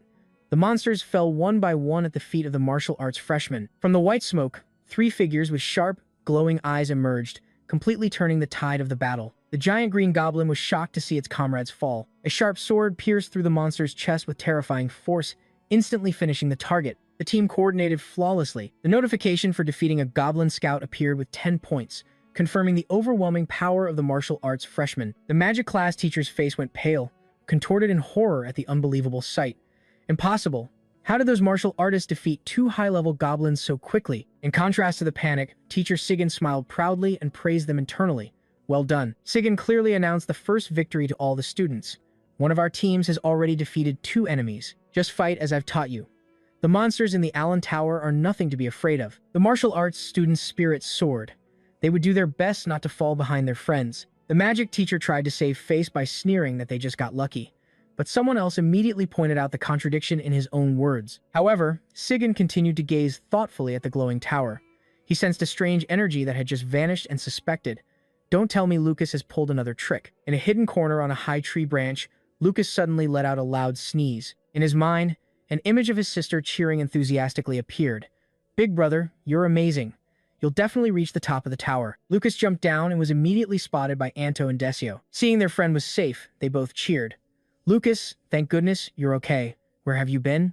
We were worried sick. Lucas realized he had been teleported quite far, but luckily, the group had found their way back to the assembly point. Seeing Lucas, a male student cheered excitedly.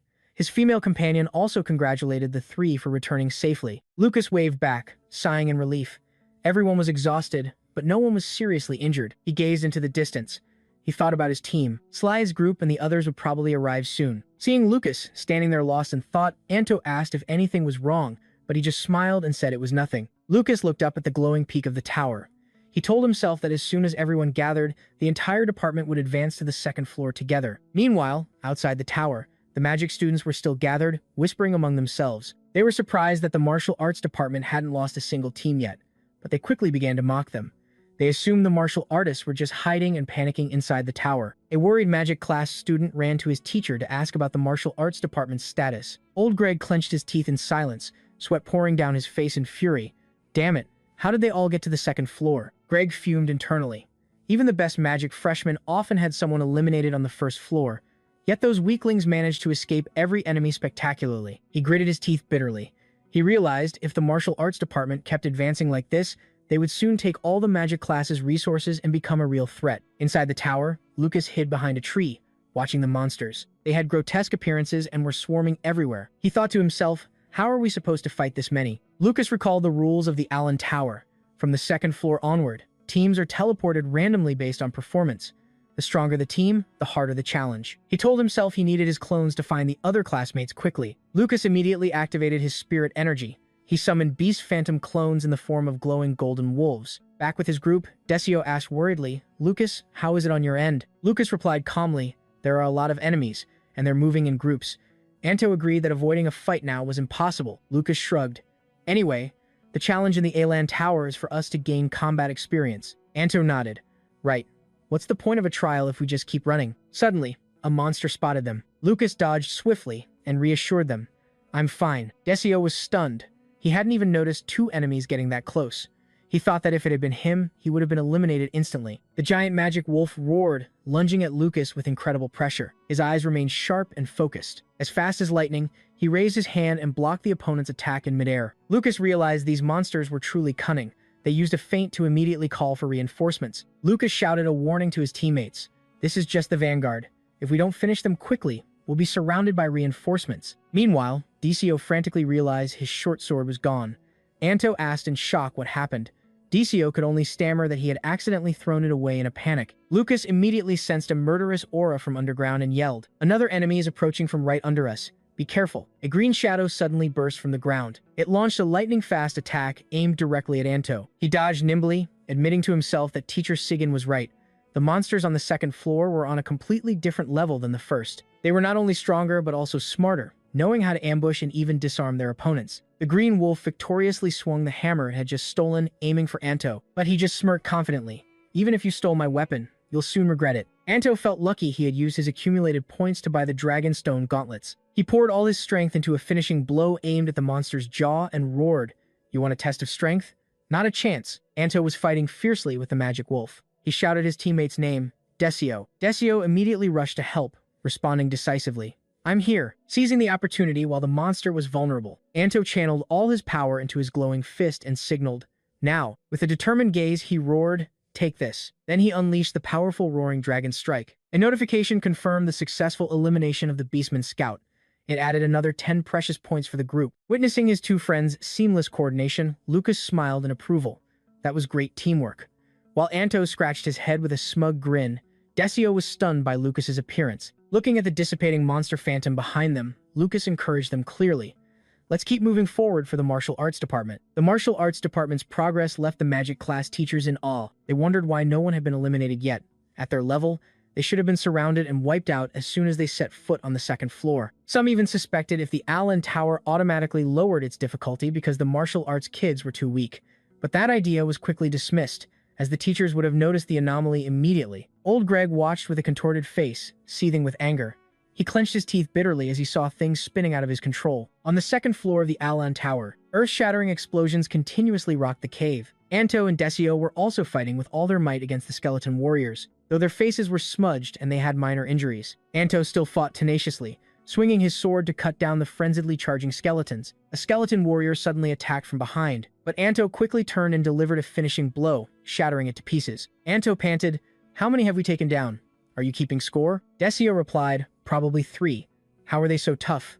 Neither of them knew Lucas was still quietly watching from behind to ensure their safety. Noticing that all the martial arts department members had reached the second floor unharmed, Lucas decided to use a secret support technique of the Ryan clan called the Hero's Blood Battle Cry to help everyone pass this trial together. On the magic map, the groups began to move tactically through Area B. Suddenly, a beastman riding a glowing green speed wolf charged at them with terrifying speed and a fierce roar. Facing 7 ferocious wolves closing in, Lucas and his teammates quickly took a defensive stance. A blade of light suddenly descended from above. It pierced through the magic wolf's body in a blinding explosion of spirit energy. From behind, a female student drew her bow, firing sharp arrows to support her teammates. The golden wolf, summoned by Lucas, stood majestically on a peak, quietly observing the scene where the speed wolves had been completely annihilated. Notifications continuously popped up, confirming each kill earned another 10 precious points. In Area C, the group coordinated seamlessly to attack a one-eyed cyclops, directly taking down the massive creature and earning another 25 points. The battle continued to rage in Area D.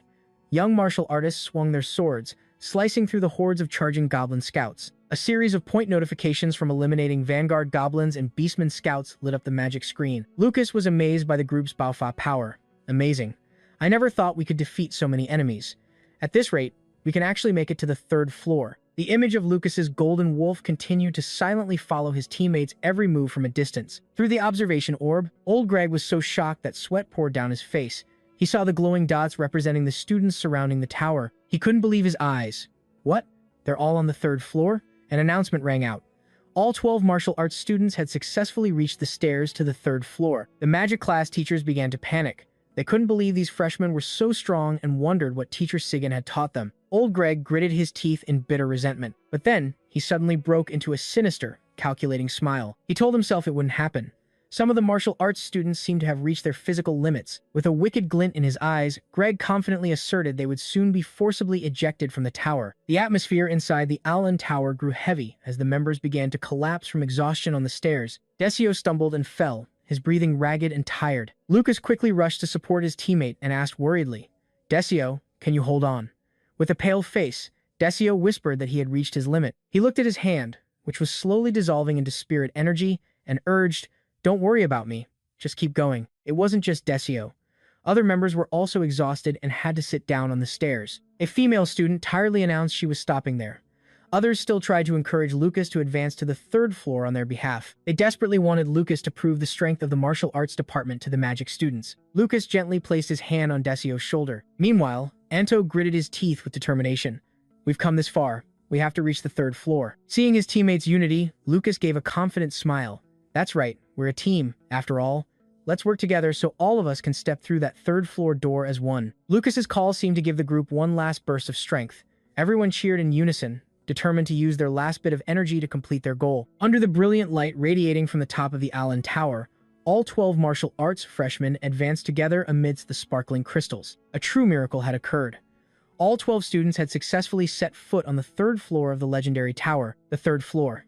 So this is the third floor of the Allen Tower. The real nightmare began when grotesque purple creatures emerged from the sea of fire and charged ferociously. Although he tried to fight back, he was soon completely overwhelmed by the swarm of aggressive monsters. Outside the tower, the eliminated contestants recalled with fear. The third floor is truly brutal. I couldn't even count how many enemies there were. I saw we were surrounded by 5 of them. We almost got wiped out. Watching from a distance, Lucas concluded that the third floor was the current limit for the martial arts students. He thought to himself, to avoid suspicion, I deliberately had my real body withdraw, but my clone is still inside the tower. By supporting the second martial arts group with the hero's blood battle cry skill, I can lead everyone to the third floor. That way, everyone in the martial arts department gets a better score, and I won't stand out too much. Looking at the scoreboard, Tessie, Kai, and Lena all had 55 points, while he only had 43. Lucas smiled knowingly. My department is stealing the show. This uniform progress caused a real shockwave among the magic classes. The magic students buzzed in disbelief. No way. All the martial arts students made it to the third floor? They couldn't believe it. Usually, only the elite class could achieve something similar. Witnessing the powerful rise of the martial arts department, old Greg gritted his teeth in bitter resentment, sweat pouring down his contorted face. This is bad.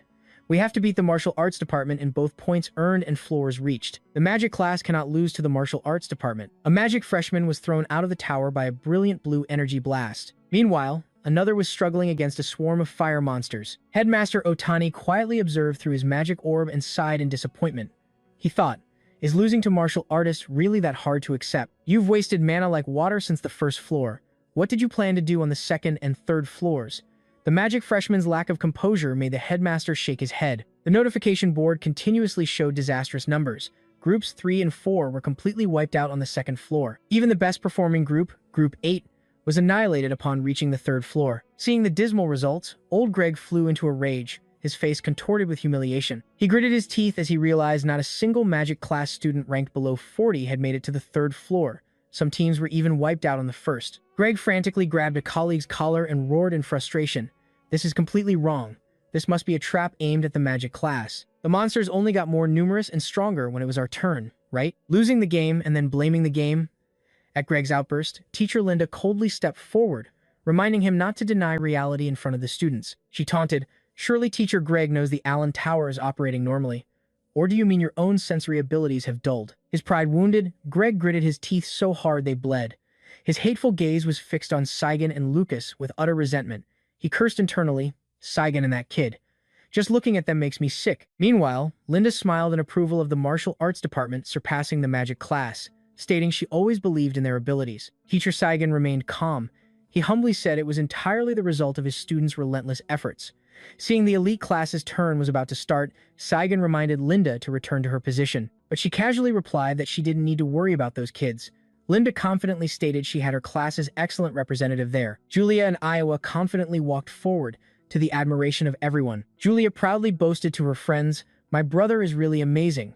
If he were serious, he could climb much higher than the fourth floor." These words made the surrounding magic freshmen feel humiliated and discouraged even before their trial began. When the examiner called Julia's group into the tower, from a distance, Lucas waved and shouted, "Go for it, Julia. Don't forget to eat the candy I gave you." Julia enthusiastically replied and entered the glowing portal with her teammates. The nearby examiner overheard Lucas mention candy. He wondered why he would say that at this particular moment. However, as soon as he saw Julia put it in her mouth, his eyes widened in astonishment as he realized the truth. It wasn't candy at all. It was a powerful mana recovery pill with a miraculous restoration speed. Pills of this quality were extremely expensive because martial artists who could craft them were very rare. It was an incredible luxury to use such a precious item for a simple school trial. Meanwhile, Julia winced at the bitter taste. Ugh, I got tricked again. Poor little sister. Just bear with it. Lucas smiled calculatingly.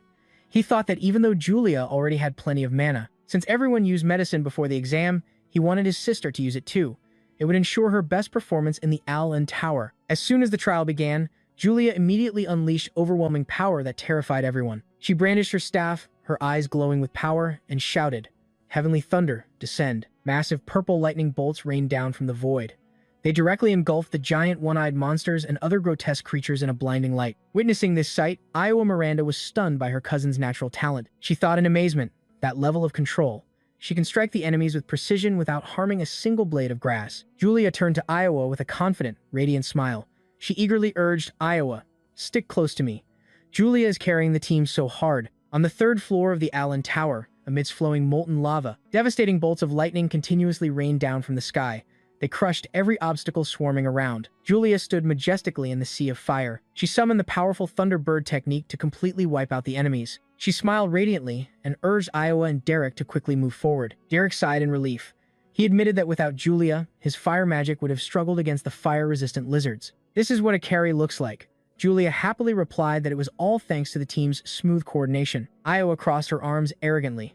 She thought to herself that in the real world, she could have easily controlled the monsters' minds to make them destroy each other. Hearing Julia praise her talent on a real battlefield, Iowa froze for a moment. She bitterly realized that her spiritual magic was completely useless against the mindless phantoms inside this tower. Iowa tightened her grip on her staff. She felt like nothing more than a burden, only able to scout enemy positions. Witnessing Julia's innocence and absolute trust in her, Iowa was moved. She blushed, turned away, and loudly declared she would let Julia take all the glory this time. Then she suddenly dashed forward. Julia, who was running, crashed into Iowa's back. She rubbed her nose and whined, "Why did you stop so suddenly? Is there an enemy?" Iowa replied, flustered, "No, it must have been my imagination." But deep down, Iowa was suspicious. She kept sensing a strange presence, not an enemy, but not a fellow student either. Julia excitedly instructed, "Hey, Iowa, when we get to the 4th floor, find the path with the fewest monsters." An announcement rang throughout the academy. The first 3 students had advanced to the 4th floor. Watching silently, Lucas broke into a cold sweat. That was close. Spiritual mages really are sharp. Outside, the crowd buzzed with excitement over the freshman's shocking achievement after 30 long years. Teacher Linda proudly claimed it was proof of her excellent teaching. Other colleagues argued it was due to the student's own extraordinary efforts. Lucas smiled quietly. He knew the pill only boosted mana. How far Julia could go depended entirely on her own strength. He told himself his only job now was to silently watch over his sister's growth. Inside the tower, Julia was highly focused, purple lightning crackling around her staff. Suddenly, Iowa shouted a warning.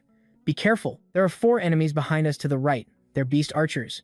These were monstrous archers with a ferocious, skeletal appearance. A burst of red flame erupted, deflecting the attack. Derek brandished his staff and shouted, "Fire." He stepped forward to shield Julia and declared, "Julia must be exhausted from the 3rd floor.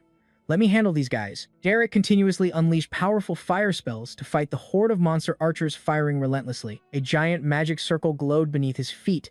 It instantly incinerated the monsters in a sea of fire. Pleased with his victory, Derek turned back to boast. "What do you think? My fire magic is pretty good, right?" However, Iowa paid no attention to his bragging. She coldly warned that many enemies were approaching and urged everyone to leave quickly. Being ignored, Derek could only sulk and chase after them as Julia and Iowa had already run ahead. Iowa nervously announced that about a dozen enemies were charging straight at them with terrifying speed. Iowa nimbly dodged the deadly attacks. But just then, heavy iron gates suddenly slammed down, blocking their path. It formed a cage, trapping the entire group. From the dark shadows, a giant entity with the form of a pig-headed minotaur emerged. Next to it stood a white wolf with glowing red eyes, growling menacingly. Faced with these high-level beasts, the small Iowa could only stand frozen in fear. Iowa gritted her teeth in frustration as she looked at the sturdy iron bars. This is bad. Only a metal-type mage can break this cage. No, there's another way. Immediately, Julia brandished her staff and activated the Thunder Wall skill. Powerful bursts of pink and purple electricity erupted. It directly struck the charging wolf, paralyzing it completely in pain. High-temperature flames could also melt metal. Understanding the plan, Iowa quickly gave orders. "Everyone, hold off the enemy. Derek, break the cage." The giant pig beast roared furiously. It and its pack of wolves charged wildly. The attack created suffocating pressure on their magic defense. Amidst the chaos, a mysterious voice suddenly spoke. "The 4th one on the left is the fastest and also the weakest." Julia immediately focused her eyes. She directly struck down the weakest target in the frenziedly charging monster pack. Iowa activated her spiritual magic, a red circle glowing on her forehead. She shouted, "No time to explain. 3 on the left. 2 on the right. Hurry." Julia smiled confidently and replied, "Yes, ma'am." Massive purple lightning bolts erupted, striking the monsters directly, making them scream in agony. Iowa continued to maintain her spiritual pressure to pinpoint targets for her teammates. However, she was shocked to realize the enemies here were incredibly durable. If these were 3rd floor enemies, they would have been blown to bits by now. As expected, the fourth floor enemies are on a whole other level. Iowa yelled her command, "Wipe out the right side first." After a series of attacks, Julia began to tire. She panted heavily, "I'm running out of mana. I'm sorry. Right now, I can probably only seal the giant's movements." Iowa gritted her teeth with determination, then watched for an opening and take down the wolf. She gathered her last bit of strength. A giant, wolf-shaped bolt of lightning erupted. It directly engulfed the enemy in a blinding light. The magic wolf shrieked in agony and then vanished completely amidst the tower's rubble. Standing in the desolate scene, Iowa sighed in relief. "We've defeated them all. The giants still can't move, so we're safe now, right?" That was terrifying. I thought it was game over. Julia smiled brightly. She asked excitedly, "After we get out of here, can I proudly boast that I protected my classmates like a real class president?" Iowa gently reminded Julia not to get too full of herself, which only made the girl laugh mischievously. However, their carelessness came at a high price when something unexpected happened. The giant purple entity suddenly broke through the barrier and charged. Iowa was horrified. She realized she had been too careless. She hadn't detected a new group of enemies silently approaching. Amidst Julia's terrified screams, Derek managed to jump in front of her. He urged everyone to run while they still could. Julia cried out in despair as she watched her teammate sacrifice himself to protect her. Derek used all his strength to create a small opening, just enough for one person to pass through. He fiercely demanded that Julia escape quickly. Despite Julia's insistence on staying to fight, Derek, his face covered in sweat, firmly stopped her. He didn't want her to waste her precious mana on this floor. He used every last bit of his strength to hold back the evil entity. With his eyes glowing fiercely with fire, Derek demanded that Julia, at the very least, be the one to move forward. An earth-shattering fire explosion erupted. It engulfed the space in a sea of red flames. At the Manhwa Tower, the situation became incredibly tense. 2 members of the group had just been eliminated. Now, only one person remained on the 4th floor. Derek thought to himself, "In that situation, I instinctively protected Julia because she was the only one who could keep going. We did pretty well." Iowa walked away coldly. She stated calmly, "I was just repaying a debt. If this weren't the Manhwa Tower, where spiritual mages are at a huge disadvantage, I would never lose to anyone." Iowa glanced back at the exhausted Julia, who was resting. From the observation room, Headmaster Otani watched intently through his magic orb and praised them endlessly. A scout to track the Phantom's movements, an engineer to disable traps. Each one understands their strengths and weaknesses and makes the right decisions.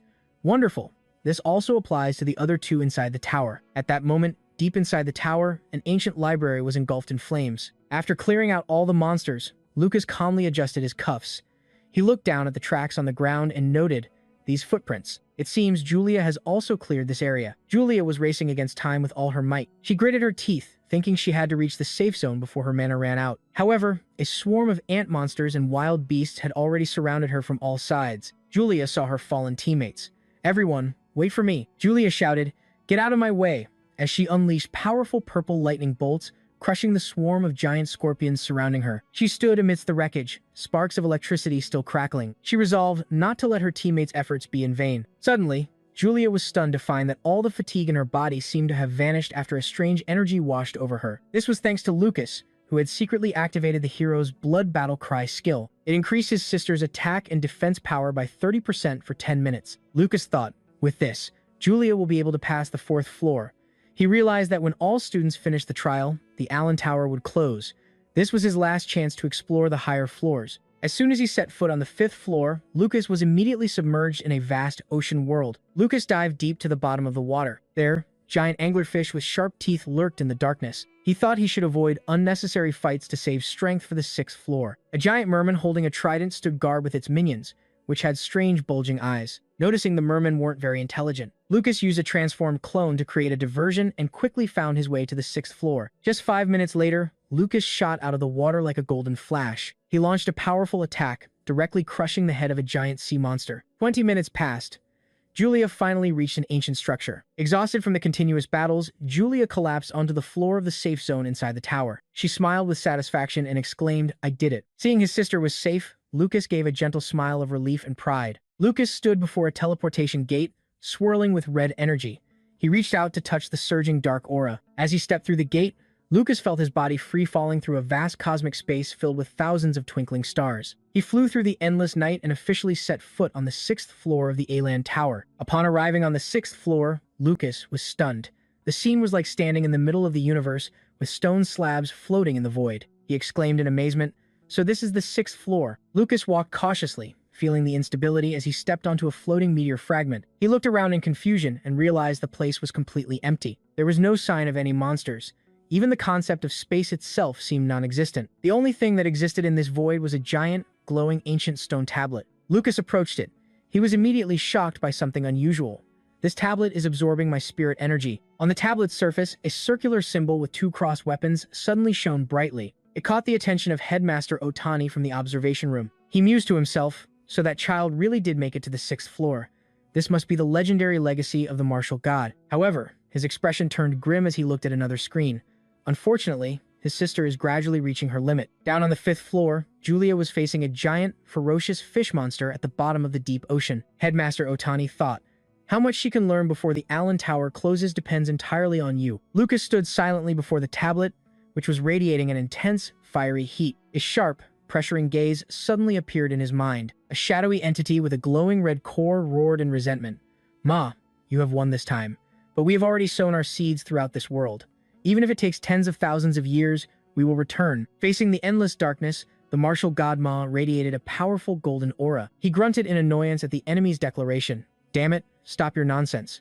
This martial god has quite a temper." Ma poured all his spirit energy into his fist, which glowed like the sun. He unleashed his ultimate attack, martial god's secret art, annihilation. A massive wave of energy descended, engulfing the evil entity in a blinding explosion of light. The destructive power of the martial god's punch spread throughout the universe.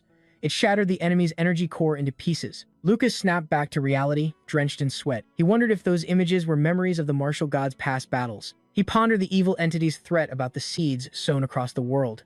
He wondered if mutated creatures like the Minotaur were the result. Realizing the seriousness of the matter, Lucas decided he needed to investigate this more thoroughly. He slowly reached out to touch the glowing ancient characters on the stone tablet. Just as Lucas was about to learn more, a giant golden hand suddenly appeared from the void. It made him jump back in alarm, thinking he was being attacked. However, he soon realized the mysterious hand's target wasn't him. It was aimed directly at the ancient stone tablet. The giant hand struck a direct blow, shattering the tablet into pieces. Lucas realized with horror that the martial god's relic was the real target. The stone tablet was gone. There was no reason to stay in Allen Tower. Besides, Julia had probably finished her trial by now. Sitting on the floor, Lucas felt a strange change happening inside his body. He wondered if this was from witnessing the martial god's ultimate technique. At the same time, the tower's magical gears ground to a halt. Headmaster Otani silently watched Julia on the 5th and 6th floors. He hoped she would continue to train and grow even stronger. An announcement declared the end of the Al Anthem Tower trial. The tower would be sealed immediately now that the final challenger was finished. Amid a shower of brilliant fireworks and confetti, Julia strode proudly through the gate. She held her staff high with a radiant smile.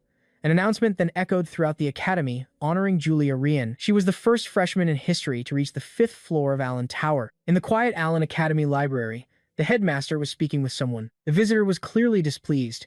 He pointed out that the freshman magic class results were abnormally bad. A full 18 students had failed to score a single point. Otani remained calm.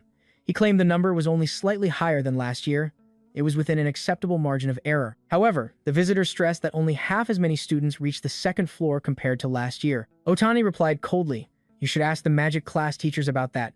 I also want to know what they taught to make the students lose their composure. You focused so much on the magic class that you missed the anomaly in the martial arts department." After the trial, 4 martial artists have broken through their limits.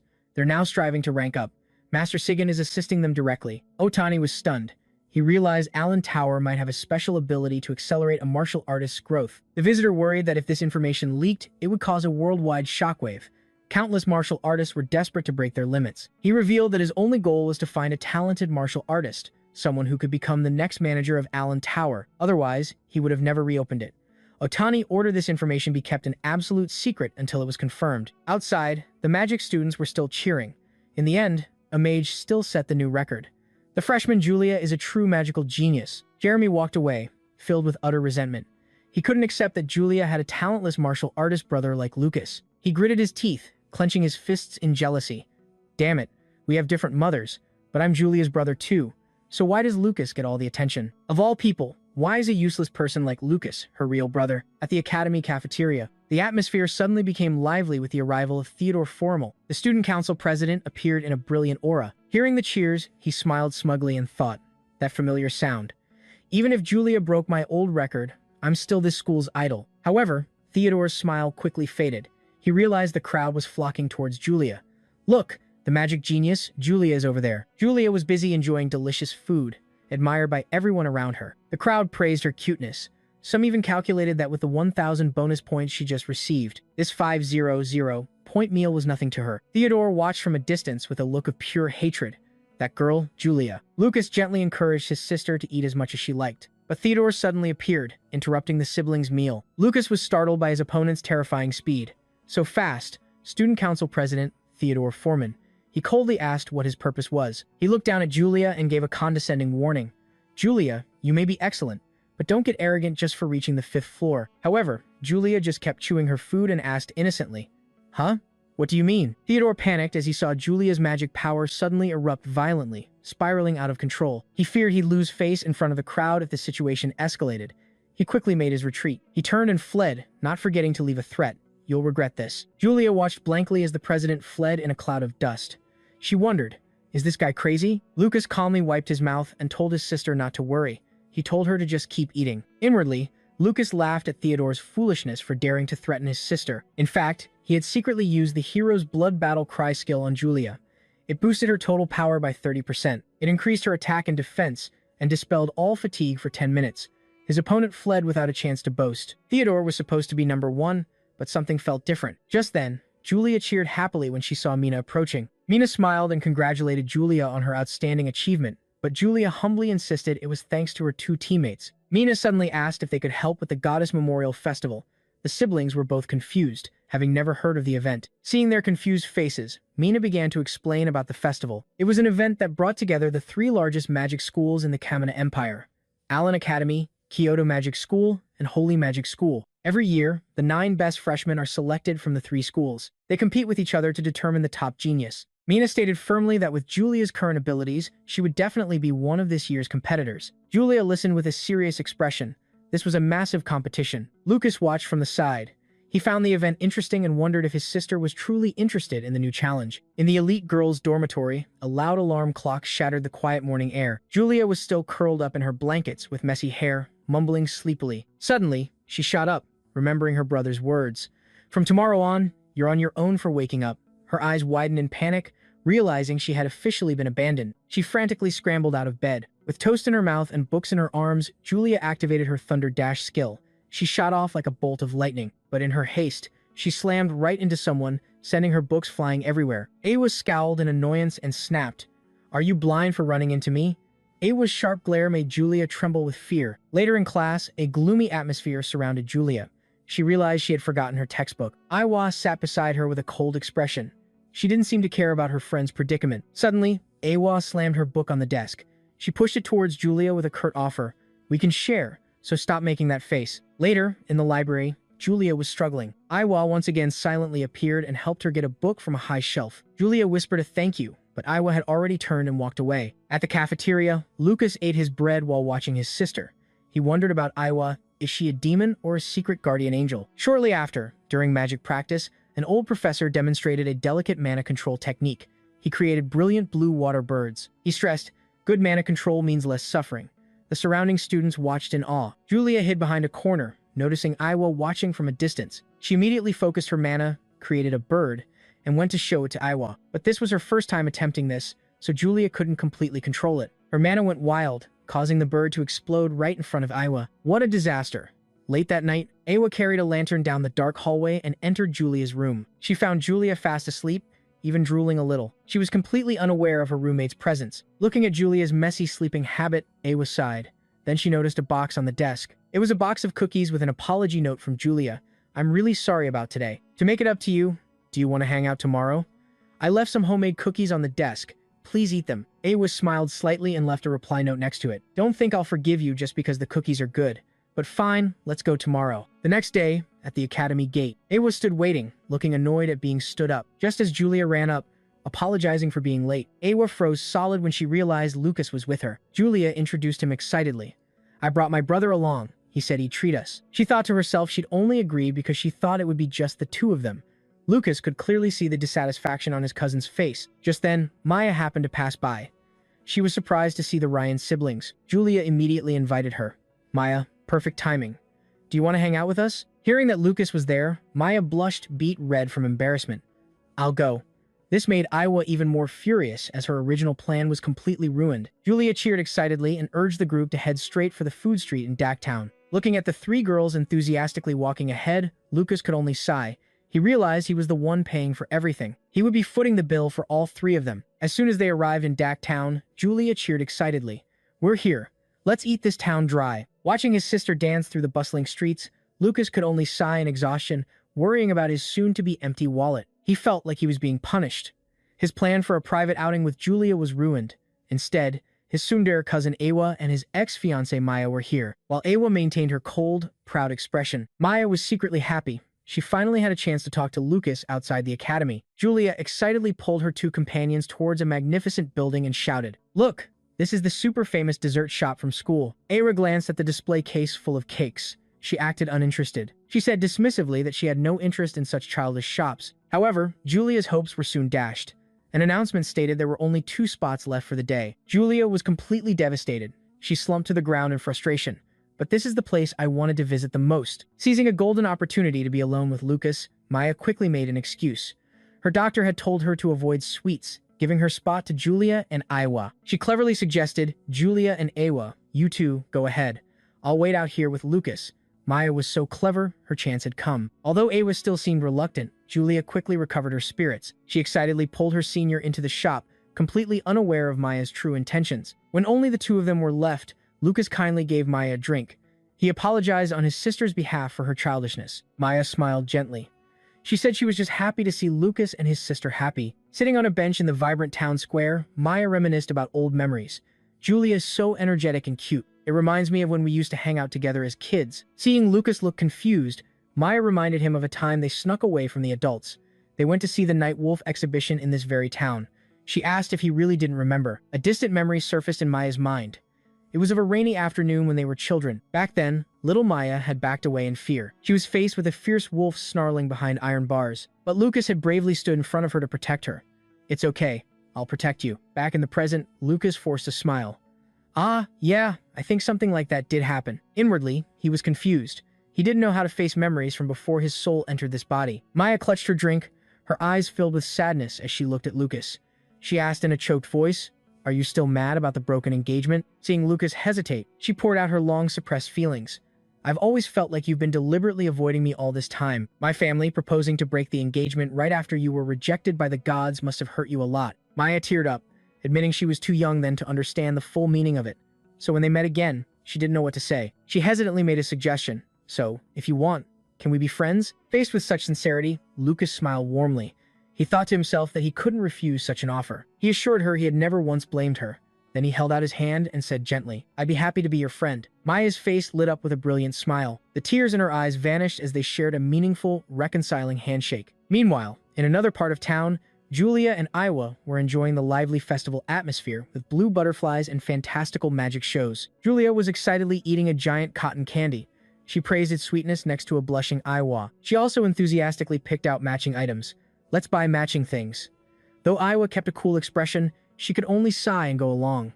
"Do whatever you want." Lucas and Maya were sharing a warm, reconciling handshake when suddenly, Julia and Awa unexpectedly returned. Witnessing this intimate scene, Julia was stunned. Maya panicked and waved her hands defensively. "No, it's not what it looks like." Iowa looked at them with a scornful gaze. She muttered about their lack of decency. Lucas could only awkwardly change the subject. He quickly urged the group to move on to the food street to break the awkward atmosphere. The group headed towards the bustling shopping district of Town. Julia was happily eating a star-shaped candy. She commented that its taste was just average. However, the candy suddenly emitted a brilliant pink light, making her exclaim, "The candy is signaling something delicious." Awa was surprised by the candy's strange function. Julia quickly led the group, following the guiding light through the small streets. The light led them to an ancient, imposing building called the Five Elements Hall. Lucas curiously asked about the place. Julia excitedly explained that it was actually a dojo. The master was a famous treasure collector. She revealed an enticing piece of information. If they went inside and passed 5 trials, they could receive an incredibly valuable magic item. Although Lucas was hesitant since their goal today wasn't to challenge dojos, both Maya and Iowa were very interested in finding truly valuable magic treasures. Faced with his sister's enthusiastic pleading and sparkling eyes, Lucas could only sigh in defeat and agree to go inside. However, just as the group reached the foot of the stairs, a loud shout ordered them to halt. 2 burly guards in red uniforms and dark sunglasses stepped out to block their path. The two guards coldly blocked their way, declaring this wasn't a place for kids to kill time. Without flinching, Lucas gently placed his hand on a guard's shoulder. He calmly explained, "We're here to hunt for treasure. Please step aside." The guard was shocked, sweat pouring down his face. He felt an incredibly terrifying aura emanating from Lucas and wondered who this young man really was. Meanwhile, Lucas noted with interest that even a gatekeeper here was a 4th-level martial artist. He smiled slightly and asked again, "So, can we go in?" Under the immense pressure, the guard's attitude immediately changed. He asked again. He then welcomed the group inside, stating that this place always welcomed those with real strength. This sudden change of heart left Awa and Maya stunned, while Julia was excited that they had gotten inside safely. As soon as they stepped through the door, a clear voice welcomed them to the 5 Elements Hall. It announced the first trial, the Beast Test. In a vibrant arena, a man with purple hair sat casually on a magic circle. He grinned sinisterly and declared that if they could defeat his pet, they would pass this stage. "Come on out, my fire cat." A giant lion, its body ablaze and eyes as red as fire, slowly appeared amidst resounding roars. Seeing the monster's fierce appearance, Maya nervously warned everyone to be extremely careful. The beast tamer immediately activated the magic circle, shouting an order to release the beast's magic chains. The sound of shattering iron chains echoed dryly. The fire lion let out a savage roar, its blazing eyes reflecting Lucas and Julia. Just as the monster furiously charged with its mouth full of fangs, Lucas quickly stepped forward to shield his sister. However, just as the fire lion was about to pounce on its target, it suddenly froze, to the beast tamer's shock. A pitch-black aura in the shape of a giant wolf erupted from behind Lucas. It radiated a terrifying pressure that made the fire lion tremble and sweat with fear. It froze solid upon meeting the big boss Black Wolf. Lucas's face was now shrouded in shadow. The beast tamer furiously cracked his whip. He roared for his beast to attack immediately. However, it turned and fled in terror. In its panic, it completely ignored its master and sent him flying. Lucas scratched his head, sheepishly asking, does this count as passing the trial?" Julia cheered excitedly. "That's my brother." Meanwhile, Awa watched with a suspicious gaze. She couldn't understand what trick Lucas had used without even lifting a finger. As they climbed the stairs to the next stage, Awa was still puzzled. That lion had clearly been terrified of Lucas. Julia leaned close to Lucas and whispered, "Are you still using that Yuru hack?" Lucas put a finger to his lips, signaling for secrecy, and smiled mysteriously. "Sheh, I just got lucky." The group stopped in front of a magnificent corridor illuminated by blue magic circles. An old man with a monocle appeared, announcing that this was the second stage, the Wind Corridor. The rules were simple. The player had to shoot an arrow through all the moving circles and hit the ball at the very top to complete the task. The old man explained that this challenge tested not only delicate mana control but also the participants' sharp judgment. To add to the drama, he would personally control the corridor's environment through a magic control panel. Julia eagerly volunteered to take the first challenge. Seeing the girl's enthusiasm, the old manager smiled. "My, you're full of energy. Let's begin." Immediately, a magic arrow was fired, gliding through the glowing circles in the corridor. While sucking on her candy, Julia focused her mana and confidently shouted, "Watch me." She skillfully guided the arrow. It passed through each magic circle with absolute precision. Witnessing the arrow's intricate yet smooth path, Awa couldn't help but exclaim in amazement, "Incredible, such smooth curves." Maya next to her also silently acknowledged the girl's obvious natural talent. The old man nodded in approval of Julia's skill, impressive for a young one. "Let's end the warm-up here." With that, he decided to increase the difficulty by pressing a button on the magic panel. Magic cubes began to float and rotate, creating a challenging maze in mid-air. The old man noted with amusement, "Now things are getting interesting." The old man squinted challengingly and asked if she really thought she could pass this trial so easily. Julia strained to control the magic arrow, guiding it through the glowing energy rings. She realized that just keeping the arrow from falling was consuming almost all of her strength. The old manager laughed smugly, urging her to give up as he continuously increased the pressure with fire and water magic to interfere. The magic cubes relentlessly fired obstructive light beams. This created a chaotic field full of obstacles from various elements. Lucas observed and realized this wasn't just a simple trial. It was a complex combination of physical elements and high-level magic interference. As Julia struggled to find a way through, she suddenly remembered her brother's advice from a past training session.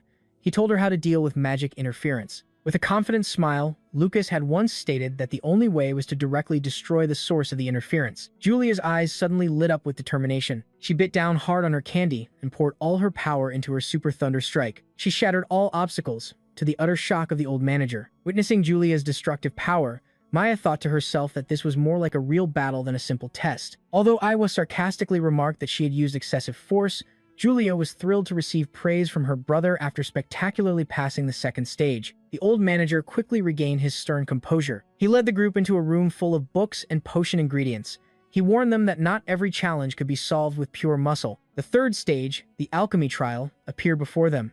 It valued control and absolute focus over combat strength. A female mage with brown hair and goggles smiled challengingly. Race me in potion making. If you're slow, you lose. This challenge was to brew the legendary magic potion known as the Tears of Trivia. The female mage presented a table with 108 rare ingredients needed to complete it. However, she gave a grave warning. The recipe is luck-based. One wrong move and you'll blow up. Facing 108 ingredients without a specific recipe, Iowa thought it was just a game of chance.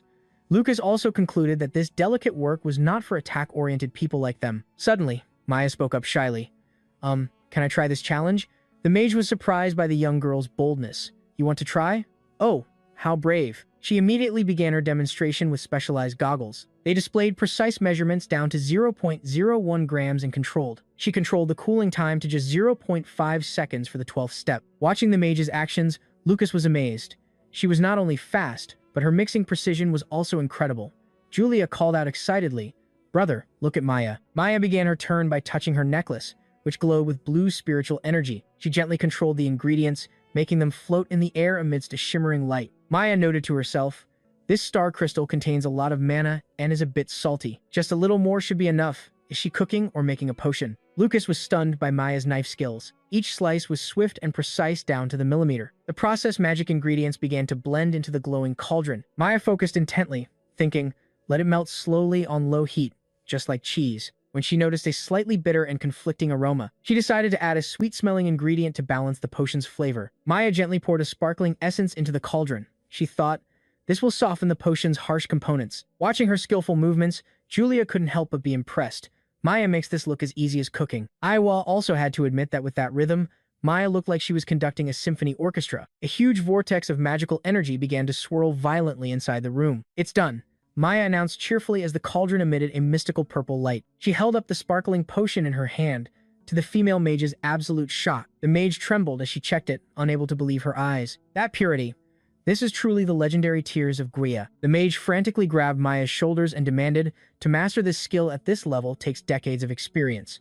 Are you the disciple of some great alchemist?" Maya could only stammer, No." Maya shyly explained, "Actually, this is my first time making Tears of Jivia.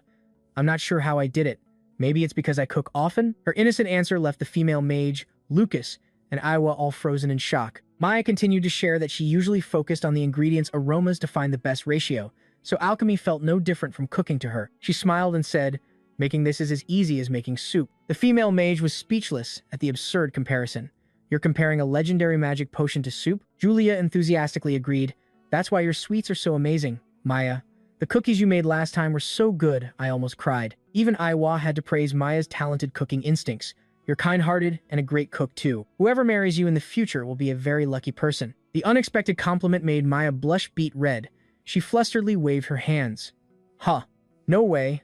I just cook for fun." While her heart pounded from embarrassment, Maya secretly glanced at Lucas, wondering what he was thinking about her. Lucas stroked his chin thoughtfully. Besides making potions, having a good cook in the team would be a huge morale booster on long journeys. Seeing Lucas's confused expression, Awa sighed in exasperation. What an idiot. While Lucas and Julia were still confused about what was happening, Maya just smiled happily because the group had passed the trial together. The alchemist mage silently mocked herself. The mixing technique she had practiced for half her life had lost to what a young girl called cooking skills. She smiled with relief and said that being utterly defeated felt surprisingly refreshing. She then respectfully handed the potion to Maya. "This is yours. This Tears of Gvia belongs to you." Maya hesitantly held the precious potion. "I can't accept something so valuable." The female mage kindly reassured her that Maya had made it herself, and in a life or death moment, this potion would surely save her. Lucas also smiled encouragingly. "You should take it. That potion is proof of your own ability." Hearing Lucas's encouragement, Maya blushed happily and nodded with gratitude.